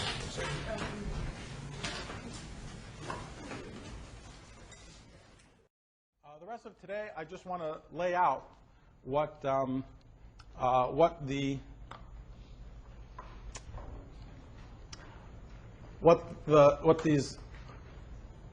anticipated upheavals are, or why we anticipate that there have to be some upheavals in our notions of space-time and perhaps even quantum mechanics. And again, so this lecture in particular, we're going to be flying relatively high, and I'm going to try to give you a very broad brush understanding of both the old synthesis and where things are expected to break down and why.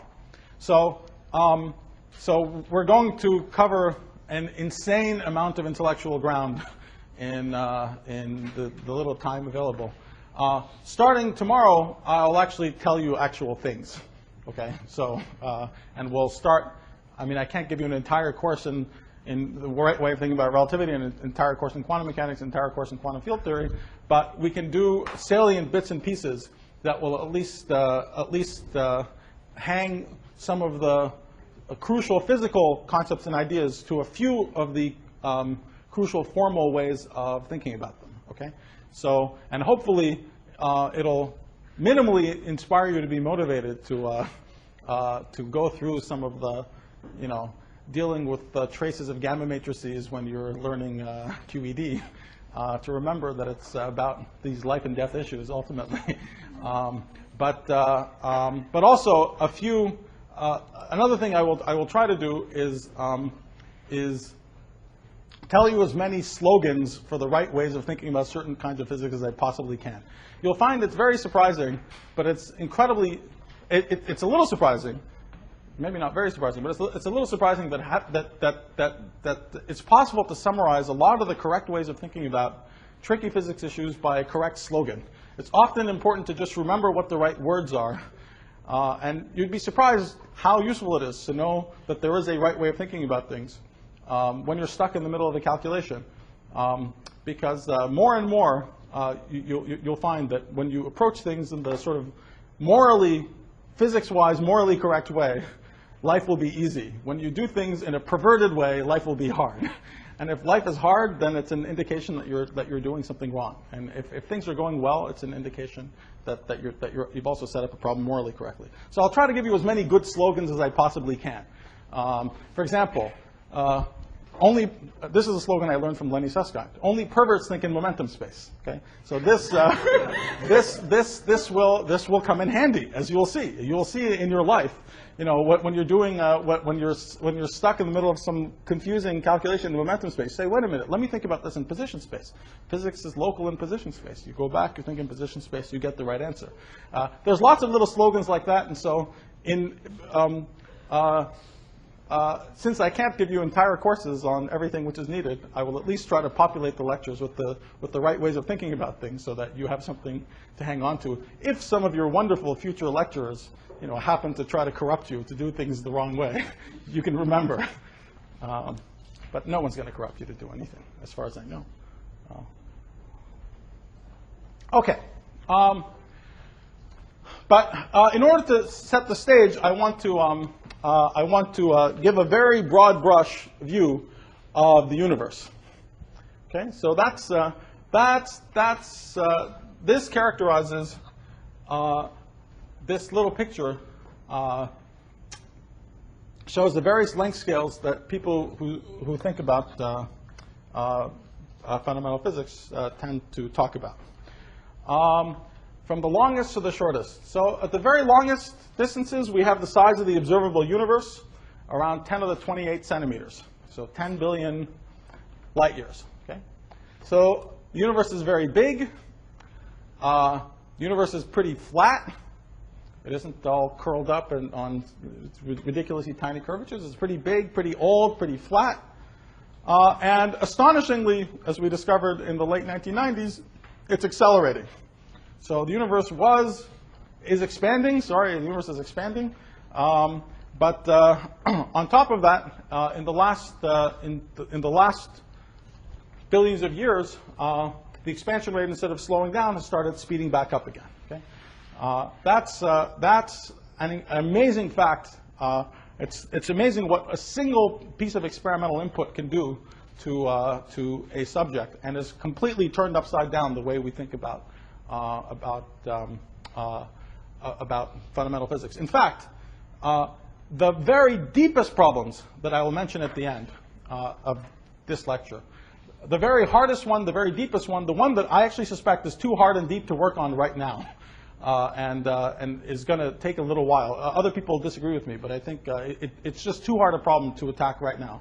And there are problems that are almost as hard, but which are accessible, that I think we should be working on. But anyway, but the very, very toughest problem, and the one that causes a little bit of questioning even about whether quantum mechanics is the ultimately correct way of thinking about things, all stems from the fact that the universe is accelerating today. Okay, so that one piece of data has a gigantic influence on how we think about things. Okay, so these are the three scales that we think about all the time, and every single one of them is associated with some crisis. Okay, so I want to tell you what they are. Okay, at the other extreme is a scale that we've encountered already, is this Planck length, 10 to the minus 33 centimeters. At the moment, we've encountered this simply as the place where gravity becomes strong. Well, actually, I'll quantify that in a second. That's the length scale associated with gravity. Okay.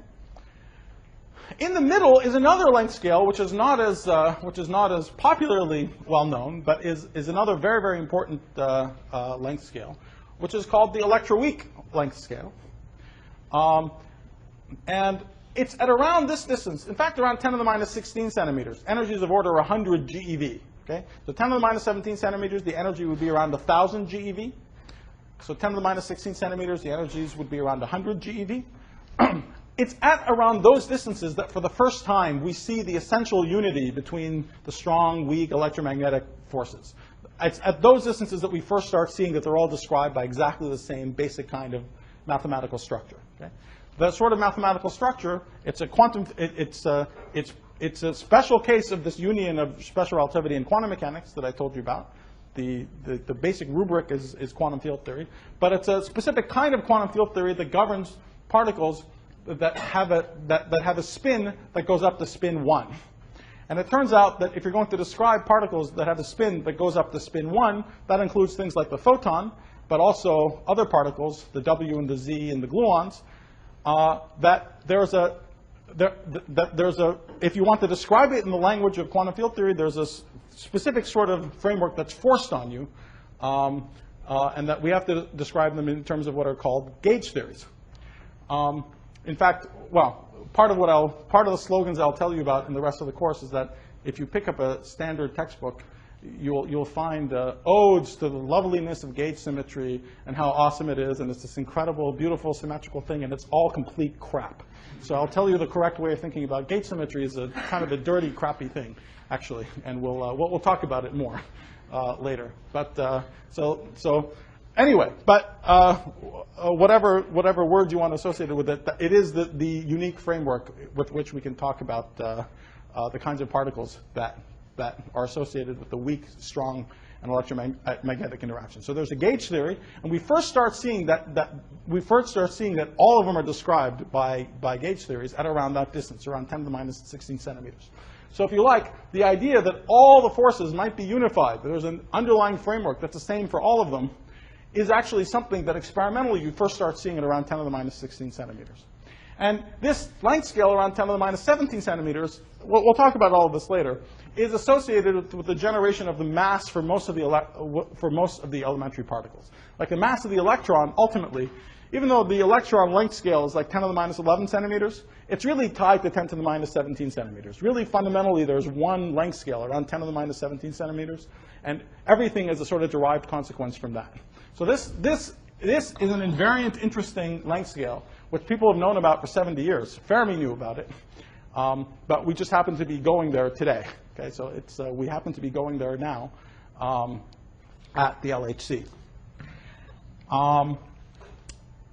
Okay, now the reason why each one of these, as I said, each one of these things is associated with a basic mystery, and I will tell you about them. So I'll first start telling you a little bit about what's special at the Planck length. First, in a relatively superficial way, but which will get us going. So here is a set of arguments that tell you space-time is doomed. Okay. So we'll understand why space-time just cannot be a fundamental notion. And that's one basic problem. The other two problems, the other class of problems has to do with a very salient feature of this picture, which is there's this gigantic gap, huge scales, ratios of scales, between the size of the universe and the Planck length, and this weak scale length and the Planck length. Okay? We'll see in many ways, it seems like the Planck length is the fundamental microscopic length scale associated with nature. There's no shorter length scales we can talk about. That's one of the reasons space-time is doomed. But given that there is this fundamental short distance scale, it's a rather puzzling that there are such incredibly macroscopic, relatively speaking, scales compared to the Planck scale. Okay? So the question is raised, why is there a macroscopic universe? And in fact, you'll see that it's worse than that, because it seems that the putting together of quantum mechanics and relativity, a very basic consequence of putting together quantum mechanics and relativity, the very basic consequence being this idea of antiparticles, vacuum fluctuations, and things that we'll talk about. But a zeroth order consequence of that seems to want to make this picture impossible. Quantum mechanics and relativity seems to want to make it for all these scales to be squashed right on top of each other. And the fact that they're so disparate is actually shocking. If a theorist was given the laws of nature as we know them now, but wasn't allowed to see what the world looks like. Okay, this is a little, it's a slightly illogical setup because a theorist wouldn't exist and so on. But you know, imagine that the laws of nature is handed to some theorist and they asked to predict what the world would look like. They would never in a million years predict that it looks like this. They would instead do a simple back-of-the-envelope calculation that we will do and conclude that all the scales are smack on top of each other. So it's a big shock that there is a macroscopic universe at all. Okay? So why is there a macro world? As we'll see, why is there a macro world in a world governed by microscopic laws with violent short distance or ultraviolet quantum fluctuations?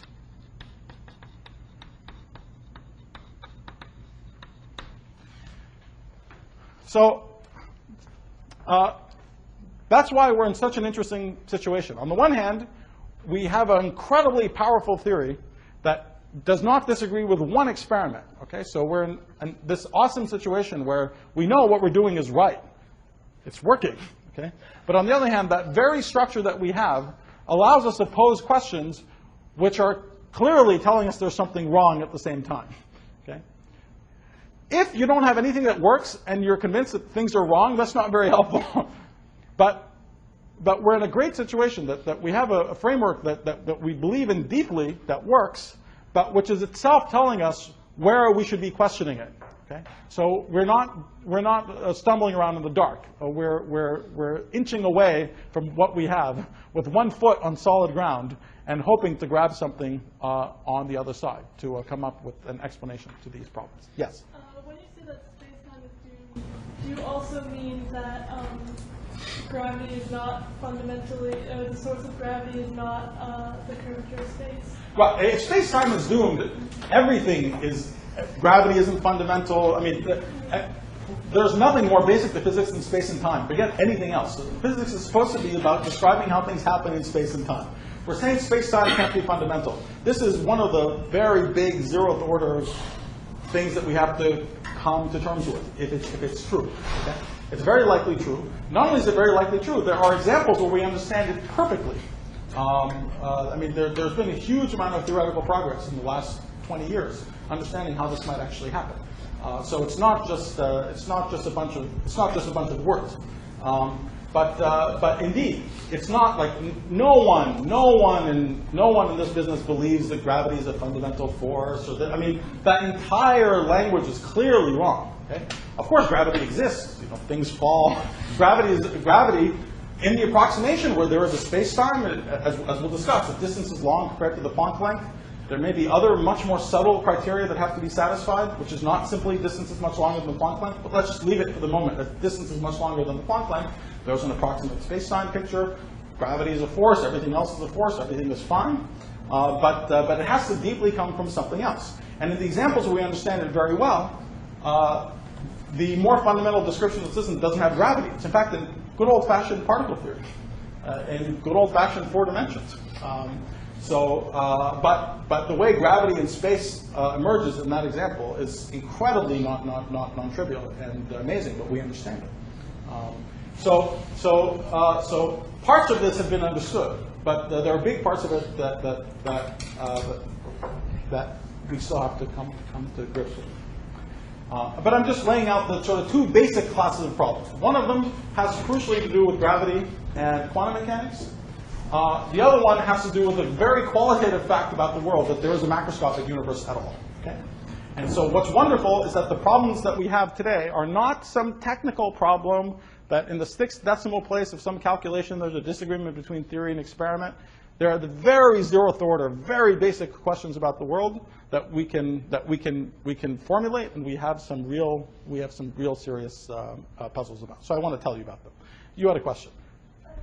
Do you think that when it comes to the top lens, since the lens is so small and let's just talk about it. So let me just say it. I just want to say some of the words. We'll get through it. If it's not clear after I say it, ask me again. Okay. All right. So before starting, I should have said these last 2 problems have names. So if you like, the space-time is doomed has many names. It's the problem of quantum gravity. It's the problem of, but really fundamentally, it's that space-time is doomed, and we've got to figure out what replaces it. These other problems are often called fine-tuning problems or naturalness problems. And the specific names associated with the two that I mentioned, the one with why the universe is so big compared to the Planck length is called the cosmological constant problem. And the one with why this weak length is so big compared to the Planck length is called the hierarchy problem. And so those, I think, are very broadly speaking the three basic issues that we have to deal with. Of the three of them, I think in order of difficulty, the hierarchy problem is easiest. Space-time is doomed is the next easiest, and understanding deeply the cosmological constant is the hardest problem of all.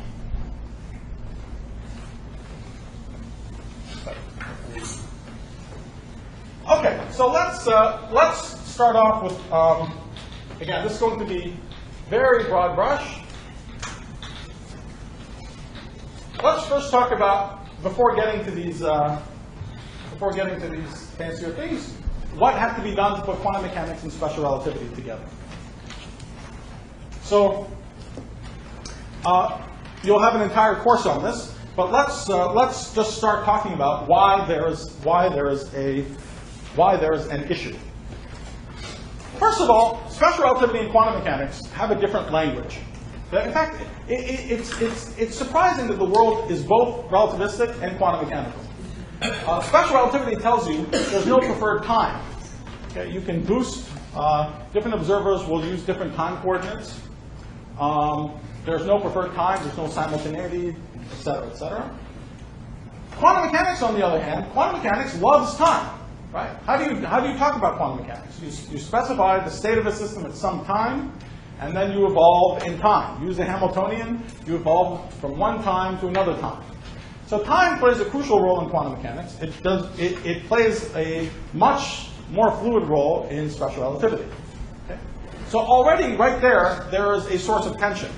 Because very naively, you say, look, no quantum mechanical theory will ever be relativistic, because I have to choose a frame of reference to define it. In this frame of reference, I move with this Hamiltonian. Okay? Why will another observer agree on what we see? But as I said, it's an example of how you take everything, all the principles you have, ultra seriously. People much more often make a mistake not taking the principles they have seriously enough than taking them too seriously. Okay? So you take them seriously and you say, no, perhaps what's going on is there's some special class of Hamiltonians I can choose, special kinds of evolution, which have the property that, in fact, the answer that you get is the same for every reference frame. Okay? So you try to build special kinds of Hamiltonians which allow the theory to be Lorentz invariant. And that ends up being possible. It looks ugly. I mean, it looks at zero authority. You think, gosh, why is it these basic principles are so at odds with each other? But you can do it. If you push through your word problems and just look at the equations are much, much smarter than we are, very often. And it's very useful to take their wisdom into account and not prejudice the answer based on our naive preconceptions. Okay? You find you can do it. You find that it is in fact possible. It is in fact possible to put them together. I want to roughly describe how this works, but just very roughly describe how it works. But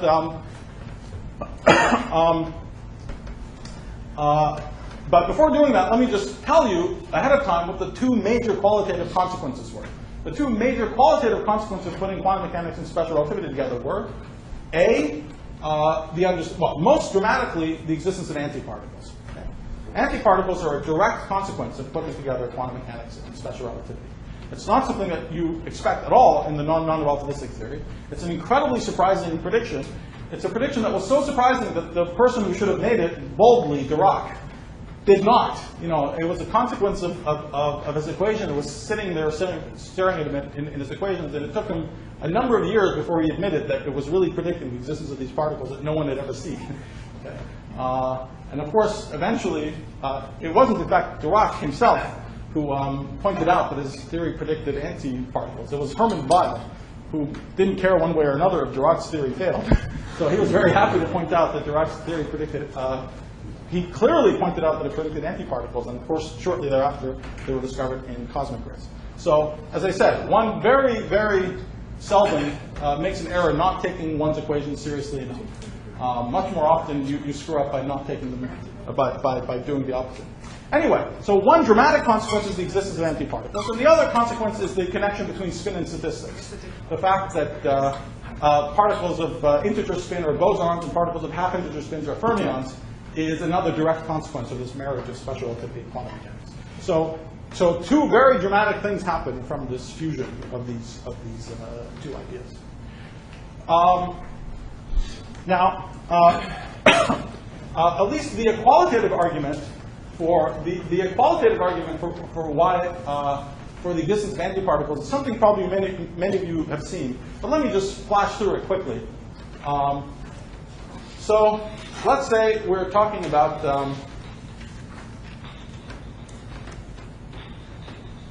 so here's a space-time diagram. So here's P and X. Okay. Now normally we say in relativity that if you send a signal from A to B, B had better be inside the light cone of A. Right? So these dashed lines are the lines, just a one-dimensional problem. This is the line x equals t. Okay, so if the particle just, if you did nothing, it would just move along that way. This is sending a signal from A to B, and B is inside the light cone of A. Now, this is nice because while the actual time at which B receives a signal isn't Lorentz invariant, the fact that B receives a signal after A is a Lorentz invariant statement. Okay? If you do boosts, we'll review, in case it isn't at the tip of your tongue, we'll review the very nice way of thinking about Lorentz transformations and relativity and everything later in the course. But for now, if you just even roughly remember that Lorentz transformations move you along hyperbolas, okay, Lorentz transformations move you along hyperbolas in this picture, then in another frame, B will move somewhere along this hyperbola, but it's always in the future of A. Okay? Now, let's say you could send a signal outside the light cone. So let's say you send a signal slightly faster than the speed of light. Okay? So let's say it went out here. That's going faster, right? I mean, the most extreme thing you might think is that instantaneously you turn on the signal here and it's received there. At the same x, at a different x, but for the same t. But let's just draw it like this. It's going slightly faster than the speed of light. Well, because of relativity, there's no such thing as slightly faster. It's like being a little pregnant. So Lorentz transformations can move you along this hyperboloid. Okay? And in particular, there's some frame in which it appears that B received the signal before it was sent from A. Okay? So that's the textbook explanation for why signals can't go faster than light. If you have causality, then for causality preserved, the signals have got to stay inside the light cone. How many people have seen this argument? More or less. Okay. Actually, if you haven't really seen it, it's fine because the argument isn't quite right, actually. This alone isn't a deadly problem. What that picture tells you is that in this frame, see, I sent something slightly faster than the speed of light, and it got to B. There's some frame where I boost a lot, and it seems like B receives the signal before it's sent from A. But what it really means is the time on B's clock, when B receives the signal, is earlier than the time on A's clock when B receives the signal is earlier than the time on A's clock when A sent the signal. Is that deadly? It happens every time you send an email to the West Coast. Okay? So that's not deadly. So what's actually the problem? I actually leave it as a little relativity problem for you to think about. But the clue actually is that if you could go slightly faster than light, then you've got to combine two operations, two different reference frames, one moving really fast in one direction, one moving really fast in the other direction, and then you can get a situation where you send a signal from A to B, from B back to A, and then the signal is received by A before it was sent by A. So you get in a situation with a so-called closed time-like curve. Okay? So it isn't just this problem, but it's very closely related to this. If you can do this, then you can further also do something where B sends a signal that's received by A before A receives it. But it isn't simply this picture. Okay, anyway. But let's just leave it as this basic statement. All right. Now the difficulty is quantum mechanics, because again this is a very loose statement, but we'll make it more precise in a moment. That in fact I can't perfectly localize that the source is here. Okay, if I can perfectly localize that it's here, then there's some spread, and it's the usual uncertainty principle. Okay, so I can't perfectly localize where the source is.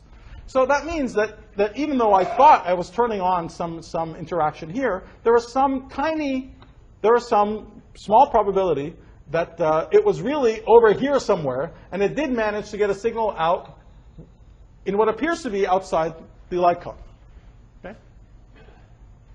Just because there's some fuzz, inherent fuzz in where that source is turned on to begin with.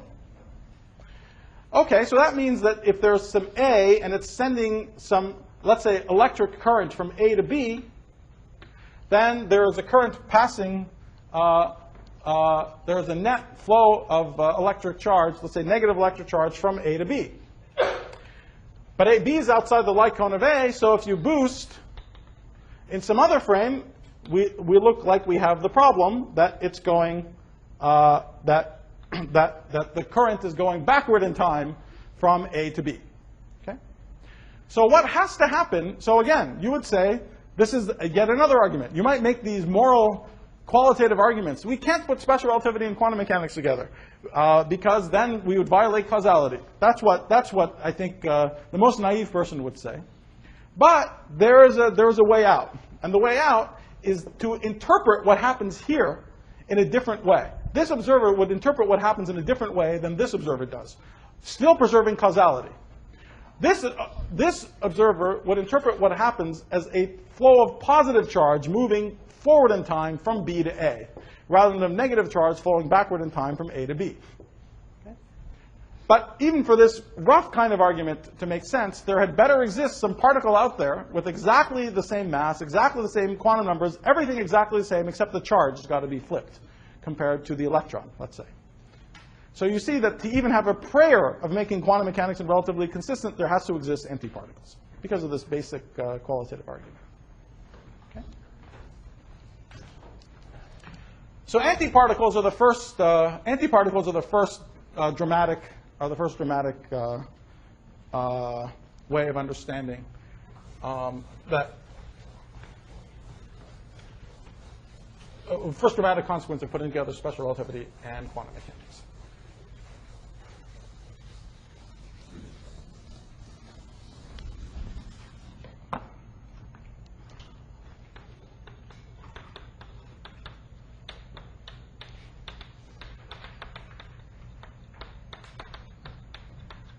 Now, antiparticles, in turn, completely change our picture of the vacuum. Okay?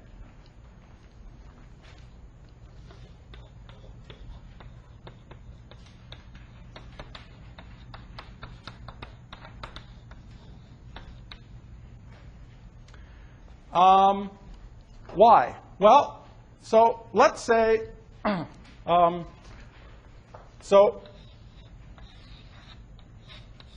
I'm a terrible artist, so I'll have to apologize. This is a magnifying glass, okay?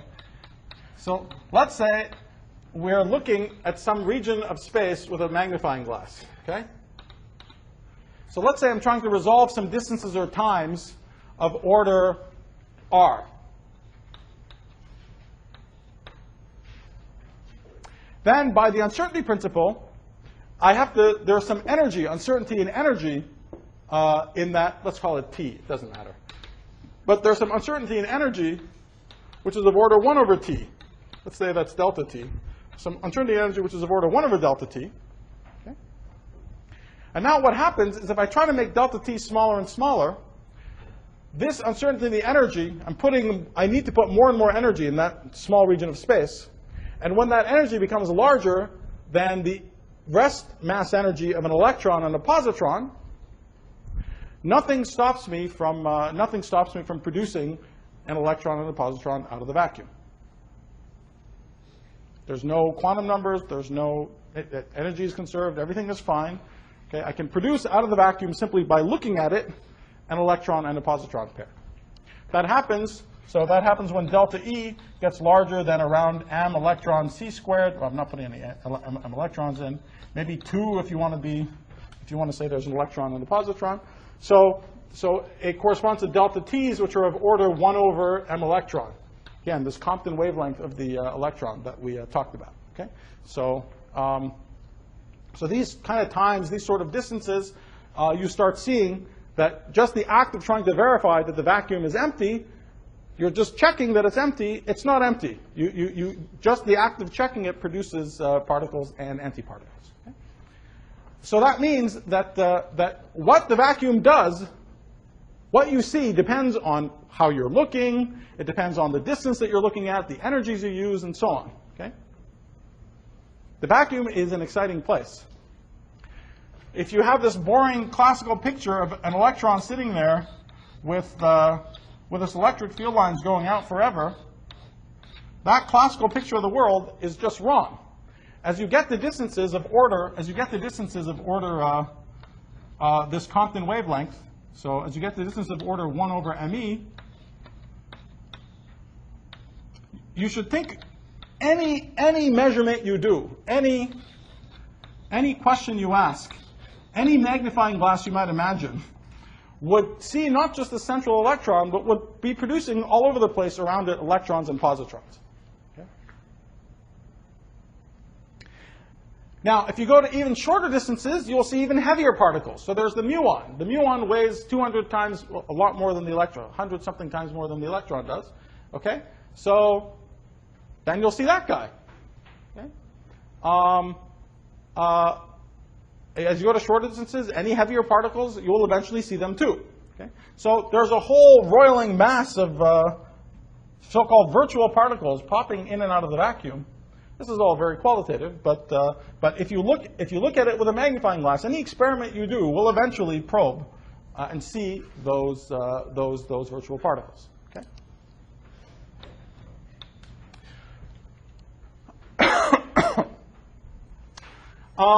Now, often, just to make a comment, often people say that accelerators are like the world's biggest microscopes. But especially if you talk to people who actually use actual microscopes, they'll ask you, what is it looking at? It's not like looking at a piece of hair or something like that, right? What is an accelerator like the LHC looking at? And the answer is that it's looking at the vacuum. You're not putting a piece of hair inside the LHC, but it's actually probing the vacuum. It's taking snapshots of the vacuum. Okay? And of course, you do that by colliding particles with each other at very, very high energies, and then you excite things out of the vacuum. The world is quantum mechanical, so even if you do exactly the same experiment in exactly the same way over and over again, what comes out isn't the same every time. Okay, so you study what comes out, you learn about the structure of the vacuum. But that's really the sort of big business of fundamental physics, is all about the structure of the vacuum, understanding what the vacuum looks like. Okay. Okay.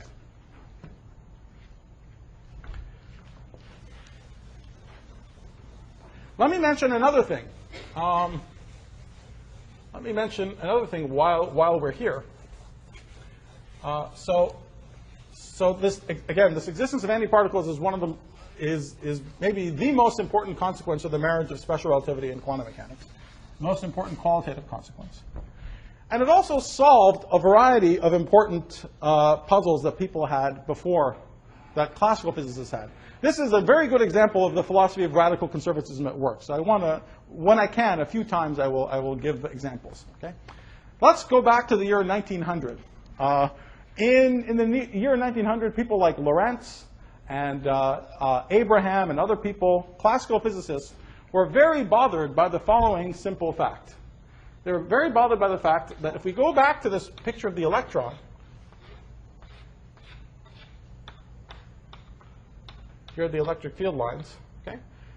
They're bothered by the fact that there seemed to be an infinite amount of energy stored in the electrostatic field surrounding the electron. Okay? So let's remind ourselves what that argument is. The electric field around the electron is E over 4 pi r, okay? Let me not worry about the 4 pi's. Oh, let me worry about the 4 pi's, okay? R squared, okay? So the energy is the integral d cubed r of E squared, right? So this is the integral d cubed r E squared over 16 pi squared r to the 4th. Okay. Well, there's some 4 pi in there. So this is the integral dr over r squared times E squared over 4 pi. Okay. So this is our friend alpha. So you see that, let me not call it alpha yet, actually, for once, because these are classical guys. They didn't even know about h bar yet. Sorry, so I'm not going to put the alphas in for now. But notice that this thing is divergent. This is divergent. As r goes to 0, this is divergent. Okay? So if we put a cutoff, it's linearly divergent. If we put a cutoff and say that I'm only going to integrate down to some r min, let's say I'm going to integrate down to what I'll call some size a, then this is of order e squared over 4 pi times 1 over a. Okay?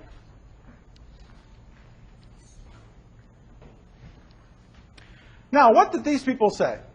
So this is an example of a puzzle, right? You're taking your theory, you're taking it super seriously, you compute something, and now you run into a paradox. Because if that a gets arbitrarily small, and as far as they knew, it was a point-like electron, nothing else, right? Then there's a problem. Then the energy is infinite.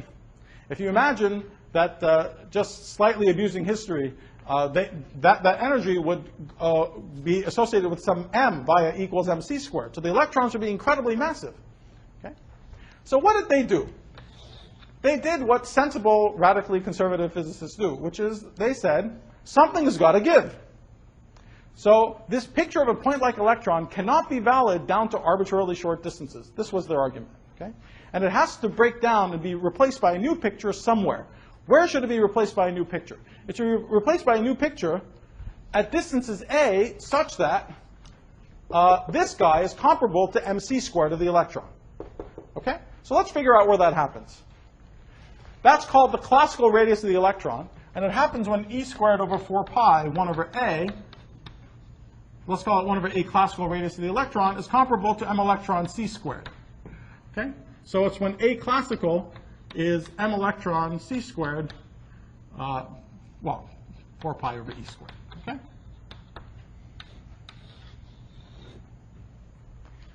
What am I doing?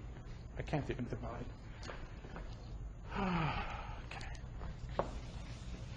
A classical is e squared over 4 pi, 1 over m electron c squared. Thank you.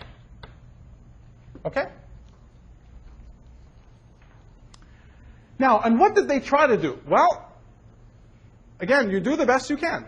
So they said perhaps the electron is actually around that big. And it's a little shell of charge. Okay? And they really tried to build theories like this. In fact, Lorentz and his friends were no dummies. Lorentz discovered Lorentz transformations. He understood about Lorentz transformations. That's why his name is attached to them and so on. They were trying to understand why moving rods contracted. Okay? So they thought that really there's some mechanical property of the electron. It's held together in some way. It has a size. And when it moves, it bends, it shifts. Everything changes. Lengths dynamically change and so on. When Einstein came along and said, no, there's such a thing as a symmetry. There's a new symmetry of nature called Lorentz invariance. And these things just happen. There's kinematic consequences. They just happen. It's not like Lorentz was bowled over by the revolutionariness of it all. He's like, no, you're cheating. That's not physics. Physics is explaining why lengths contract. You're not explaining it. You're just legislating it. Okay? But of course, Einstein was correct. That turns out to be the deeper way of, a more correct way of thinking about it. But this is why I want to stress, it's not like these old fogies couldn't absorb new ideas. They could have, in fact, often the problem is that they set up the rules of the game to not be satisfied with the correct answer. Okay? But anyway, that's a little bit of history. They were very happy to build these mechanical models of the electron. The trouble is that not one of these theories made sense internally. They couldn't actually build a concrete theory that kept the electron together and not have it blow itself apart under the strength of its own interactions. It's not so hard to understand why, because, you know, at this scale, right at this scale, it's very hard to imagine any controllable calculation working, because you're in a situation where an order 1 amount of the energy of the electron is contained in its electric field. That whenever you don't have an expansion parameter in physics, whenever there isn't some small parameter that's controlling things, it's very hard to make progress. And anyway, it's not surprising that they failed. Okay? However, the problem that they set up and the nature of the solution that, in other words, they said something new would better happen at least by here, right? It had better not be that the classical picture of the electron makes sense to arbitrarily short distances, much smaller than aclassical. Something has got to give earlier. They set up the problem. You know, it said, this problem needs a solution. We're trying to solve it by making the electron have a finite size. That solution isn't going anywhere for now. Well, the ultimately correct solution needed to await relativity and quantum mechanics. And the correct solution of this problem, there is no linear divergence. The correct solution is that this is not the picture of the electron. The picture of the electron is that it's surrounded by this virtual cloud of electrons and positrons. Okay? Yes? There was another alternative suggestion that one at Intel for solving this problem. Why did that not work, or is there anything? Oh, we can,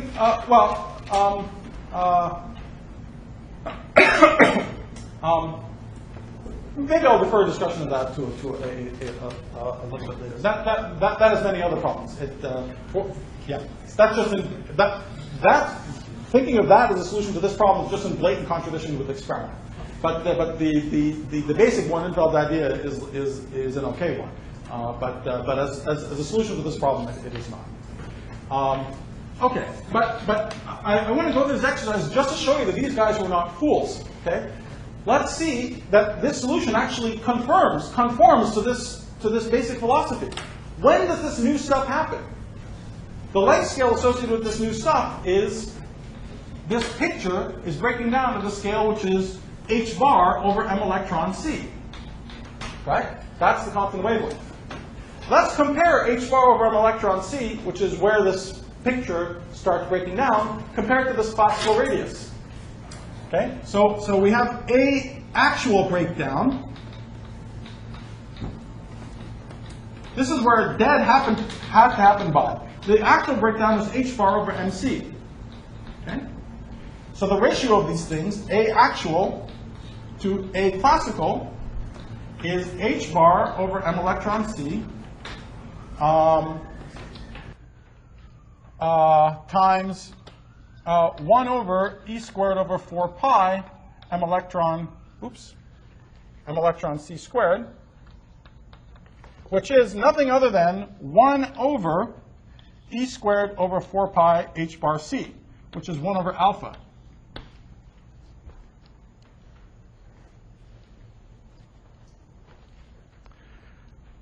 This new quantum picture kicked in 137 times earlier than it had to.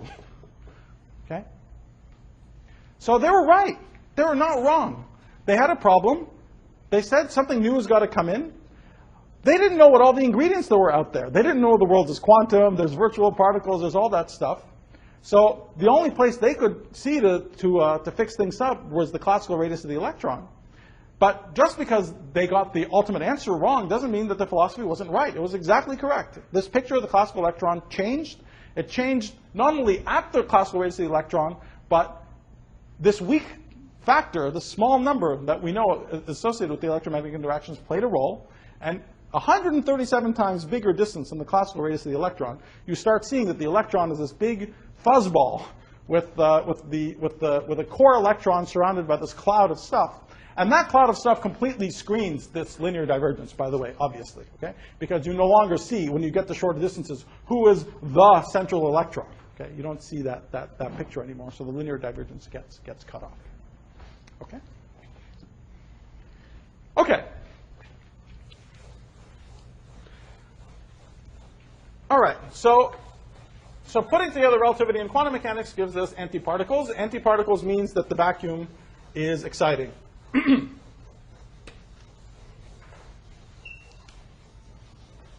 Perhaps in a later lecture, I was thinking of doing it today, but since we're spending most of today talking about relatively qualitative things, I'll defer to a later lecture, a more technical explanation for where antiparticles come from. Okay, so that at least I'll give you the logical structure of the explanation for where antiparticles come from. All right, but let's keep going. So that's the basic lesson. We put together relativity and quantum mechanics. There's antiparticles. The vacuum is an interesting place. And then there's a lot of other machinery that goes into describing specific kinds of particles and forces. Let me just say the following, just so you have some of the slogans, that it turns out that the rules of relativity and quantum mechanics are so rigid, the rules of quantum field theory are so rigid, that the only possible way of describing, and something new happens when, well, backing up for a second, putting together relativity and quantum mechanics forces us to talk about the spin of particles. And something interesting happens with massless particles. Massless particles, you can't boost to any frame where they're at rest. So massless particles have the peculiar property that they only have helicity. They don't have a full spin. Okay? So a spin 1 particle, a massive spin 1 particle, you can go to some frame of reference where it's at rest. And if its spin is up in the z direction, you can do a rotation on it and make it down or any other spin that you want. Okay? But a massless spin 1 particle is zipping along at the speed of light all the time, so you can never catch up with it. Okay? That means that the only kind of angular momentum that you can associate with it, spin angular momentum, is its spin in the direction of motion, helicity. Okay? And a photon, for example, which is a spin 1 particle, only has 2 polarizations. It's something you all know, right? There's no longitudinal polarization of the photon. It just has 2 transverse polarizations. A graviton has 2 polarizations. It's a helicity 2. It has 2 polarizations, not 5, which is the number of degrees of freedom you'd expect for a spin 2 particle. Massive spin 2 particle, it's 5 degrees of freedom. Massive spin 1 particle, it's 3 degrees of freedom. But a massless spin 1 and spin 2 particles, any massless particles, only have helicity. So they only have 2 polarizations at most. It turns out that that fact is incredibly, amazingly constraining. And that once you start getting to particles, spin 0 and spin 1/2, the nature of the interactions are, there's a number of sort of interactions that you could have. But starting at spin 1 and higher, the rules are so constrained that there's a unique kind of theoretical structure that you can use to describe it. There's a basic rubric of things known as gauge theories, as I mentioned, not gauge symmetries, as we'll discuss later. They're more appropriately called gauge redundancies, and there are ways of allowing us to talk about the physics in a way that uses the standard language of local quantum field theory. It allows us to understand the locality of the interactions of these particles in a manifest way. But the rules are basically uniquely fixed on us. There's no choice for the world to be some other way, and it's this way because it's pretty and elegant. There's simply no other way for it to be. It's completely an inevitable consequence of quantum field theory. It's massless spin 1 particles are described by Yang-Mills theories, and that massless spin 2 particles are described by general relativity. The principle of equivalence, all of this stuff is just, there's no choice. They're just nailed, forced on you by quantum mechanics and special relativity. Okay? So GR is the unique way that at long distances, massless spin 2 particles can interact with each other. Yang-Mills theory is the unique way that photons and gluons and W and Z bosons can interact with each other. There's simply no other choice. This is the sort of thing that makes you think that you're on the right track, when the structure you have is so rigid that you're not relying on flowery aesthetic judgment about what's beautiful or pretty, like you might in a classical world. In this quantum world, things are just nailed, and there's nothing you can do about them. That kind of inevitability is a very powerful hint that we're working with the right set of ideas. In particular, and another slogan which I'll come back to, but these things, gauge symmetries, diffeomorphisms, general covariance, these are all content-free notions. Okay? I will discuss it, but they're completely content-free notions. There's nothing to any of them. They're a useful way of describing physics because we have a desire to describe things and interactions in a way that makes locality in space-time manifest. But That should not be an obvious statement right now. It'll be an obvious statement hopefully later in the week. But as a slogan, those are not fundamental things. And by now, we've seen many examples of systems where they come and go, depending on how you choose to describe them. There either is or isn't diffeomorphism symmetry, or there is or isn't gauge symmetry. These are not fundamental things.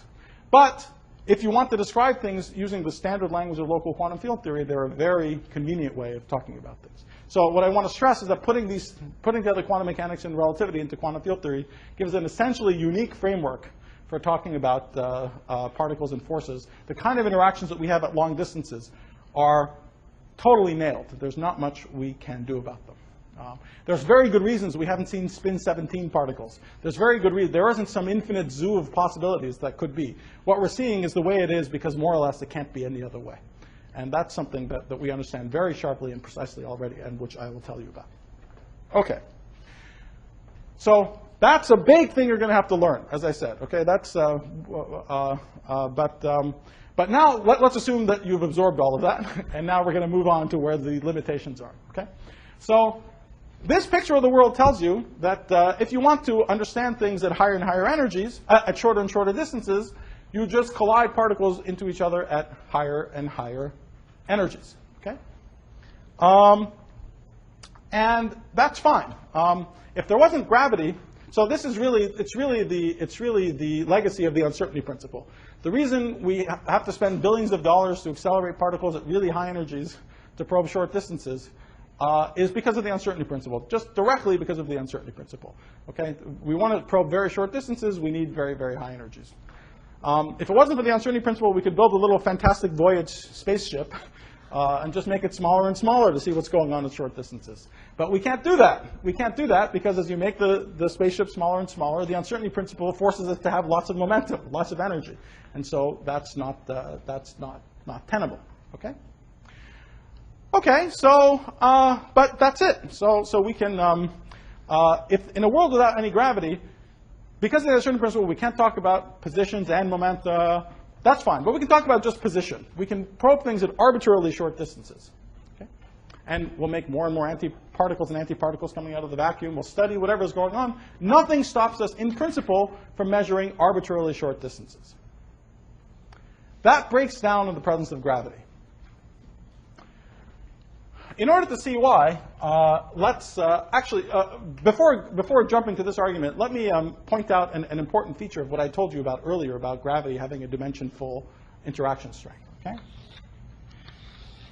See, normally we think about the force of gravity, let's say the ratio of the force of gravity between two electrons and the electric force. That, as we said before, is a tiny number, 10 to the minus 42 or whatever, right? And in a classical picture of the world, that ratio doesn't depend on the separation between them. Gravity is just always weak, right? The ratio, the r squareds cancel, right? The r squareds cancel, and so you just get the ratio as a number, 10 to the minus 42, right? That picture breaks down because of quantum mechanics and relativity. Okay? Now, where should the breakdown start happening? The breakdown starts happening when the distance starts getting small compared to the Compton wavelength of the electron. Okay? So let's look at the ratio of F gravitational divided by F electric as a function of distance. And here I'm imagining this is going to shorter distances, I'm sorry. Okay? So this is, so here somewhere is H bar over M electron C, or let me just write as 1 over M electron. Okay? Out here, the ratio is this minuscule number, 10 to the minus 42 or whatever it is. Okay? And it's a constant. It doesn't depend on distance. But when you get to 1 over M electron, this ratio starts going up. Now, actually, what I'm describing is very colloquial, because the whole notion of a force, potential, force, all of this stuff are very non-relativistic notions. They're not particularly useful notions relativistically. But still, for this sort of dimensional analysis purpose, it'll suffice, and you'll get the point. The difficulty is the following. You see, when I start pushing these two electrons together, okay, in order to measure the force, I'm trying to push them together so the distance between them is small, right? And I'm making them smaller and smaller. But what happens when that distance gets much shorter than 1 over m electron is that I have to, again, by the uncertainty principle, supply a lot of energy just to keep them so close to each other, right? And that energy starts becoming big compared to the rest mass energy they have. In fact, how much energy, let's say the distance between them is delta r, or even let's say it's r, but let's say that r is much smaller than 1 over m electron. The amount of energy that I have to put in there is just comparable to 1 over r itself, right? Just by the uncertainty principle. So now the force would now be g Newton times m squared, but now the m's each have this 1 over r contribution, okay? So the force would now be g Newton times 1 over r divided by r, okay? So this would be what I mean by the potential. This only starts becoming applicable when r gets much smaller than 1 over m electron. Notice, right? When r is much bigger than 1 over m electron, the amount of energy I need to keep them confined is small compared to the rest mass energy. So this is irrelevant. But precisely when r gets much smaller than 1 over m electron, the dominant contribution to the energy in there is not the rest mass of the electron, but simply what you're doing to keep them so close to each other to begin with. Okay? So you see that now we get. So this is versus alpha over r, right? So you see that the relative strength of gravity starts growing, okay? It starts growing. This is always alpha over r, but that starts growing. That's a nice way of talking about what we were saying before. The strength of the interaction is a dimensionless quantity, right? But it should be given by, if your distance is much smaller than the Compton wavelength of the electron, the mass of the electron is clearly irrelevant. If the energy is of order E, the basic strength of the gravitational interaction is g Newton times E squared. Okay? So it's getting stronger and stronger. It starts down here at 10 to the minus 42, but eventually it's growing as a square compared to E and M, and somewhere up here it hits around 1. Okay? If we ignore the alpha, which is a smallish, which is not, yeah. This becomes of order 1 over r, a big force, when r is of order L Planck, right? Again, that's the only units around is L Planck, and when r is of order L Planck, this strength becomes an interaction of order 1. It's in fact, at that point, it's 137 times stronger than E and M. So it's actually catching up with E and M, the square root of 1 over square root of 137 times before the Planck length. Okay? Yeah? Shouldn't the vertical axis be equal over F gravitational? No. The horizontal axis is, yeah, let's say 1 over r. Yeah. That's why I said r is going shorter. So I shouldn't. Okay, so if that's 1 over r, that's an electron. You can give me a hard time for that. And it's also not this is growing quadratically, right? So it's not a straight line. All right. Okay, but so that shows quite vividly that, and also why quantum mechanics and relativity, that's the key thing. So gravity really does get stronger relative to the other forces as you head to shorter distances. And at some really minuscule distance, it becomes comparable to everybody. Okay. Yeah.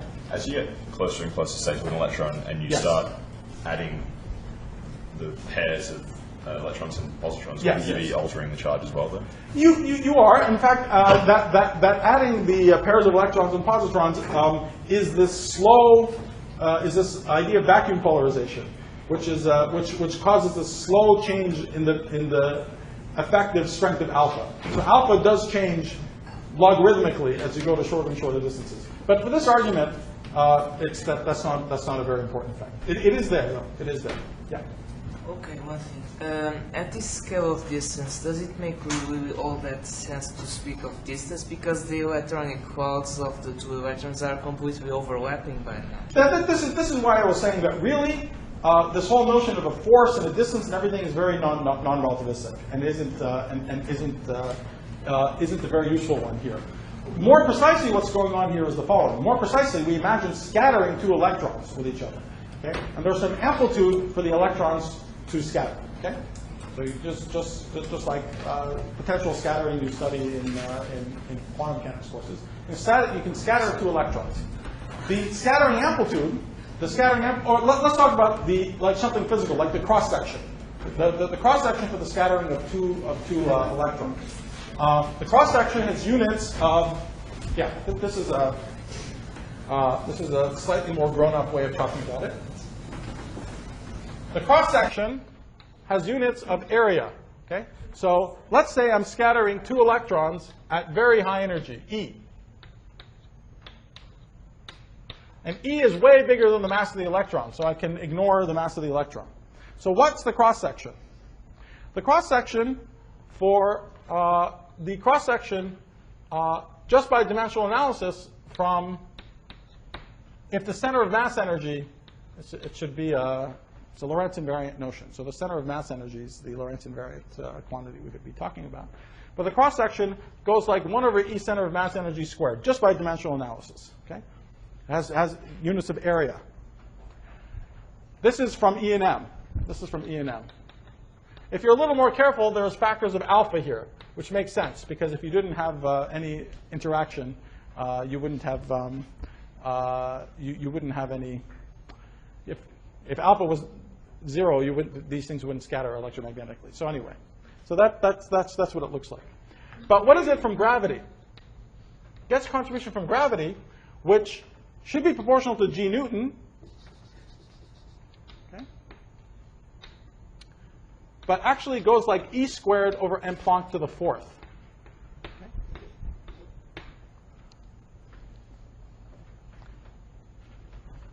So you see, it's exactly the same thing. At very low energies, this thing is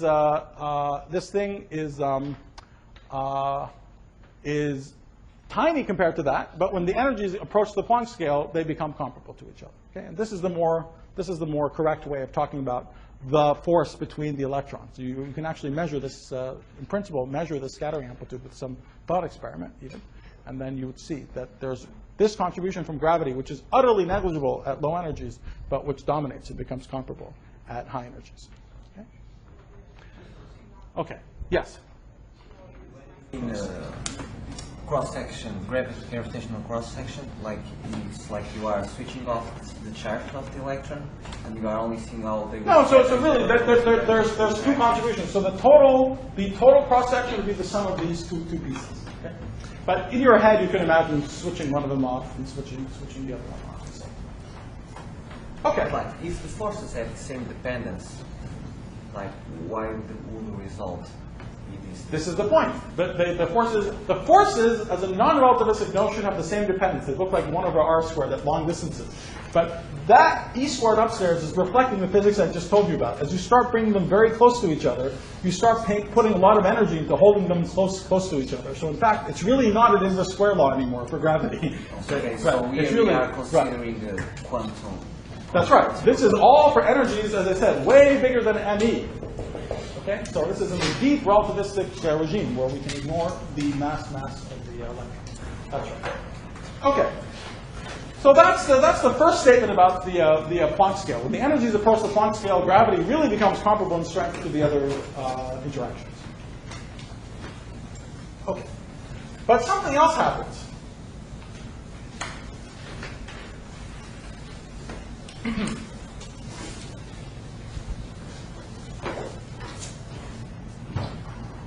In order to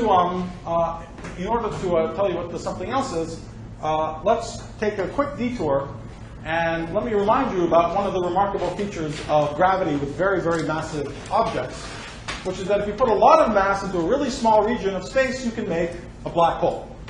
Okay? So if you have a lot of mass m in a region of size r, sorry about that. Okay. Then when does it become a black hole? It becomes a black hole when gm over r is comparable to 1. This is when the escape velocity becomes comparable to the speed of light, which we're saying now in dimensionless units. Okay?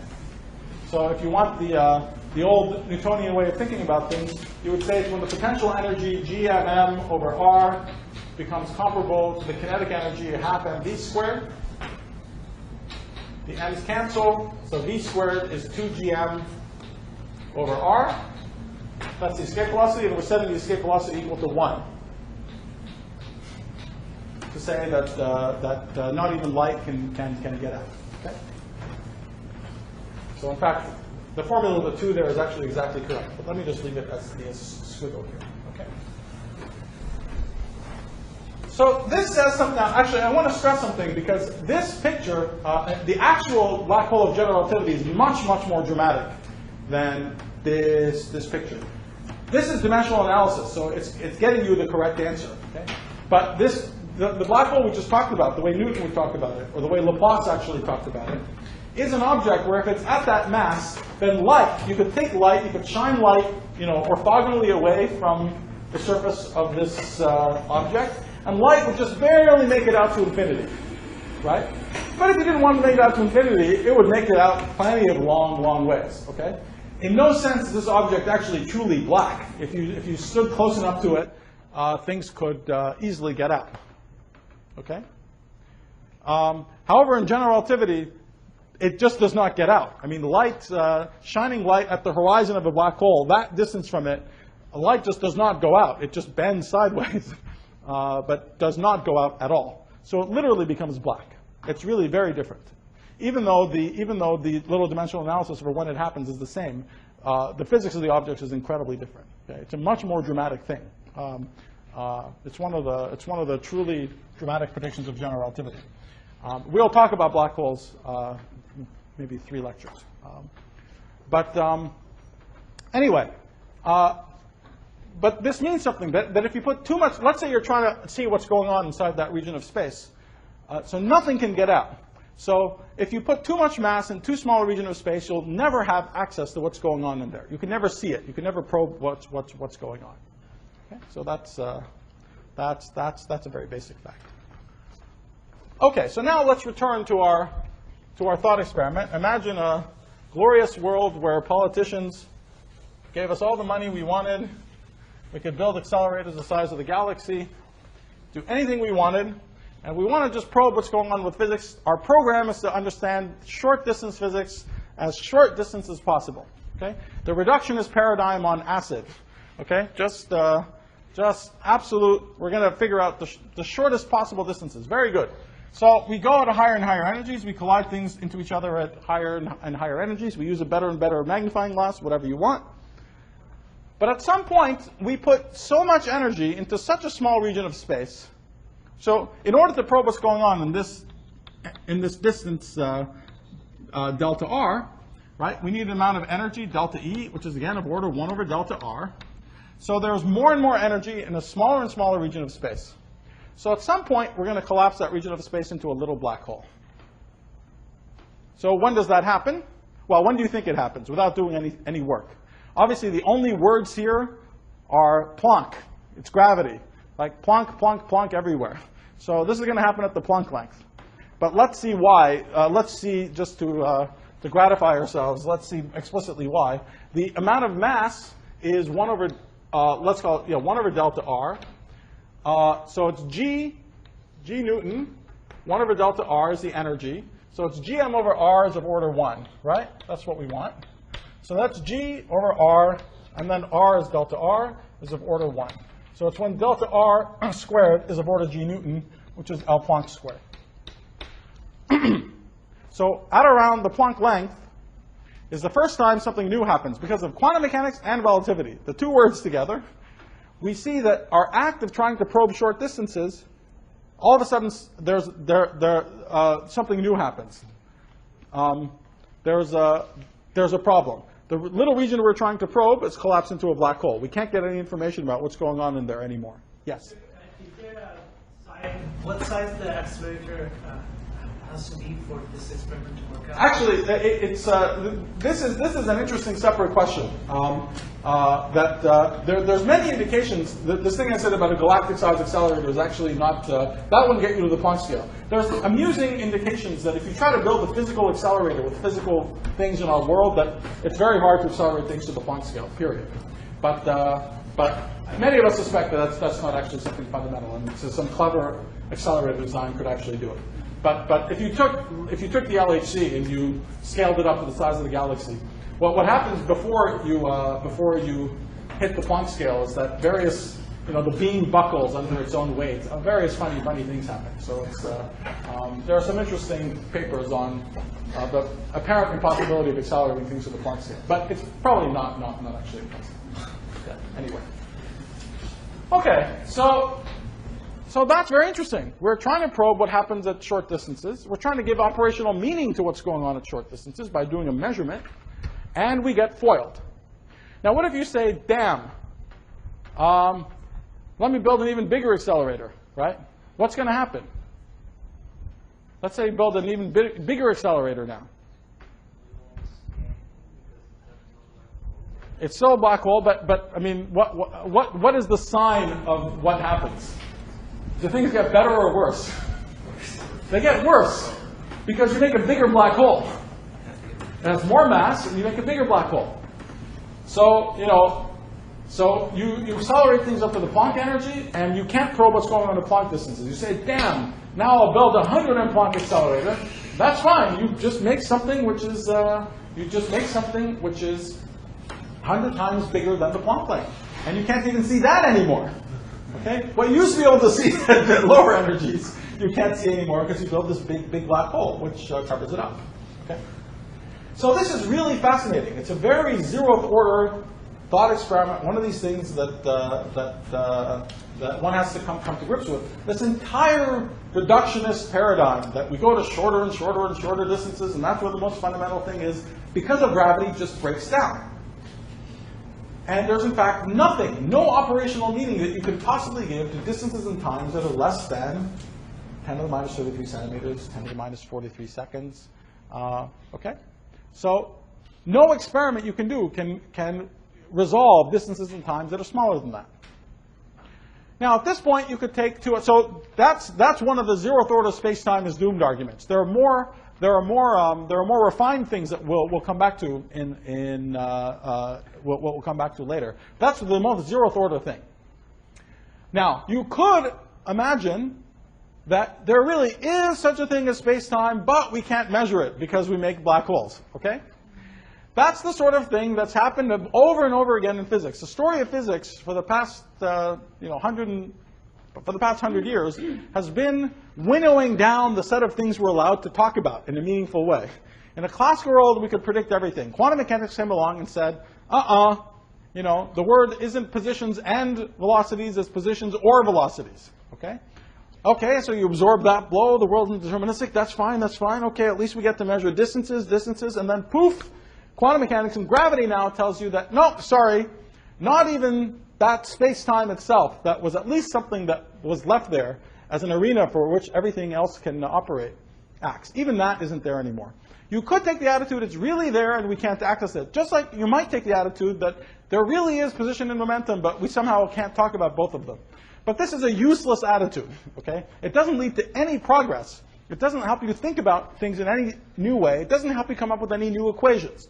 And over again in the history of physics, we found instead that when there seem to be concepts and ideas that can't even in principle, by any in principle experiment be measured, that means that they're not there. They're not there fundamentally in the description of the physics. Just like X and P are not there fundamentally in the description of quantum mechanics, right? Ultimately, there's a state vector in a Hilbert space. Psi depends on X. There's the X representation. There's the P representation. But they're not to be talked about at the same time. And it does you no good to sort of hope that they're both there and just being obstructed somehow from talking about both of them. It's telling you a deep lesson that it's just not there. The problem is that this is telling us a deep lesson that the thing which is not there is space-time itself. Okay? And that's a really serious thing we have to come to grips with because, as I said, physics is normally about understanding what happens in space through time. Okay? So this is a very, very big challenge to how we think about things. Yes? But to get this result, we only used classical thinking, so there was no... No. There was both, crucially both. We needed classical thinking for the black holes and quantum thinking for the fact that to probe higher energies, shorter distances, we need higher energies. It's a crucial ingredient of using both quantum mechanics and gravity. It's the first thing that happens when both things are happening at the same time. You see, normally, in all processes up to where you get to the Planck scale, and at very long distances when accidentally gravity dominates. Okay? So gravity dominates accidentally at long distances. Let's forget about that. It's mostly irrelevant until you hit the Planck energy. It's so weak, it's just irrelevant. You hit the Planck energy, and all of a sudden it's telling you that the most cherished notion in physics is not really there. Okay? Space-time must come out of something else. And as I said, this is way bigger deal than whether gravity is a fundamental force or not. Those are way incredibly secondary things to the fact that space and time itself has got to be has got to come out from something more critical. That's problem number one. Okay. When is lunch? Half past. Half past. Okay, very good. Okay. So now there's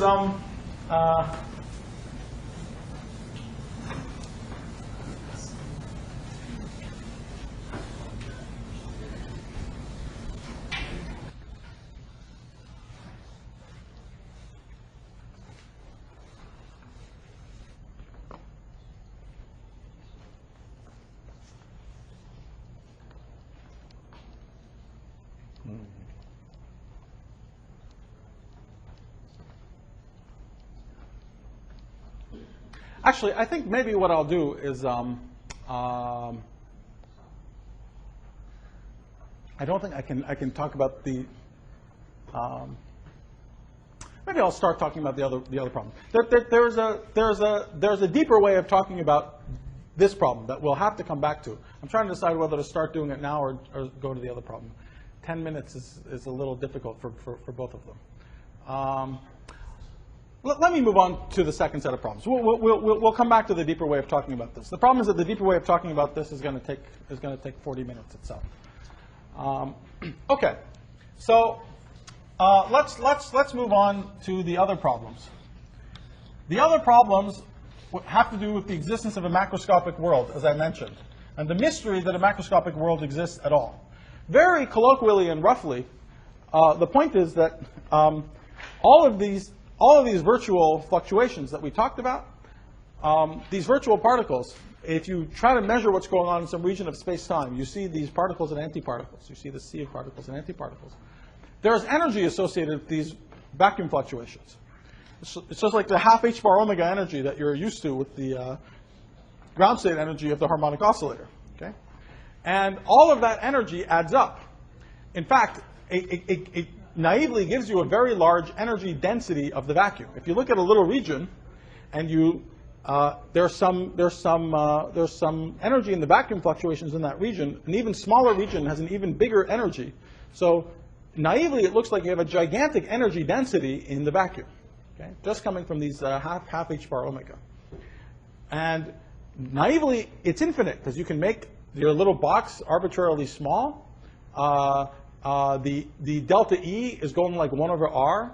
So the energy density is going like 1 over R to the 4th, where R is the size of the box. You make the R smaller and smaller, you have a gigantic infinite energy density. Well, we just learned here that space-time probably doesn't make sense for distances much smaller than the Planck length.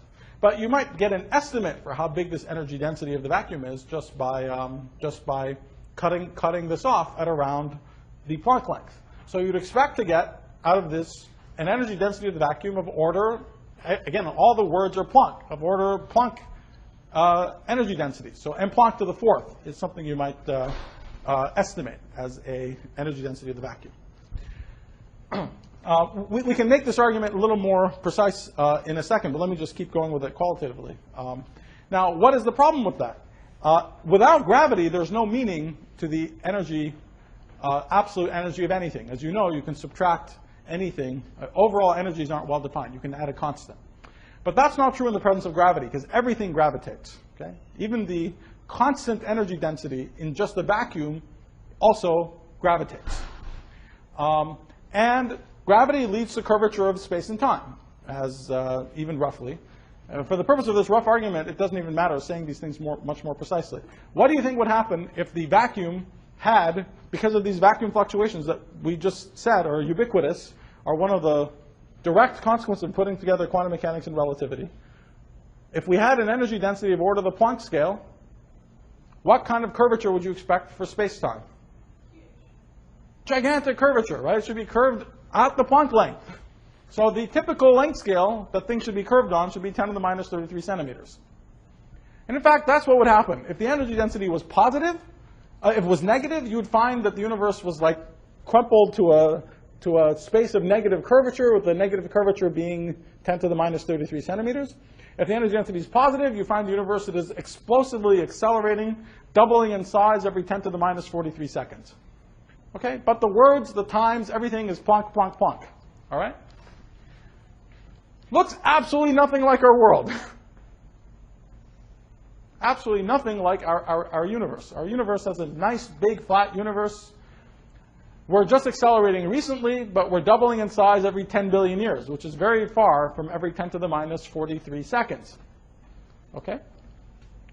Now, you can make this estimate that I just mentioned more quantitative. We can go through the derivation in a second, but it doesn't change the basic result. There are these gigantic vacuum fluctuations. They're a direct consequence of relativity and quantum mechanics, and they would lead you to a naive prediction, back of the envelope estimate, which is 120 orders of magnitude difference than the actual result that we observe. Okay? This is the single biggest disagreement between theory and a back of the envelope estimate in history. I used to say in physics, but we shouldn't insult the other sciences. I don't think anyone else has ever screwed up by so much. Okay? So it's to disagree between the back of the envelope and reality by 120 orders of magnitude is a serious problem. Okay?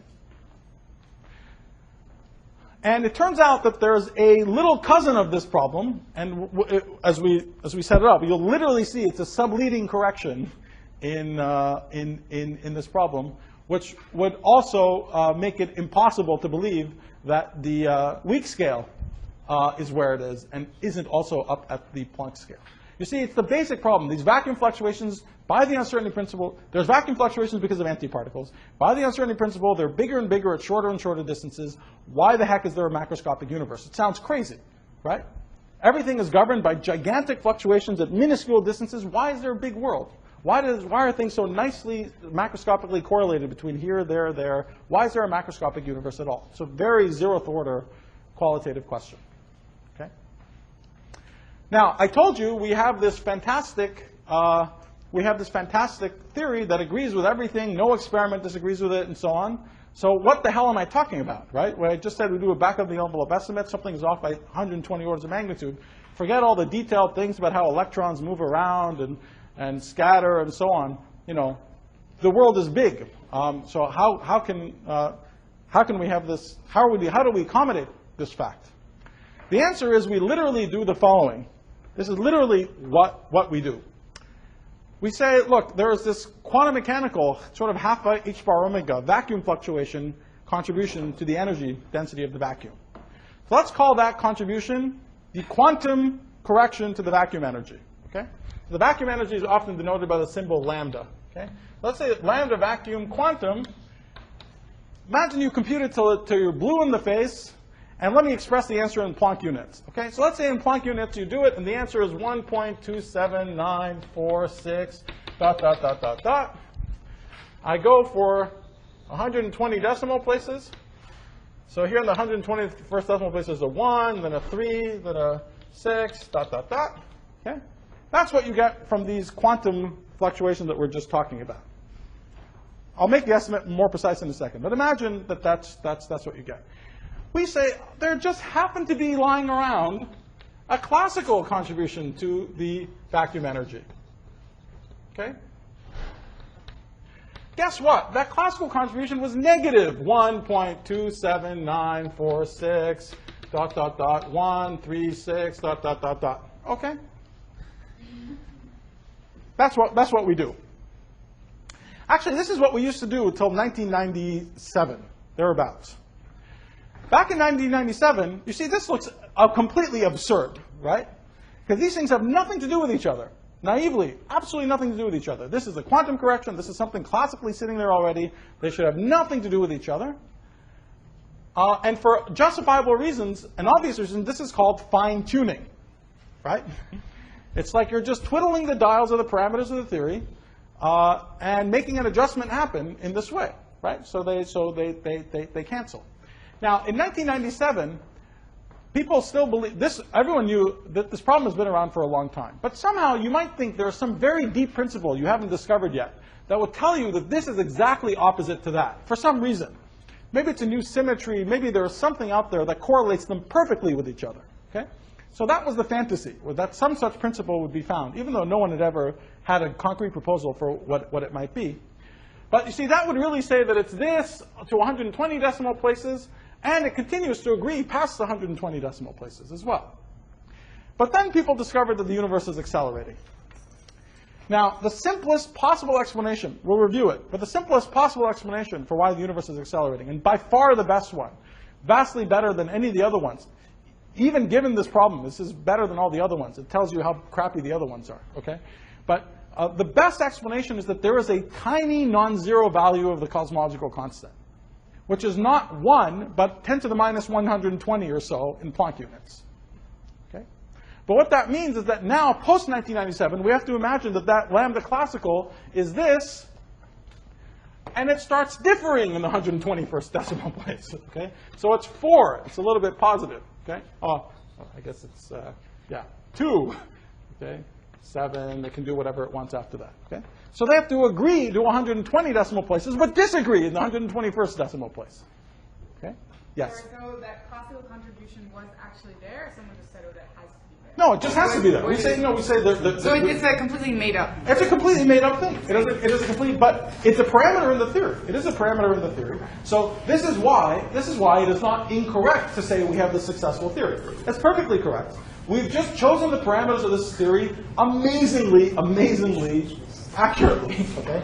We've finally adjusted them to 120 decimal places to avoid this problem. And furthermore, even the adjustment we're making, we can't even now hope or fantasize anymore that this adjustment is going to come from some deeper principle that will just make them equal and opposite. They actually have to differ a little bit. Okay? So that's just been amazingly shocking. And this is it. This is our explanation. Okay, guys? You know, that's it. So obviously, this is a problem. This is indicating something something is very wrong. Somewhere something is very wrong. We need to come up with an explanation, a better explanation for why this is the way it is. There's many analogies, but one analogy I like to use is it's like walking into a room and seeing a pencil standing on its tip on a table. Okay, with a 10 to the minus 120 degrees of vertical. It's possible. It's not inconsistent. It's some initial conditions that's allowed. It's perfectly possible. But if you saw it, you would wonder if something is up, right? Maybe you would look for a string hanging from the ceiling, okay? Or maybe you would look to see if there's a little hand holding it up. Or you look for something, okay?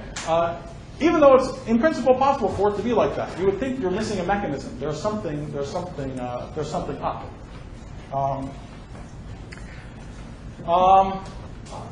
Yeah. So, and as I say, this